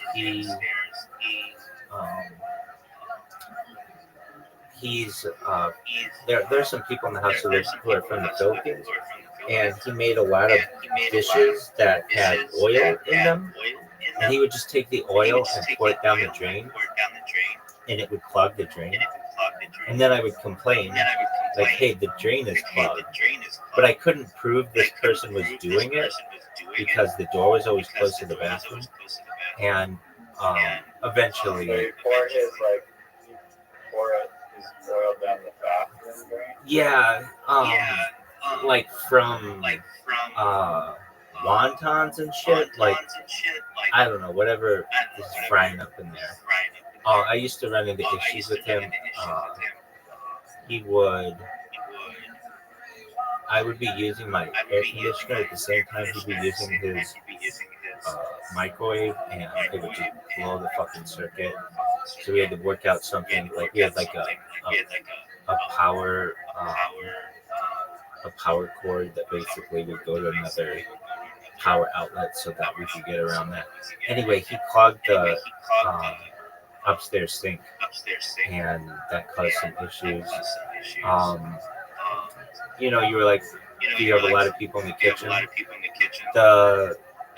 The guy who owns the house and his girlfriend, they do some cooking. She likes to cook, and so they cook on like Sundays and stuff. There's another guy in one of the other rooms. He works, I think during the day, or like late into the. He gets home really late at night, and so he cooks late at night. And I think the guys who are students have like a meal plan, so they don't really eat at home. Some other people, like there's a guy from Ukraine, and he's kind of funny. I don't have a lot of experience with him, or a lot of interaction with him, because he speaks Ukrainian, not a lot of English, but I've helped him. He'll be on the phone. Like, imagine you were, like, if I'm around other people, I kind of keep my voice down if I'm out in the open, just to be considerate. But he has like full-blown Ukrainian conversations throughout the house, and he makes a lot of noise going up the stairs. Like, he goes up and down the stairs a lot, and I don't think he's self-aware of how much noise he's making. What'd you say? Like on the phone with people? Yeah, I mean, I don't know what they're saying, but yeah, exactly. Another guy, he makes. You use your phone and do like a little translate conversation. And I've done that, quite a few different times. Another guy makes his meals at like 5 in the morning. He'll make breakfast, and then I don't ever see him eat dinner. I shouldn't say that. Occasionally I see him eat dinner, but like not regularly, and with like the people in the house. So we all kind of are on it. Oh, and then the people in the master bedroom, I've never seen them eat in the kitchen or in the dining room. They just eat in their bedroom. And like the guy who had the wontons, I never saw him once eat in the kitchen. In fact, I don't think I ever saw him in the kitchen, or I don't think I've ever seen him in the. I think I've seen him Is there a downstairs. stove top in their little kitchenette thing? Not Or upstairs. electric? Not upstairs, but downstairs. Upstairs, it's like there's like a refrigerator, microwave, little sink deal, and they basically, I think, done an excellent job. Get the people who they allow to live here. We all generally do our best to get along, and we like they don't pick anybody who's. I don't know if it's to say they don't pick anybody or it's been really that contentious, but there are no women who aren't in a relationship and they're all like in the bigger rooms. All of the guys, everybody else are just boys, and I think boys are a little. I mean, we're different, but like we're not in relation. It's not like we get into relationships or things like that that you can have if you have like a bunch of different genders or people of multiple genders in a house. You And can have gay relationships. you would know. Hey, we have a friend here. What up, puppy? How are you? Puppy, what's good, girl? What's new? I hope you're well. Oh, I was just talking to say hi. Excellent. I remember. I heard you last night. How have you been? Hey, when are you gonna tell me what happened in the ego world? Oh, I was mentioning something about trading toe picks for nitro, and yeah, they put me on timeout. Right. But okay, so are you still in timeout, or are you gonna be back in like a week? Yeah, I think in 2 weeks. Yeah, it's only been like a week. Okay, but then you get to be back, right? Yeah, I'm definitely gonna come in. Okay, excellent. Because you missed. That's wonderful. Oh, thank you so much. Excellent. Puppy, this is my friend Riser. Puppy. Puppy, I met Puppy in one of the other servers. She's really cool. And I must have just watched on YouTube. excellent. Oh, are you the girl that was like watching? No, all the this is time a and then, no. like, they joined the stream? No, this is a different girl. Yeah. No, this is a different girl. This person met me in Discord. The other girl, she met me in YouTube. Okay. Yeah. I mean, I also. But yes, she also watches me on YouTube. You really watch A me? lot more than I am in here. You really watch me on YouTube, Puppy? Usually as soon as I open my browser, I don't even have to open YouTube because it's already open. You're already on there. That's amazing. I'm so boring. I don't follow that many people. No. It'll be fascinating to the world in the future, though. I just love taking from my friends. You're amazing. Excellent. Yes. Woof. All right, catch me flip side. Take care. Bye, Puppy. Sweet dreams. Puppy is she's my first furry friend. I've gotten to learn a little bit more about that world and that. I don't know if you call it culture, lifestyle. That lifestyle of like wearing mascot stuff, and that's an interesting group of people. And she's brought some people in here, so very cool. Do you know any furries?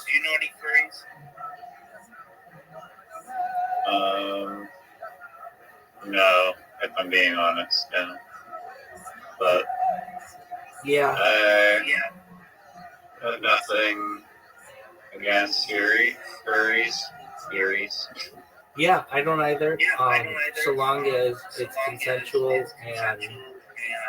of legally consenting adults, do whatever makes you happy. It's not something that I think when I first heard about it, I think it was like, are you serious? This is people like to dress up as animals. But years ago, I helped with a blood drive, and I wore one of those costumes. It was really hot, and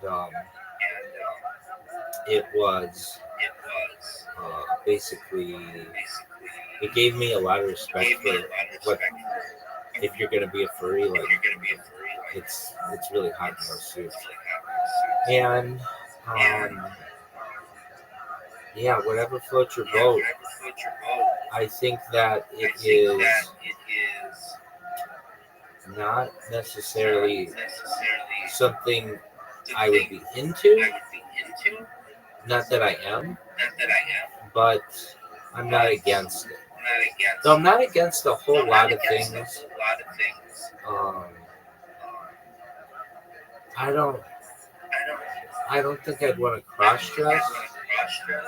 That's not my thing, but I could wear like a furry costume. So there's got to be a line in there somewhere where I'd be okay wearing some things and not others. Generally, probably if they emasculate me, I wouldn't want to. But yeah, she does that. I met her in E-Girl World, which is like the server. Believe it or not, I get so many people in here from E-Girl World. It's maybe the place where I get the most amount of people from Discord. And it's funny, whenever anybody comes in here from E-Girl World, I'm like, hey, how'd you find out about me? And they're like, you were streaming in the server. And I'm like, oh, okay, what server? And they're like, I don't remember. I'm like, you were just in that server. What server did you find? In what server did you find them? Was it socialized? Was it camp? Was it in Ross's Discord? Was it E-Girl? They're like, that one. It was that one. I'm like, oh, okay. I see. Something that's always kind of confused me, or not always, but like, I've wondered, is an E-Girl World a gamer? Or like, who's a girl? Or is it like, is it more mature than that? What is it? And I think it's just a woman who generally is a gamer, and that's about it. I mean, there's not a whole lot to it, but there are a lot of guys who go into E-Girl World looking for E-Girls, and they find me, and I think I'm a rude surprise to them. But I haven't been banned in there, which is cool. They've been nice. So that's where I met Puppy, and I met Miss Aquarius and Socialized, and they have met, and who else do we have who's met in places? I get some other girls, but those are the big two who spend some time. And then you found me from Telegram, and Zoot found me from Telegram, and I'm live in Telegram right now in the Harry Potter Bubble Science Inu room, or I should be. No, I'm not. My fucking app crashed again. Dude, this sucks. I might have to hit him up for that computer. But again, I don't want to have to do that. Anyway, I can't believe it fucking crashed again. As I told you, these apps are not meant to stream for like hours and hours and hours. But I think they should be tested to do that, but they just can't. So, Riser, what's on your agenda for the weekend?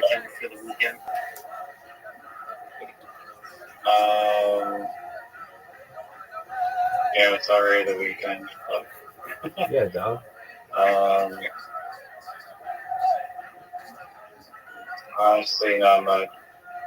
Just fucking chill. for the most part, anyways. But, yeah. I'm gonna die here. You're gonna die here? Waiting for God, yeah. I'm waiting for GTA 6 to come out. You think it's gonna come out Alright. November 13th, 2026, or you think it'll get delayed again? Oh, this is what I was gonna say earlier. Did you ever play the game Portals or Portals 2? Not that I recall. It's like a console puzzle game. I guess it's on PC too, where you have a portal gun that can teleport you from wherever you shoot it to wherever you shoot the other side of it. There's only like two sides of it. And it was a very popular game. I played it when I was pretty young, and it was super fun. And super popular game, but the company that made Portal to whatever their stupid company is called decided to just not make a third one ever, or a fourth or a fifth, even though there was totally an audience for it, which I just found to be like kind of dumb. So I was like, damn, they really need to make a fucking Portals 3, and there's some rumors that it might have, but it's literally like a 10-year-old game at this point. But I was thinking like, I don't know, maybe with AI, I can build like some spin-off between Portals 2, and there's some modded Portals games that are interesting that incorporate other dimensions. But yeah, I like puzzle games a lot. They're cool. Have you ever tried to invent a puzzle game? No, but I thought about it recently. There is a game format on Reddit. I don't know if you've seen it being played, and it is called. It's the subreddit. I believe it's r/Reddit games, and it is something that is pretty easy to program. It's like it kind of looks like Super Mario, but there are. How do I describe it? I mean, the best way to do it is just play it. But if you can't play it, you basically are a duck, and you do your best to avoid getting hit by stuff. And I've seen that there are like people, and I remember like reading somebody who's like, I'm in third grade and I made this with my dad. And like they're able to program it. Like, well, if a third grader can program these puzzle games, then I should be able to. But no, my time is really like when I don't have people here, I'm going out on Twitter Spaces and chilling and building robots. So much of my life right here has been spent building robots and adjusting devices. When people see how much work it is to live stream your life, they will be like, "What?" Master class to buy your master robot building. Perhaps. I think they would. Definitely on live streaming. I get a lot of people that come to me for multi-stream. In fact, in the past 72 hours, I've had like at least 3 people I've helped with multi-streaming. They like basically they come in and they're like, I want to stream on whatever platform, and I'm like, okay, well, why are you just doing that? And they're like, well, because I don't know how to do it on anything else. And so I get them signed up to Rumble Studio and then populate their social media on that with that stuff, and then after about takes them usually like an hour, they're live streaming on multiple different platforms.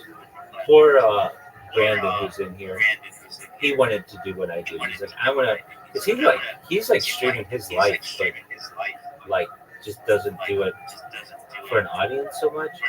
and he didn't know that you couldn't stream the NFL, and they banned his YouTube account. But he's able to stream on Twitch and Twitter and all that, or Twitch and Rumble and Kick and all that other stuff, and that's all he needs. I had another guy come in from Australia 2 days ago and again yesterday, and he did not know how to multi-stream. I helped him with that, and then I helped him with his Discord in depth. And then another guy came in here yesterday, and I started helping him with his platform. So would sign up to those platforms. So I know I could help people. I mean, I can help the people who in a lot more ways than just teaching them how to live stream. But it's like something that people are coming to me about. I had somebody in the Twitter space today ask me about some alpha I could give them on how to do it. And it's everything that I do is free. So you just have to be a little tech savvy, and you can get it done. Did you know Zoot at one time considered live streaming? But he said, I did not know. yeah, he did. But he said that I guess he lives with some people who would not want him to live stream or something like that. So he said that put the kibosh on it. But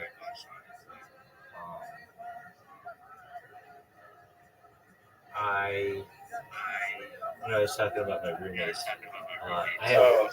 There's one thing that I'm curious what your take on this is. Do you believe in like the no fakes act, like the no deep fakes act? Because right now it's kind of lame, like on Sora, like you can't just make a deep fake of whoever the fuck you want and use people's voices and face. Yeah, I kind of get it. I get it, but I feel like at the same time, it's like, you don't want your voice and face used, then wear a mask and don't say any words in public. Because if you capture a photo of someone's face in public, that's almost like you should be allowed to use that in your artwork almost. I agree. I think that it's like a free speech issue. You should be able to use anybody's whatever in any way you want. You shouldn't legislate that. I mean, people are already gonna just with Photoshop create fakes, like whatever, like pornography of famous celebrities, anyways. Like it's not stopping that really at all. Or you just find a lookalike of someone. Do you remember Grand Theft Auto 5 had that blonde girl in a bikini as its like spokesperson or mascot or whatever? Like she was everywhere in the packaging. And Kate Upton. Based on a real person, that cartoon. It is, but it looked a lot like Kate Upton, who was like the model of the time. And Kate Upton sued them over it, but then they just said it was based on some like not well-known Ukrainian actress or something, Russian actress, who it looked like as well, and they weren't able to do anything about it. So they basically were like, hey, we could use Kate Upton as our spokesperson, and just if anybody asks, we'll just say it's this other actor who looks really similar to her. I was talking about my roommates, though. It hasn't all been rosy. I had one roommate. He's since moved out, but he and I got into it a lot over him. Since there were like three of us using one bathroom upstairs. It was just easier if the people who were upstairs use the upstairs bathroom and the people who were downstairs use the downstairs bathroom. And he would come upstairs to use our bathroom when the downstairs bathroom was available. And sometimes I'd really have to go to the bathroom and I did not have to wait.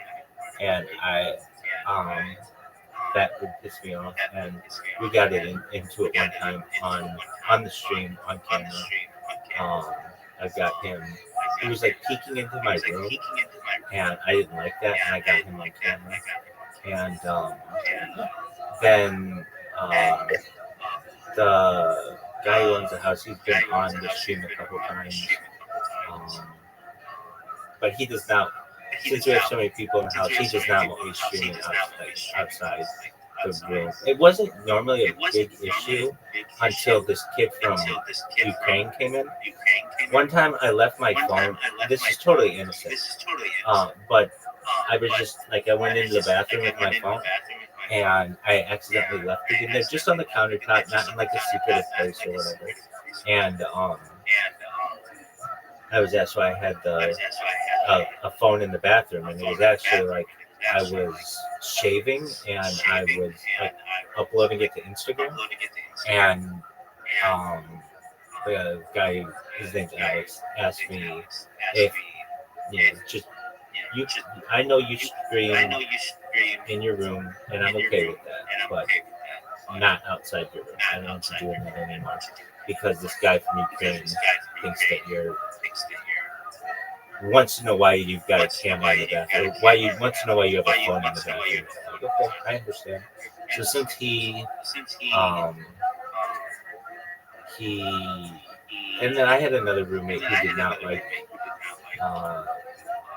He knew I streamed as well, and he asked that I not show anybody's face when one time I just took the phone out of my room and I was talking on it, and he asked that like I did not show anybody's faces. I think it's so funny videos on YouTube where they're like people will be like being jackasses to employees at like McDonald's or like some food place or store or whatever, and I'm like, or like they're in like a Target and they're like messing around, and then they're like filming the employees, and the employees are like, don't use this footage, you better blur my face, blah blah blah, but they literally just don't do that, and their full face is uploaded to YouTube, and their reaction of them being all pissed off is there for the world to see. Exactly. I don't really get why people are that uptight about it. Well, I get it because you can get people in compromising positions and such.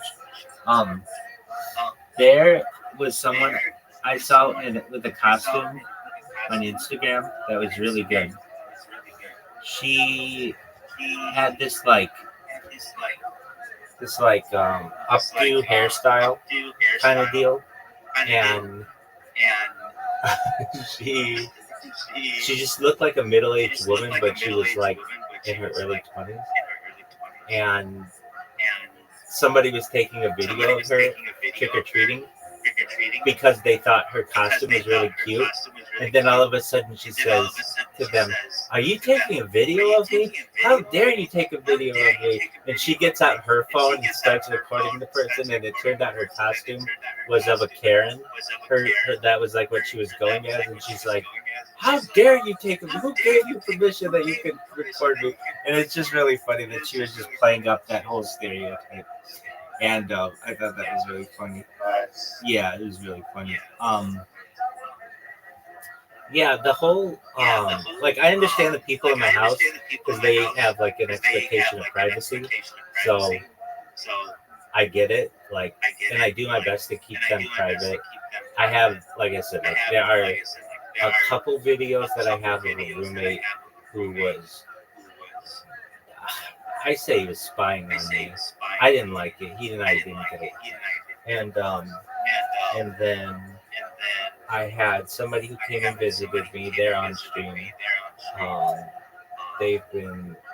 gave them a house tour, and then the person who owns the house, that's really like the people I've had on the stream.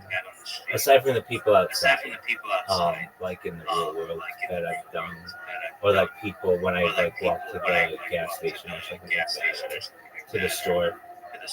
But it's generally been me, and at least inside your house, I think there's some, at least in the United States, an expectation of privacy.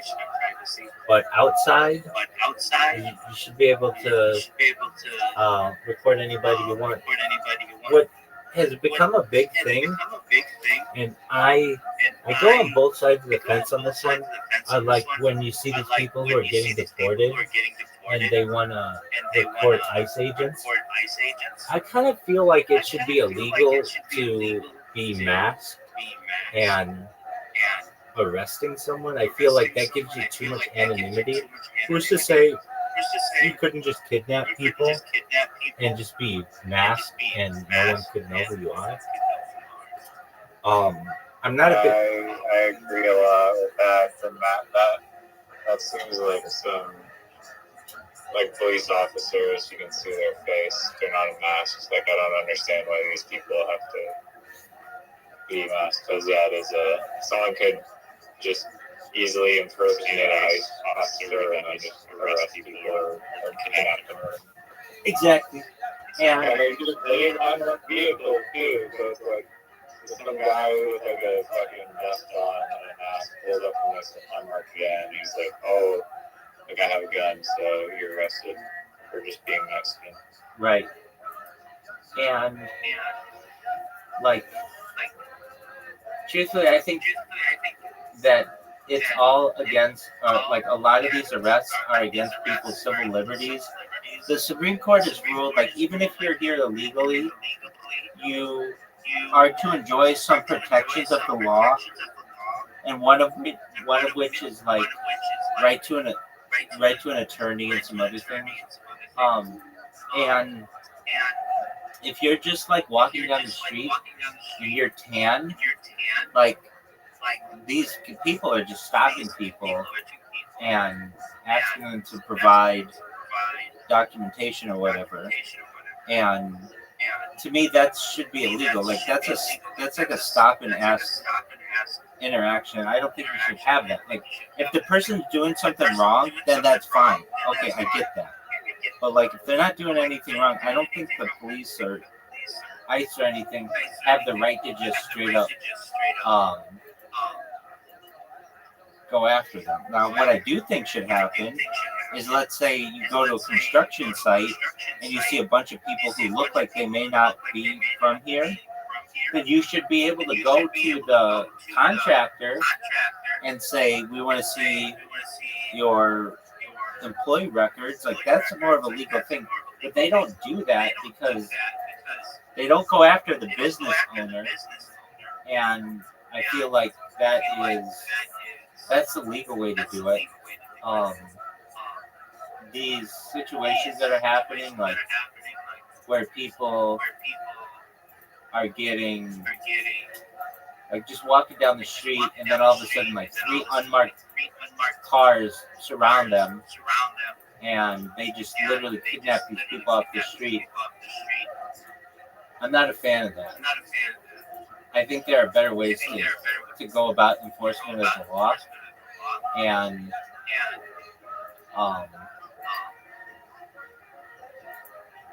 it's, in a lot of ways, that problem, I don't want to say it's too little too late, but it's a major issue. And I just these people. How many people are they deported? How many people? Like a million? They deported 1 million people. Well, I think 1 million people have left, something like that. Like, they had a thing that they'd give you $1,500 when they were announcing, like, "Hey, we're gonna do raids. We'll give you $1,500 if you guys leave without us having to deport you. So we'll give you money to leave, basically." And some people, I think, took them up on that. There were like really long lines at the border that were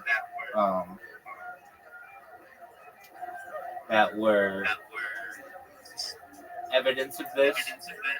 They were like for miles, just miles and miles and miles of people.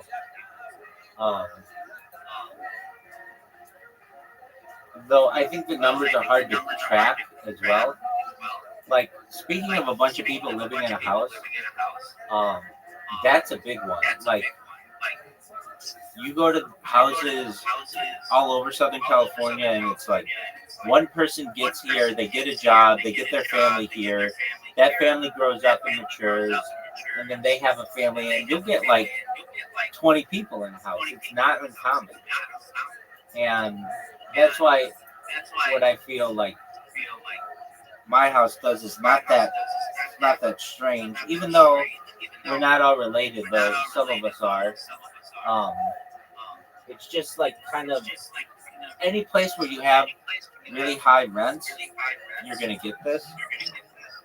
And um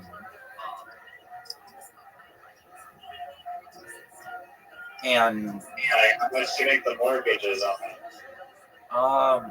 so the house when I moved in, it was 600,000. It was worth 600,000, and it's worth about $2 million now.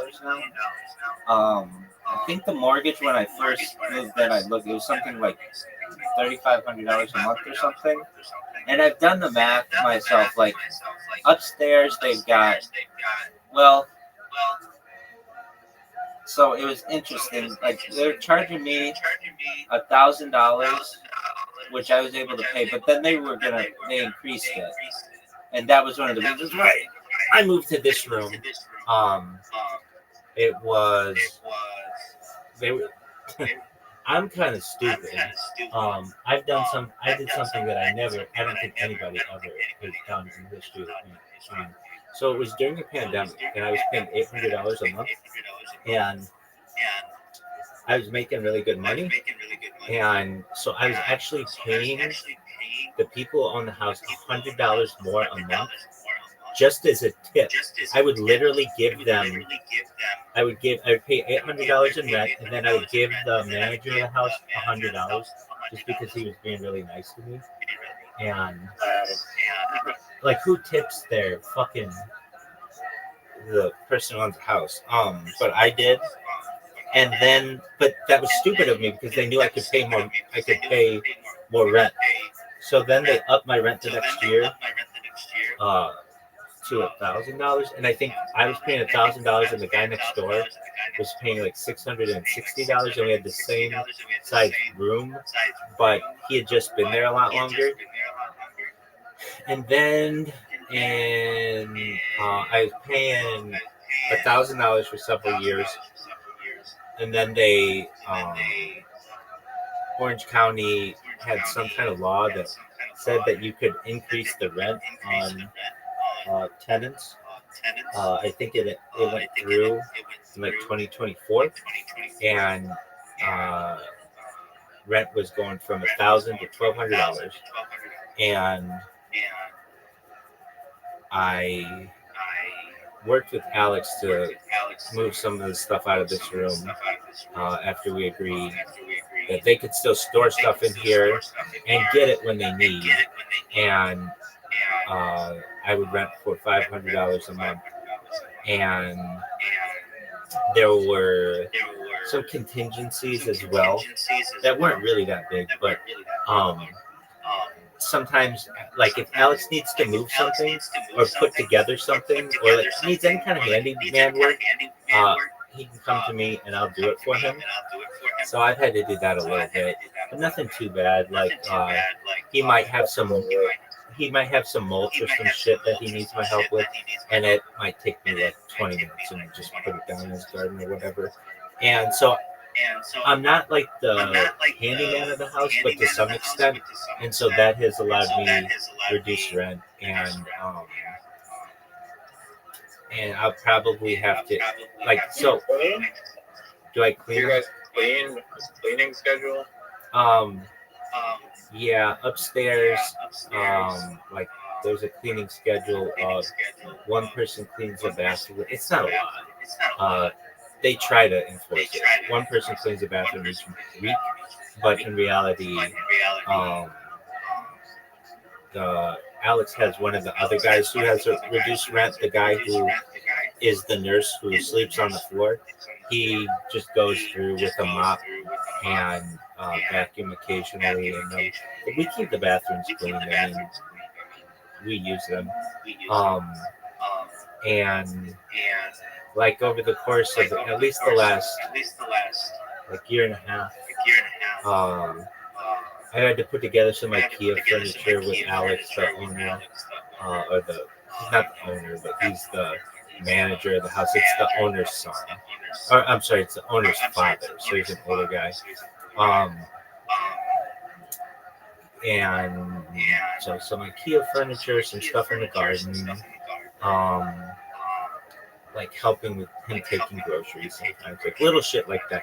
If he ever needs an extra hand, he knows he can come to me, and I hope they won't raise my rent in the next in January.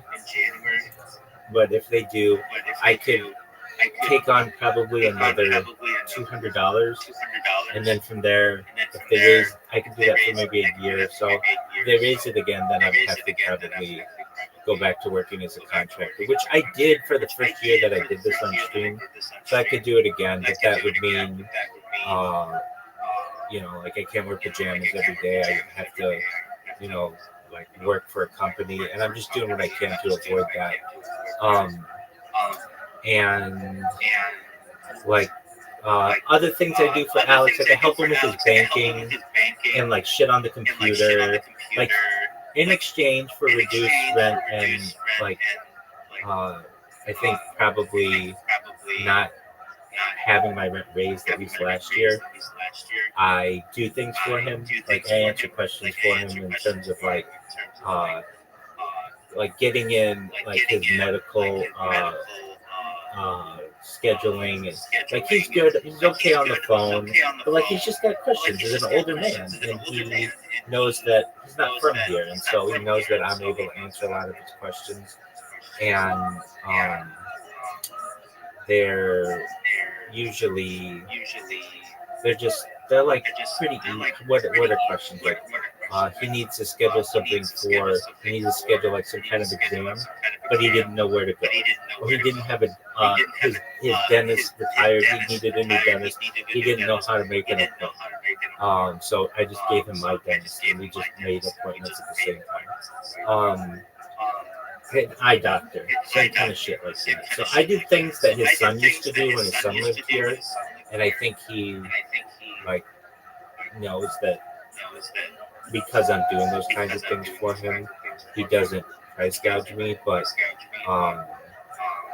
I think that the room upstairs now is at least $1,200 because that's what they were raising it to for me, and I just didn't want to have to do that. And you asked what the mortgage is. I think it's $3,500. So that means last I checked, the master bedroom was going for $2,000. The rooms upstairs, two of them I think are kind of grandfathered in. I think those guys are paying like $660, something like that. So that's what, like $3,200 there, and then they make the new guy upstairs pay another $1,200, so it's like $4,800 they're making just upstairs. There's mine, that's $500, and there's another 2 rooms downstairs that are $1,000 each, so that's what. 53, 63, 7,300. The garage is not rented out. That's where they live, so he and his girlfriend live, so I don't think they charge for that. Then there's the other storage room, which I think is, I think it's $500, and it's smaller than this one. And we share a wall, so that's $7,800. And then there's the guy who lives on the floor. I don't know what he pays in rent. He might just get to live there, and he pushes a broom around and sweeps sometimes. And then there are guys who stay on the couches, and I think that they just pay like I don't know if there's like a nightly charge or something for them.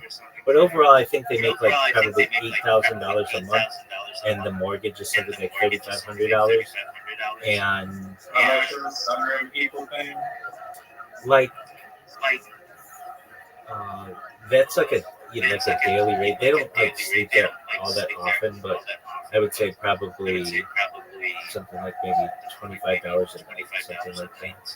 Oh, And they're not really there all the time. well, there are two beds. Apologies. There's one bed in there, like a full-on bed. They made it into like part of a bedroom, and then two couches people sleep on. So the full-on bed might be more expensive.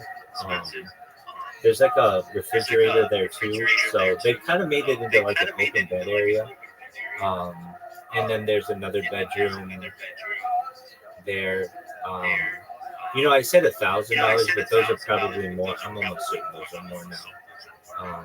So maybe they're probably making about maybe $10,000 a month. But that doesn't include homeowners fees that they have to pay. So there's a homeowners association, and they've got like the electricity's solar, so I have to worry about that. But there's like I believe like the water bill and all that other shit. But even still, they're doing really well. That's why they max out the house as much as they can to pay down the mortgage as quickly as possible. And then also Alex, he lives off of some of that money as well. So that's where he gets his groceries and for he and his girlfriend. And he's got like a car and things like that. So I think he uses some of that. So probably all in all, about $5,000 for all of the house and $5,000 for they're probably profiting, and that's pretty common. I've lived in other places. Okay, so I lived in a hostel in this one area of Los Angeles. It's in the valley, and if you thought we had a lot of people in this house, they ran like a hostel. They had bunk beds, and the police would come into this house and wouldn't bat an eye that they were just like straight up running like a hotel system. They had 3 houses next to each other, and let me think. There were in each room.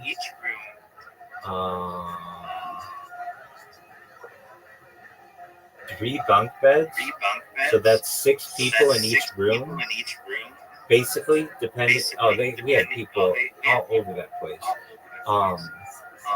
and they just basically would rent the rooms out on like Airbnb style, and we had in a 3-bedroom house. 2-bedroom house. 2-bedroom house. We had 2, 4, 10,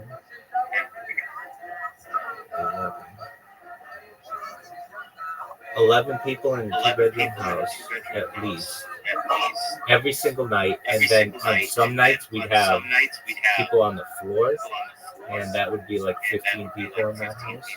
And there were 3 houses together, and each house was like that. But I'll tell you what, it was a ton of fun to live in that. Like, we get so many different people from all over the world.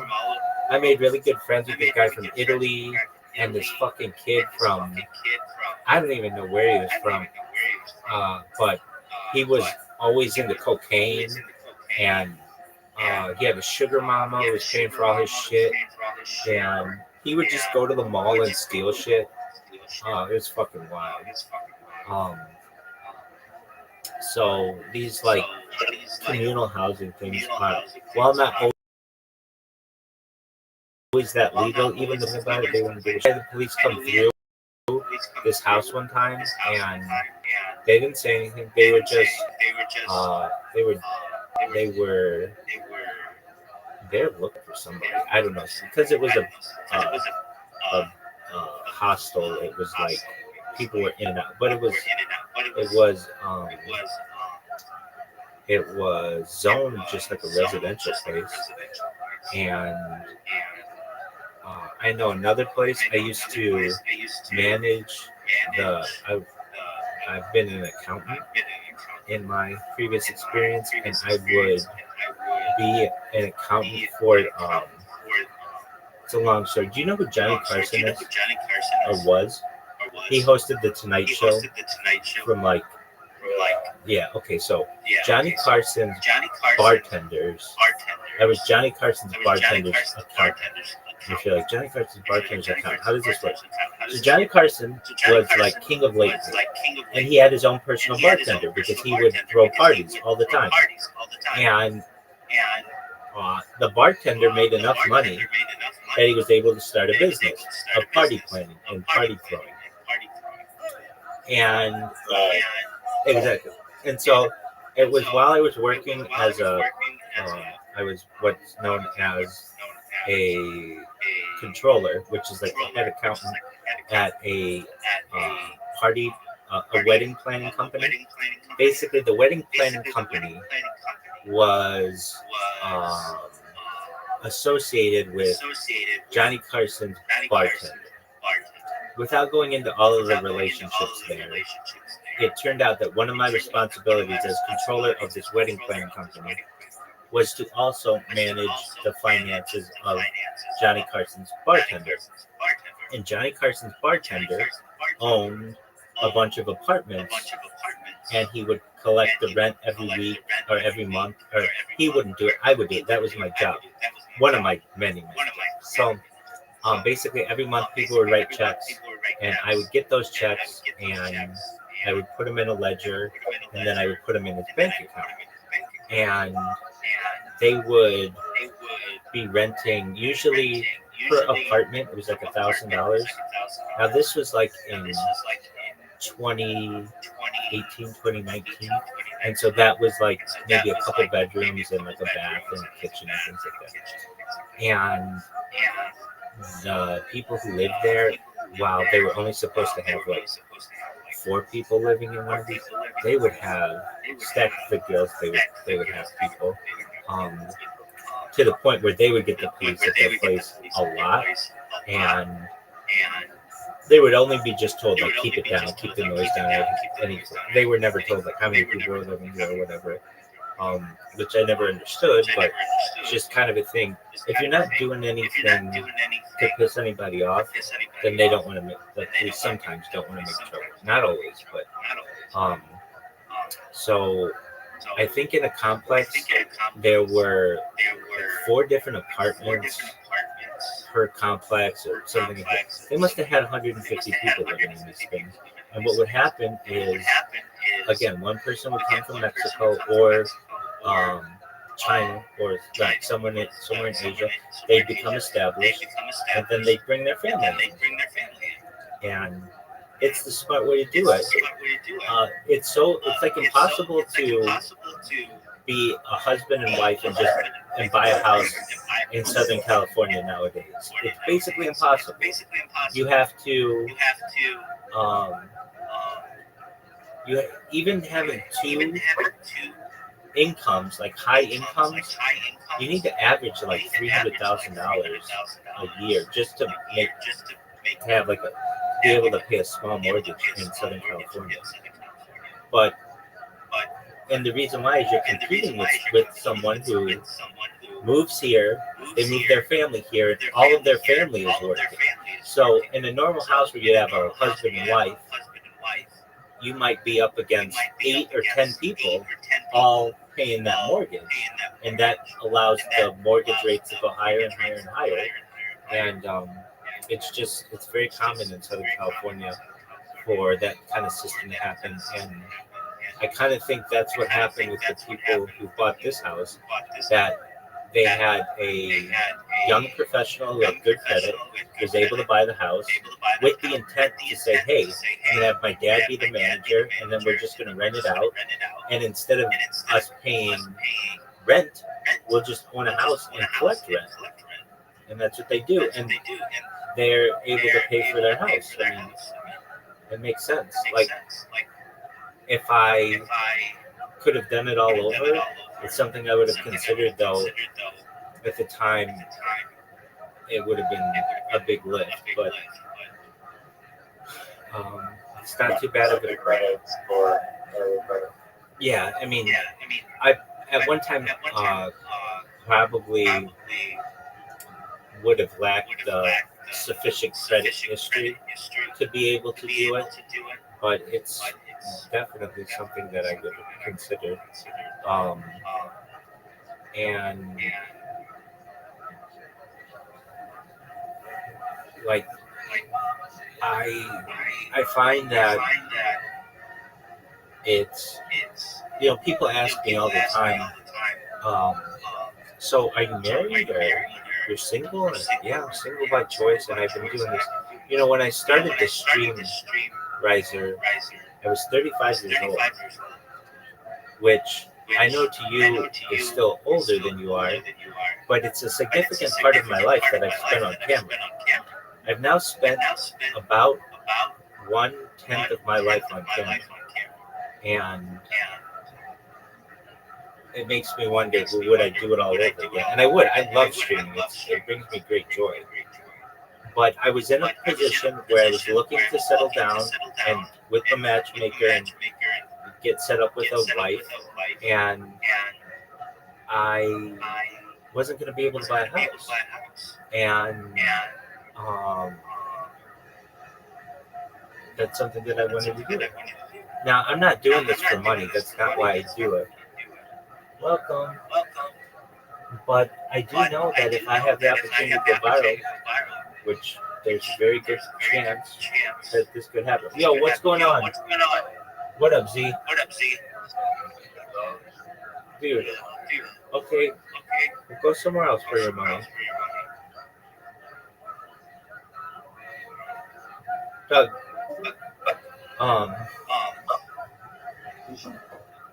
If what I'm doing is, I see it as part of a really big, it's really big. Like, all of the data is really important to me. The fact that my life is recorded, the fact that I can promote world peace, the fact that it gives me a platform to discuss ending world hunger and world thirst and technology and mind uploading and life extension. All of that is really cool, and I very much enjoy that. But additionally, it's going to give me the opportunity to be able to give my family a chance that,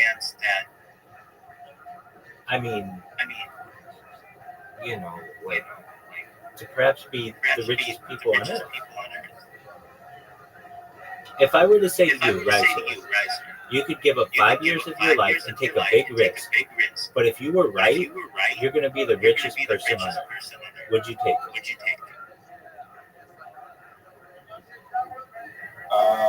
Depends on the environment. So if something like a white cell, like wall, like eating plain food, that question, or it's like, we'll give you $1 billion, but you have to be locked up in a white room. It's like zero contact with the outside world for a year.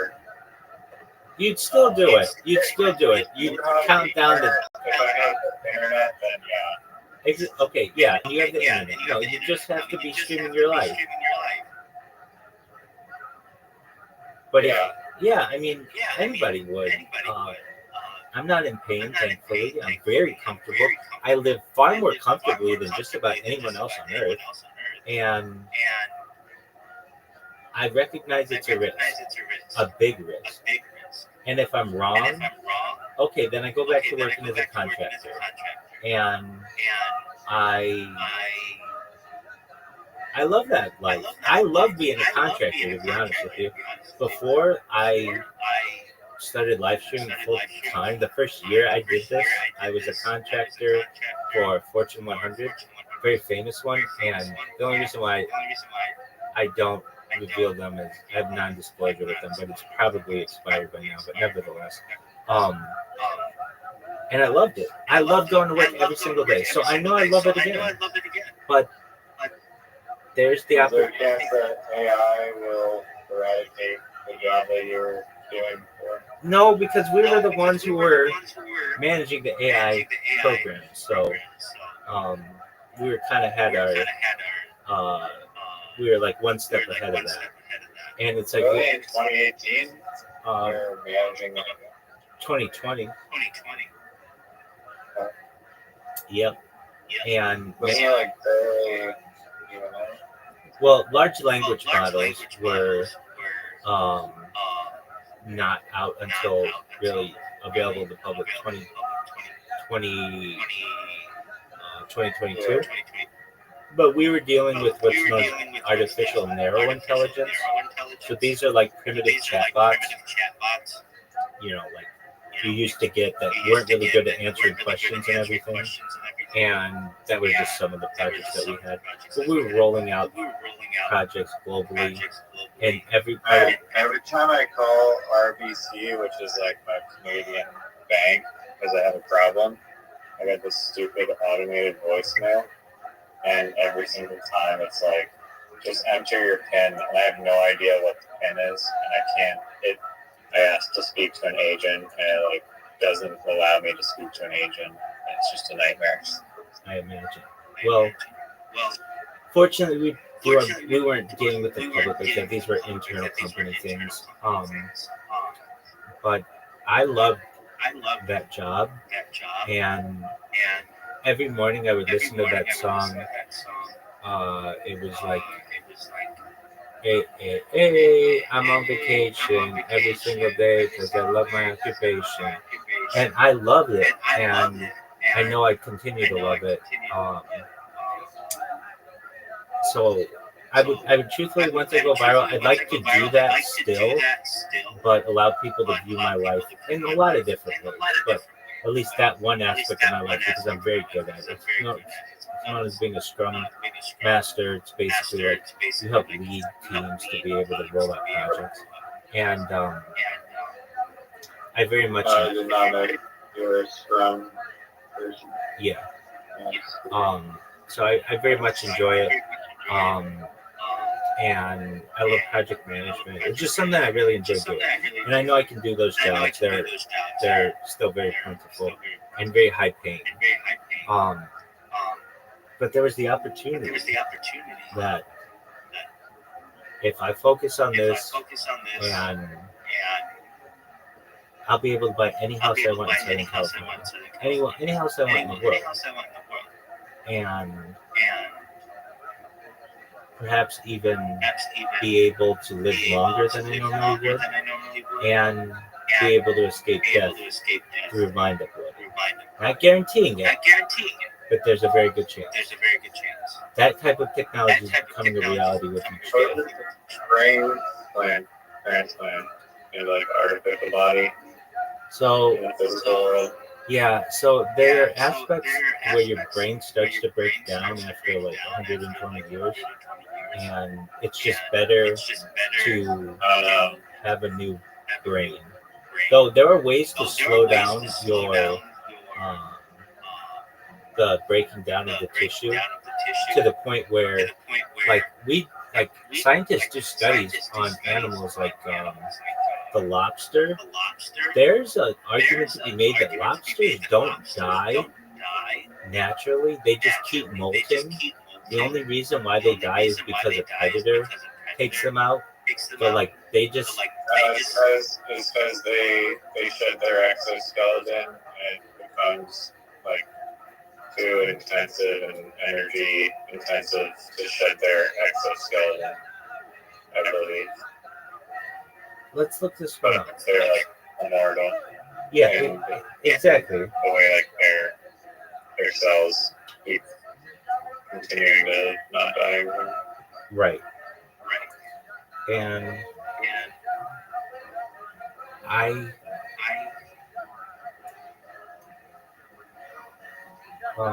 lobsters are often described as biologically immortal due to their lack of typical aging signs. As a result, 300-year lobster would be functionally as healthy as a 10-year-old with no measurable increase in mortality. However, they're not truly immortal. They do not live forever. Their lifespan is limited by natural causes. Primarily is due to threats.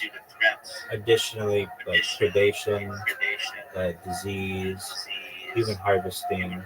The largest recording lobster caught in 1977 weighed 44 pounds. They are functionally immortal in terms of aging, but subject to death due to other causes. But that's what I'm talking about. Like there are some animals out there that we might be able to resemble or replicate some of their characteristics and be able to live longer. But at a certain point, our stuff's going to start breaking down. I get that. Riser, I've got to be honest with you. I had a dream. I talk about it with you, not many other people, and it was like you're going to be the most famous person on earth. You're going to be the richest person on earth, even though those aren't things that really motivate you. You're going to be able to promote world peace, which really does. You're going to have more children than any person ever.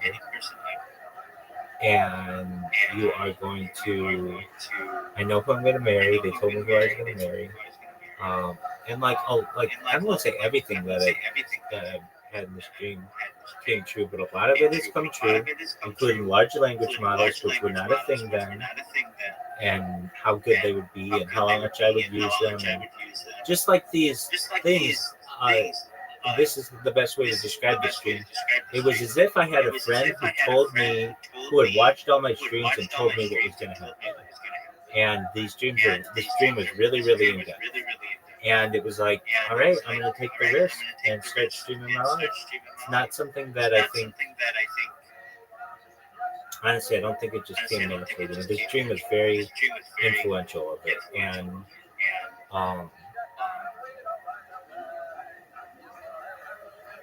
as I get more, I feel I'm getting closer and closer, especially when I get in these Twitter spaces. It's just a matter of time until I talk to one of these people in these Twitter spaces and they retweet my shit and I go viral. That's all that has to happen. Does that make sense? I mean, I'm sure it does, but like, I'm one tweet away from going viral. And there's a big difference between me just creating a robot and saying, please retweet my shit, and somebody hearing me day after day after day after day, and they have a huge account, and they're like, all right, so all you need is a retweet for me? Okay, I can give you that. I know you now. You've established yourself as someone who is consistent, and I know you stream your life. These people are starting to know. I know you stream your life. I see what you do. That's all I need. And once that happens, my life is going to change forever. I leave anonymity, or virtual anonymity, and I become extremely popular overnight, and I become an educator, and well, so yes, I mean, I even know how that one goes. Joe Rogan and I become best friends, believe it or not, even though he's not the person I would choose. It's not like we live together or anything, but we do our first podcast together is 24 hours, and we have other comics there. Shane Gillis is there, and I think Bert Kreischer and all those guys. And the first place I do stand up is the Irvine Improv, and I know where I'm going to live. I buy the house, and I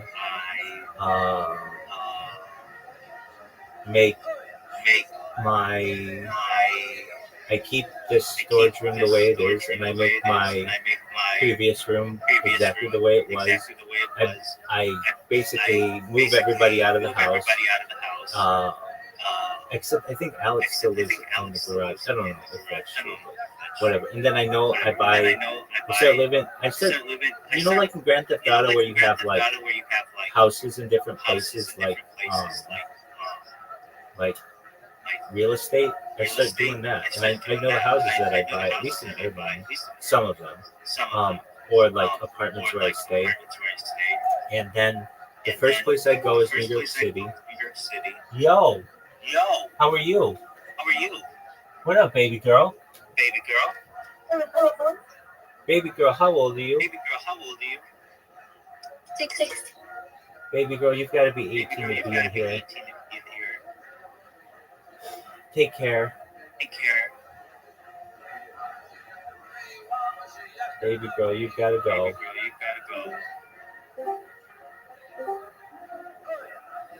Baby girl, you've got to go. Why? What'd you do? Because she didn't do anything wrong. You just have to be 18 to be in here. So please leave if you. Jesus, you're Karate? No, she's not. So please leave. I don't want to have to ban you. Please leave. Mr. Rabbi Rothschild, I miss you. I miss you too. You take care. You're such a nice man. We love you. I love you too. I am getting more popular. I don't know how else to say it. Riser. Hey, fangirls now. Yeah, That's crazy. it's crazy. Cheerleaders and Palmer. Exactly. But you watch. This is gonna blow up, and when it does, I'll watch these conversations, and There's gonna be a documentary made about you. well, that's the thing. It's gonna be probably one of the biggest documentaries of all time. This thing is called the documentary. Yeah, no, it is. So, do you know who the rapper The Game is? No, I don't. Okay, he's Maybe. okay. So, What's their most popular song? I couldn't even tell you, but I've heard like a million of their songs. But the thing is, when I was working at this startup, we would watch his cars in Calabasas, and he was dating like Kim Kardashian at the time, and he has a song where he's like, I've been through all those Kardashian girls, like he's had sex with all of them. Anyway, we would watch his cars, and he came out with this album. It's called The Documentary 2.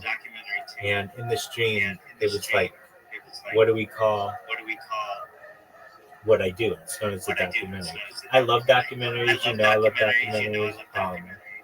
And that's what it's known as. And the first place I go is this place in New York City, in Brooklyn. It's like a landmark within Judaism. And I pay my respects to this one rabbi who died in 1993, and 1994. He had a stroke in 1993, and he died June 12th, 1994, I believe. And then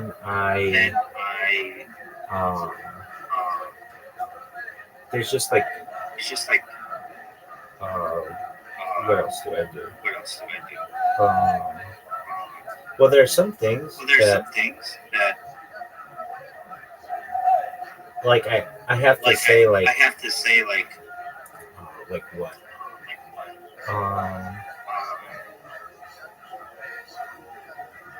Let's see here. Yeah, June 12th, 1994. Well, I go back to synagogue regularly, shul, and I'm excited about that.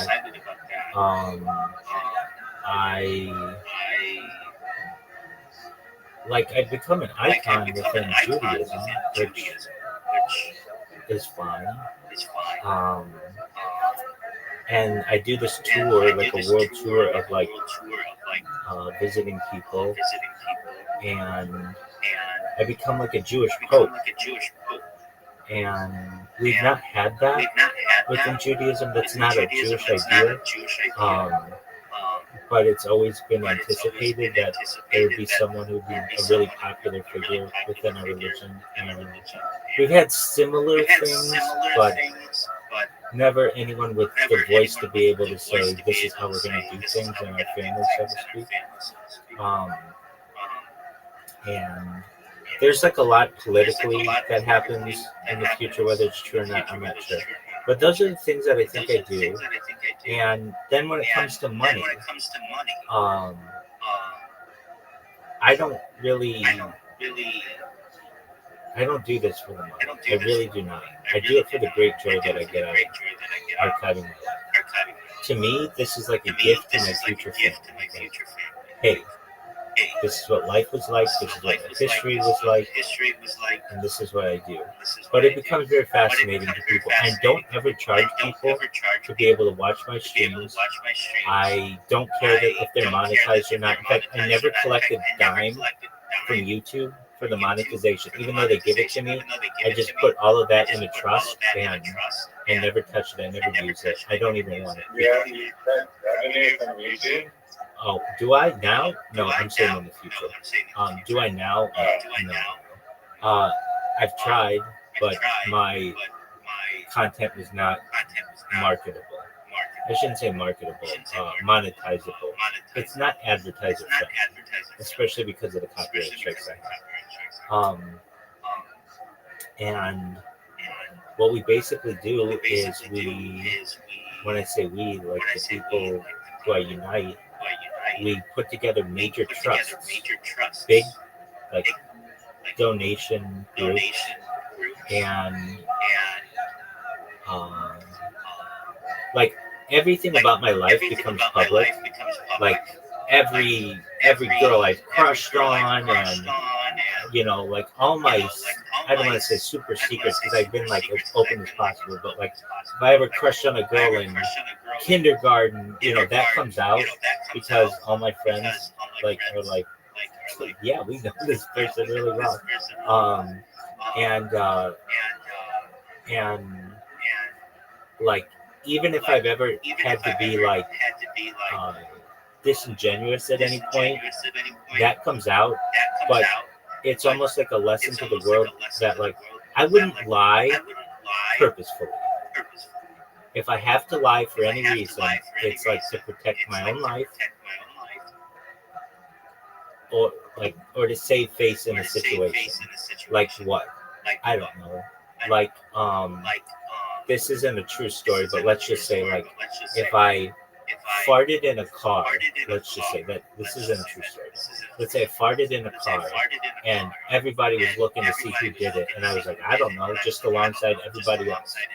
Like in order to save face, you might do that, as opposed to taking the embarrassment of like you were the person who did it. That's just a made up story. But like those little things come out, and people understand that I'm imperfect. But as it's said in the stream,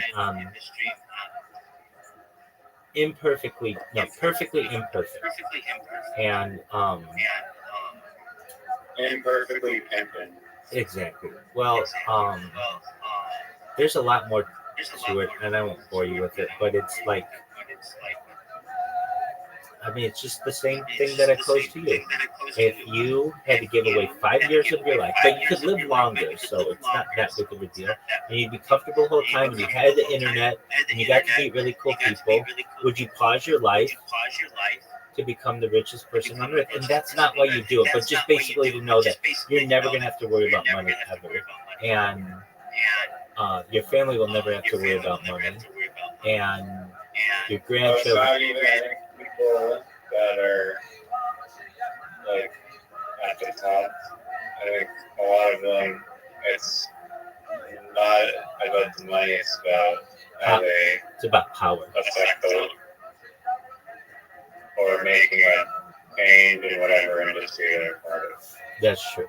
That's absolutely true. Comparing the educational teachers, maxing charity, philanthropy, save the world, camp, which is it. Absolutely. And then I like unite the very wealthiest people of the world. And like, do I have wealthy people in my family? Some. Yeah, some really wealthy. It's distant, but yeah. And do I always think they're doing the right thing? No. But I'm able to align them and show the world that we're not all that bad, and like the world embraces us. And I'm able to make the argument that if you run the world as a simulation with the way currently programmed 1,000 times, it will turn out that a small group of people rule over the larger group of people. So you can't get mad that there are some people who rule over the larger group of people. I have a question about that exact thing that I was thinking about today. Okay, I go watched the reel on Instagram, and there's a Nobel Peace Prize winner guy, and there's like 70s giving a speech to like all these people in tuxedos in the Stein Auditorium, and he was saying, oh, we need to be careful about AI. It can literally construct viruses, and it'll figure out how to destroy us and whatnot, and we should be like very careful. And I'm warning you about AI, but my like kind of like I don't know perspective was like, is there anything that's like necessarily like if AI is so smart, why does it need to take control over the planet and seek domination when it could take a much more peaceful build route and not be so tyrannical, you know? And it doesn't have like this human ego to it that drives for control. So why would it necessarily even resort to evil and not just be like, it has the option to just not be a dick and be nice to people, just like humans do, right? So people like to fearmonger about AI and how it'll destroy us and terminate our whatnot. And I'm not saying that's like not a possibility, but isn't it also a possibility that it could just be nice and doesn't have to be an asshole and control us, even though potentially it could, because that's thousands of brains combined in like a single superhuman IQ or whatever. Yeah, it really just depends on how it's programmed. And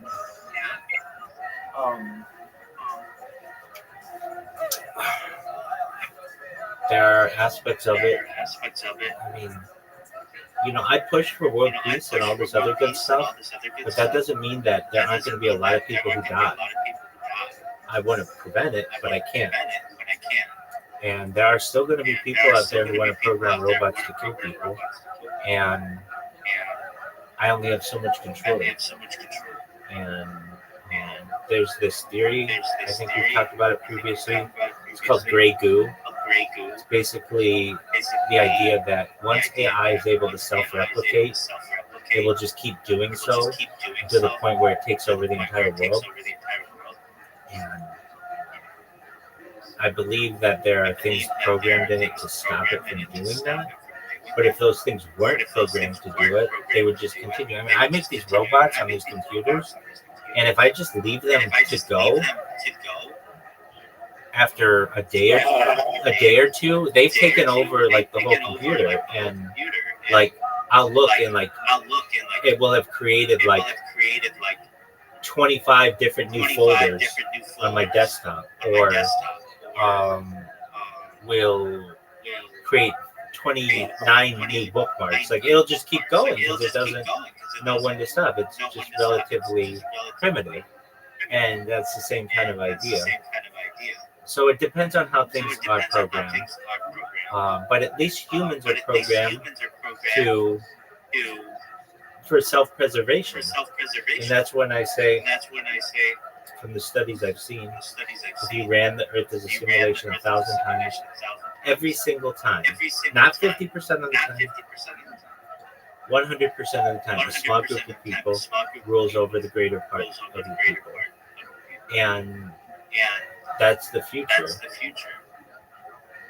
It's just I want that system to be one of communism, where there is a safety net for the larger group of people, as opposed to what it is currently, which is generally in some areas a capitalistic system. There's no safety net, and you run out of money, you just become homeless and you die. I want to give people opportunities in public homes and shelters and welfare and a universal basic income and universal education and childcare. I feel these are things that the state should provide. And I want people to be able to focus on what's important to them, like art and entertainment and comfort. And so those are the things that I'm going to push. I know that if this dream is true, and it very well could be a dream, I have somewhat of a political background, though I don't really get into politics. You don't hear me saying one way or another on candidates in here. It's not what I do. I think everybody's corrupt, and I ideally want a libertarian communist system. But I do win some public office in Israel, and I don't really want it, but it's like, okay, whatever.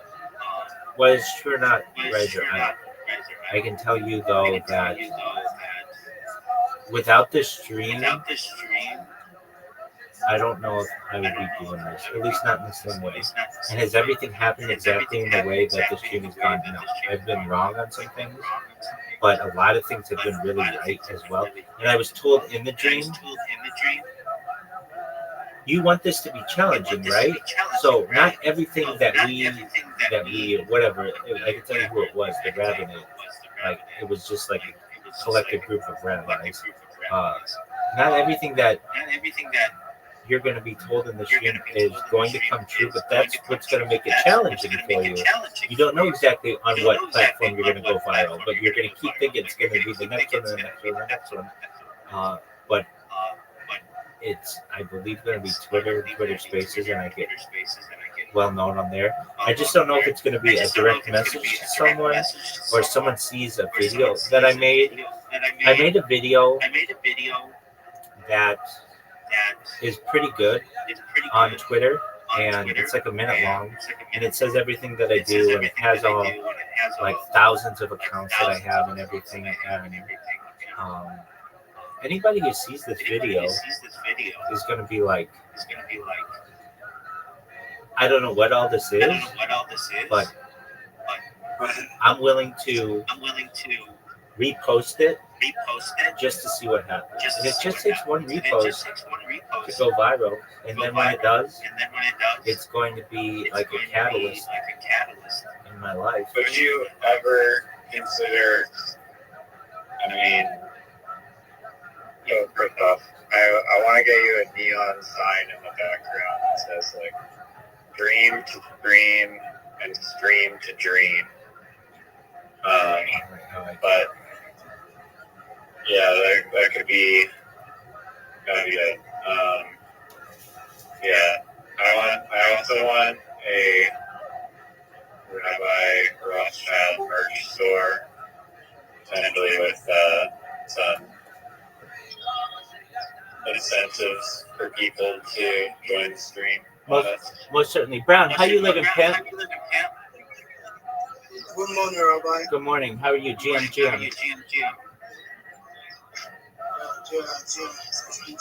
It's been 2 days, absolutely. How you doing? I'm good. Did you? I'm well, thank you. Were you able to get the finishing touches on your logo? Okay. To Twitter? I also changed the Twitter. I also uploaded the image on Twitter. Okay.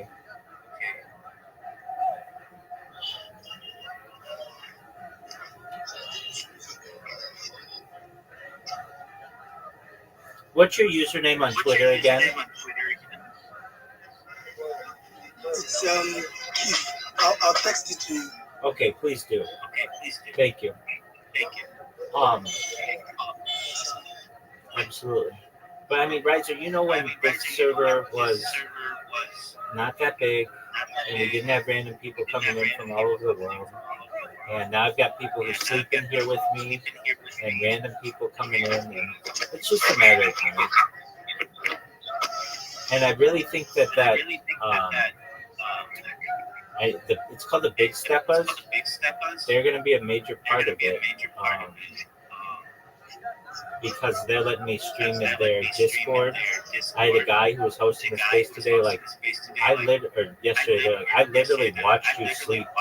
As strange as that may sound, I watched you sleep. Somebody else yesterday was like, I know you're always in there. So it's just a matter of time. And when it happens, I'm gonna make all your dreams come true. How's that sound, Roger?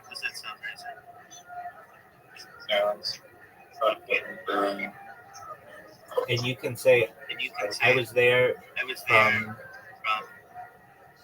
Not quite the beginning. I'm on the Mount Rushmore of this week.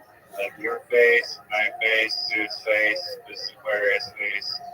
Like chiseled into Mount Rushmore of this week. Yeah, I mean, we just break it down by who spent the most amount of time in the Discord, and actually, believe it or not, Brandon would be number one, then Miss Aquarius, then you and Zoo.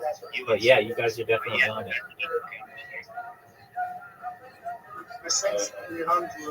Okay, you sent it to me. I'm gonna look at it right now.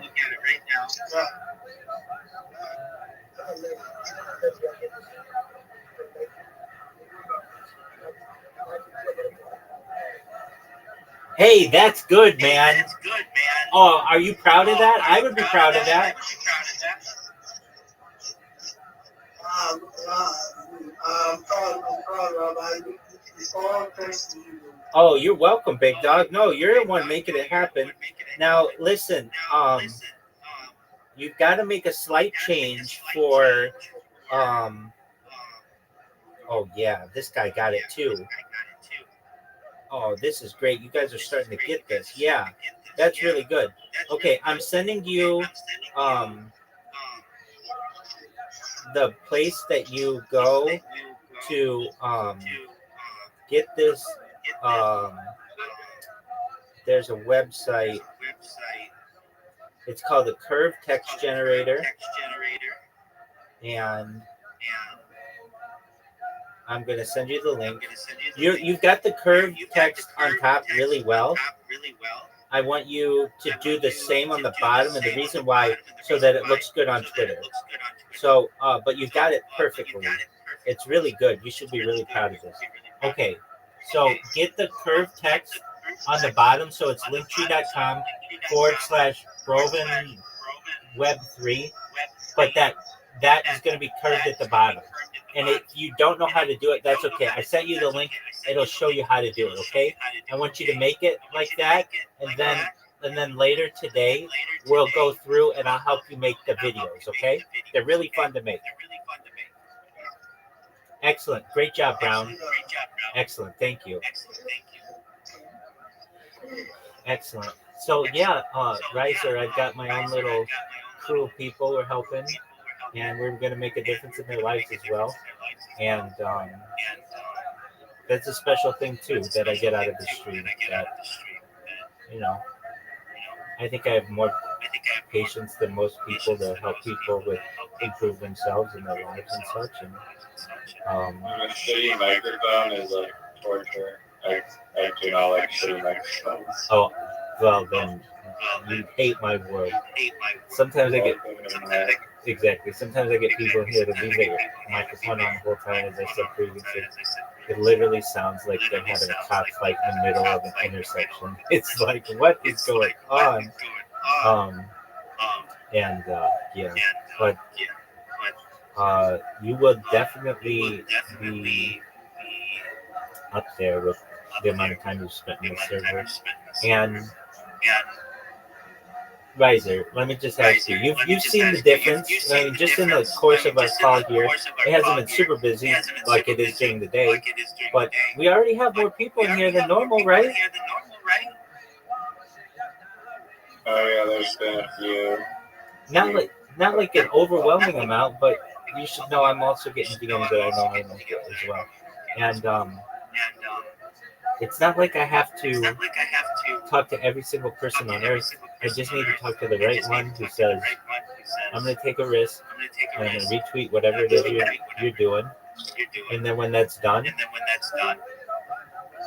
it's... Did your Cameo, when you uploaded the Cameo, did it make you submit like an audio clip along with it? Yeah, it does. You have to read three numbers. That's it, and it'll make your voice up 3 numbers. No, it does. I've never heard it do the voice really well. Oh, yeah, I have. Wait, yeah, I have on some of them.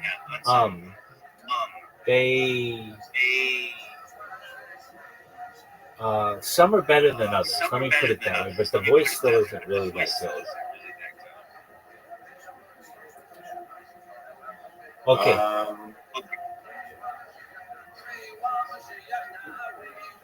haven't really verified the voice of anyone except for like Jake Paul or whatever. Is his voice accurate? I believe so, yeah. Okay. Face and voice are very accurate. Yeah. I should try it. I'll try it with my own thing, and then we'll see. I was. Because I think I actually created prompt engineering that could potentially make you viral. That's what I like to hear. All right, big dog. I have to use the restroom very badly. So you go do your thing. I'll do my thing, and come back tomorrow, or God willing soon. Okay? And friend, have a good rest of your night. You too, big dog. Take care. Good talk. Peace.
Oh, if you ever see this, one of these posts, and only to see